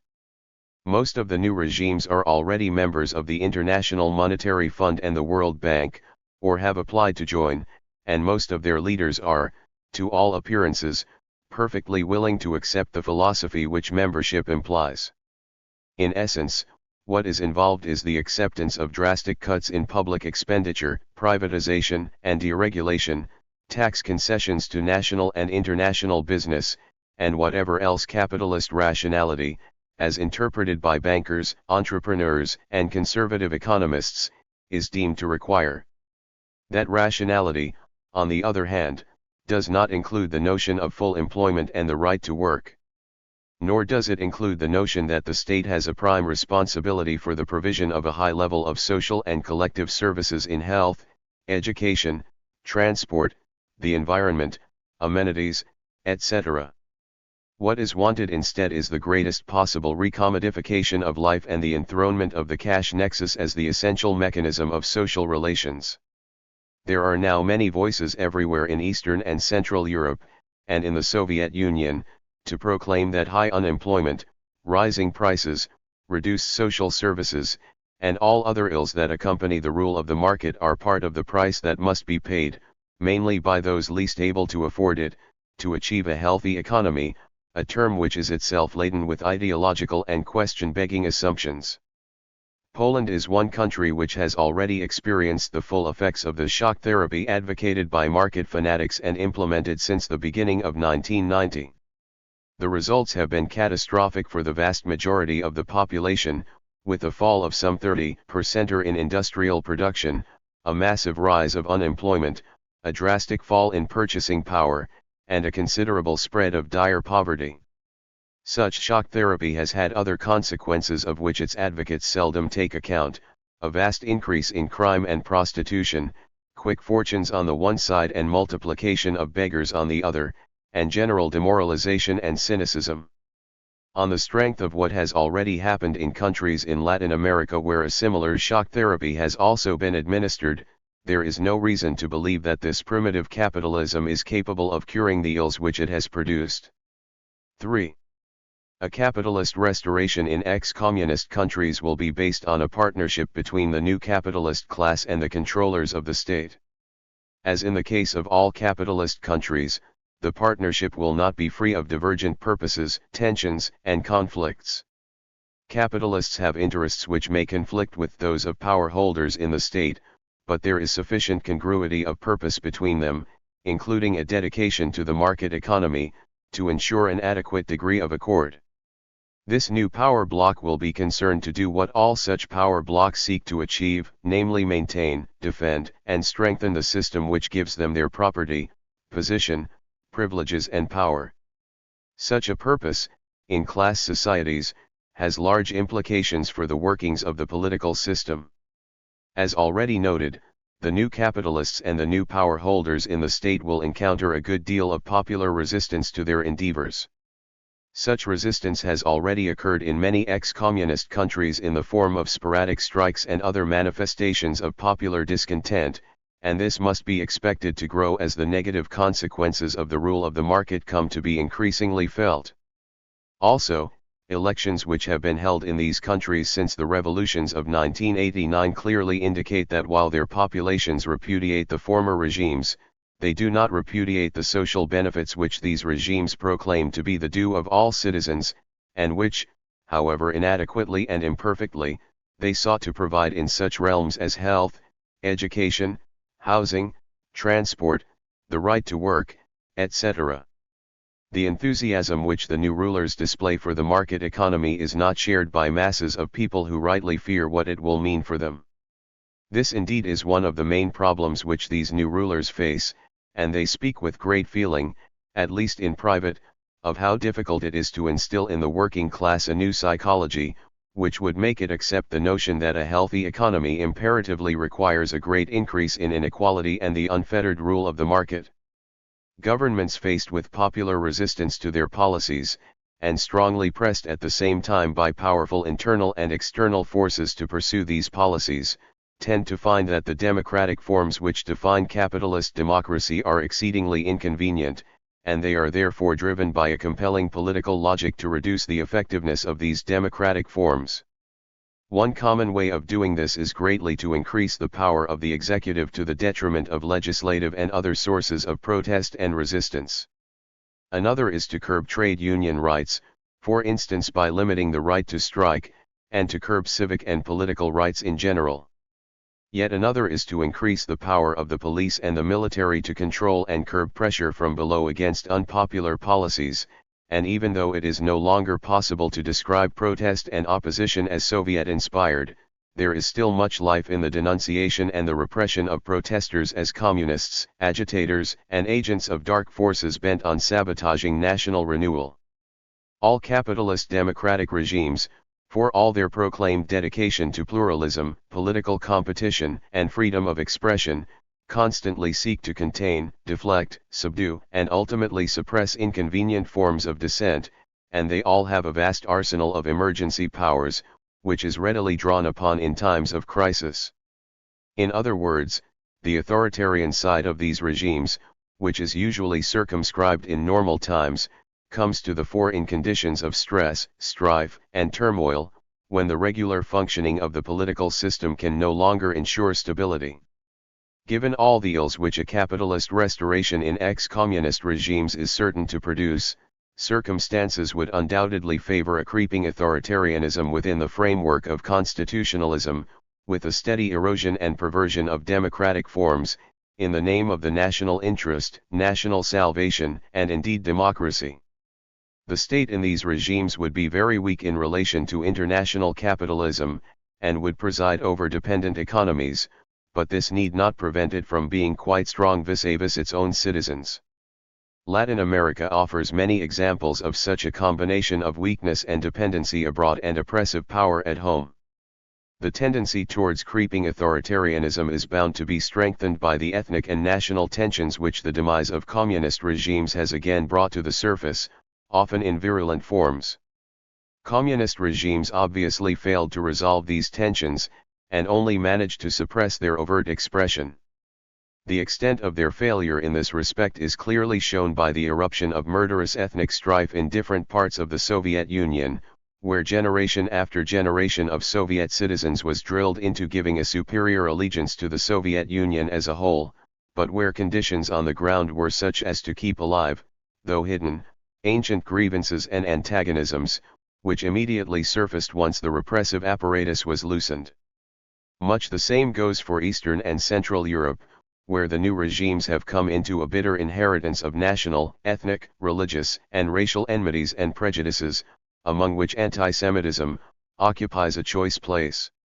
Regimes in which the market is the organizing principle of life, with competition and individual striving for material advantage acclaimed as the highest virtues, cannot tackle any of these problems effectively.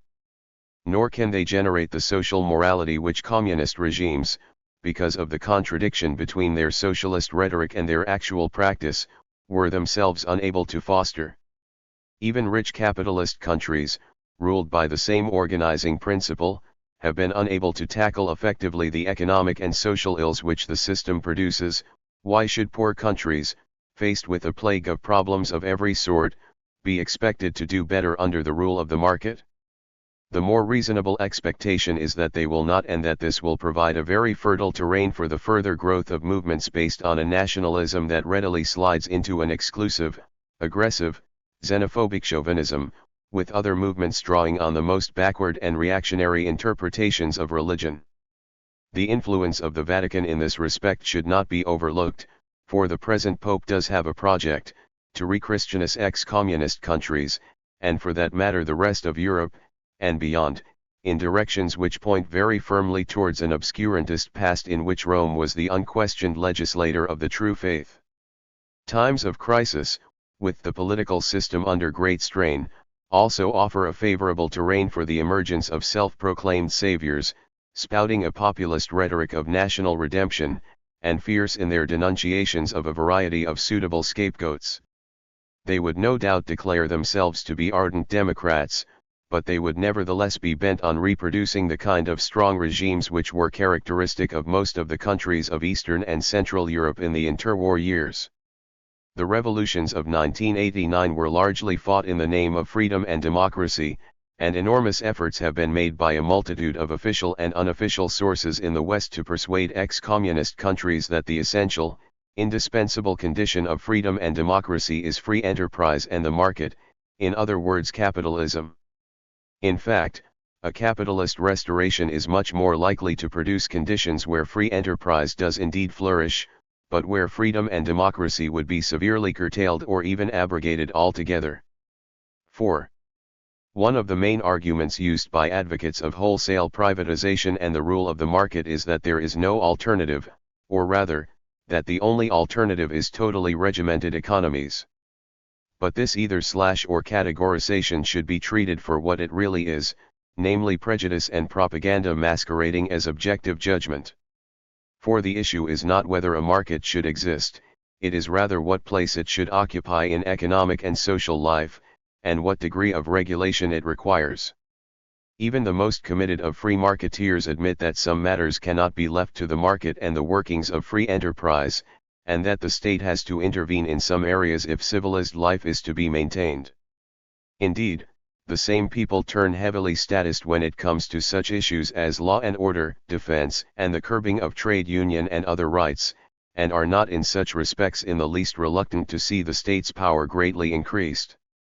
The difference between them and their interventionist opponents is that the latter insist on the state's responsibility for the organization of a wide range of collective services whose provision should not be governed by the rule of the market: health, education, public transport, the protection of the environment, the provision of amenities, the access to quick and cheap justice, and much else that defines the quality of life and the reality of citizenship for the vast majority of people. The point is not that the state itself run all such services, but it should ensure that provision, by whatever agencies, should be made for them. As for productive activity, the point has already been made that a degree of regulation and control has always been imperatively required, given the asocial and antisocial dynamic of capitalist enterprise, and capitalist entrepreneurs, for all their proclaimed dislike of the state, have always been the most voracious consumers of state help by way of protection and subsidy, against the dictates of the market. So too is it well to remember that countries which have in recent years been most admired as examples of free enterprise, for instance South Korea and Taiwan, not to speak of Japan, would be better cited as examples of state intervention in economic life. In short, state interventionism has always been an intrinsic and crucial part of the history of capitalism. The point is to create the conditions in which that interventionism is placed at the service of society. It is by now generally agreed on the left that the state cannot possibly plan every detail of economic activity, or at least that it cannot do so in ways which are satisfactory. But this is very different from saying that a democratic state, mandated by popular will freely expressed after due debate and deliberation, should not determine economic and social priorities, and plan for their fulfillment. It is a perverse dogmatism which stipulates that all planning is by definition undesirable. Controllers of the state, whatever their ideological dispositions may be, do plan for some years ahead in such areas as highway construction, the building of schools, hospitals, prisons, the procurement of weapons, etc., and they seek to ensure that the plans are fulfilled. The point is to extend this a great deal further, without any thought of controlling from the center every aspect of economic activity. Similarly, in relation to private versus public enterprise, the issue is not at all whether there should exist a private sector or not, but what is to be the nature of the mix in mixed economies. The term was invented as a euphemism for capitalism, and served to obscure the fact that in reality it denoted an overwhelmingly predominant private sector, with a subsidiary public sector largely confined to infrastructural concerns, and the drive to privatization in the last decade in many capitalist countries has further reduced and weakened the public sector. The alternative to both the command economy and the market economy is a mixed economy in which the position of the public sector vis-a-vis the private sector is reversed, and where the commanding heights of the economy, including its strategic industrial, financial and commercial enterprises, and some of the lesser heights as well, come under one form or another of public or social ownership, under the scrutiny and regulation of a democratic state, itself strictly accountable. State ownership is only one form of social ownership, suitable for some major industries and services, but to be complemented wherever possible by local and regional enterprises and partnerships, owned and run by municipal or regional authorities, and by various organizations and collectivities in society. All such bodies would enjoy a very considerable autonomy, and they would, in many instances, be competing with the private sector, located at the lower heights of the economy or at its grassroots, and providing a wide range of goods, services, and amenities. This is the kind of economic pluralism which is truly congruent with political pluralism, all the more so because state ownership need not be thought of in terms of single, monopolistic corporations, but rather as areas of economic activity ruled wherever possible on the principle that more than one is better than one. A fundamental tenet of the apostles of the free market economy is that a different economy, in which the public sector was predominant, is bound to be inefficient. The notion of efficiency, like so much else in the vocabulary of such people, is heavy with ideological overtones, but even if taken on its own terms, the assertion must be treated as mere dogma. Even in communist regimes, public ownership was not always inefficient, and communist experience of public ownership cannot in any case be taken as proving anything, given the exceedingly unfavorable conditions under which it operated.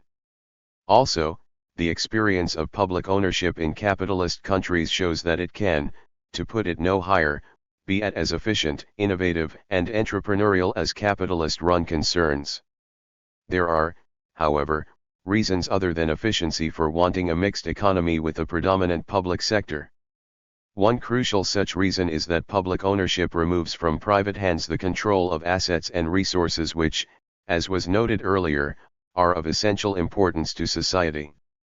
Private armies in control of stocks of weapons are now thought to be an abomination, which no properly run society could ever tolerate. However much it may offend conventional wisdom, and even much current thinking on the left, it needs to be said that the private control of what are social assets and resources is scarcely less abominable.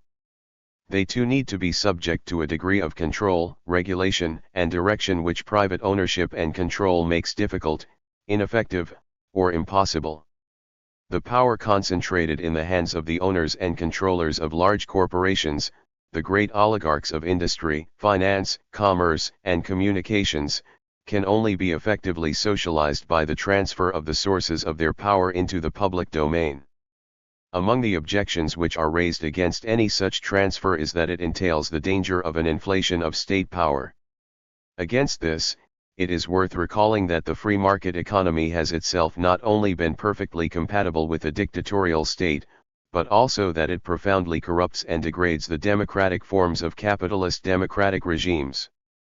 But the answer, more positively, is that an economy in which the public sector is dominant need not be tightly run from the center, that it is intended, as noted earlier, to be marked by economic pluralism, that the state itself would be democratically constrained, and that it would function in a democratic context. A predominant public sector is an essential condition for the creation of societies in which cooperation and fellowship are the dominant values, but nobody would now argue that it is a sufficient condition. The experience of communist regimes is proof enough of that. A predominant public sector is no more than the indispensable base on which new social relations may be built, in a process that is certain to be long and difficult. But it is a process that opens up possibilities of human emancipation which are precluded by the spirit and the practice of capitalism. It is that base which devotees of the free market economy, inside and outside communist and ex-communist regimes, seek to destroy by their frantic pressure for privatization. They are finding that the wholesale disposal of national assets to private buyers is likely to be a difficult and protracted business. Nevertheless, the privatization campaign will no doubt succeed in some countries, say Czechoslovakia, Poland, and Hungary, not to speak of the former German Democratic Republic, and will in due course produce an economy in which the private sector will be heavily predominant. Other ex-communist countries, notably the Soviet Union, are still at a point where crucial choices in this respect have not yet been finally made.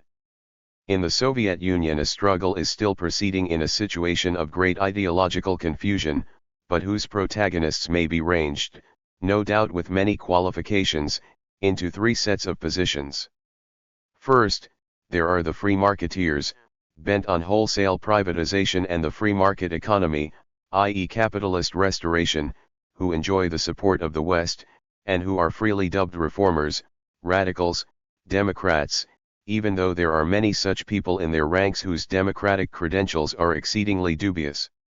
At the other end of the spectrum, secondly, there are those people who hanker for the good old days, when the nomenclatura ruled, the command economy was in place, and there was no nonsense about democracy, perestroika, and glasnost. These are the conservatives, whose numbers and strength are not easy to evaluate, since they are for the most part careful not to parade their opinions too openly. Somewhere in between these two positions, there are the protagonists of a third way, who do want political pluralism but who are not willing to see the larger part of the economy, particularly its strategic heights, fall into the private domain and form the basis of a capitalist restoration.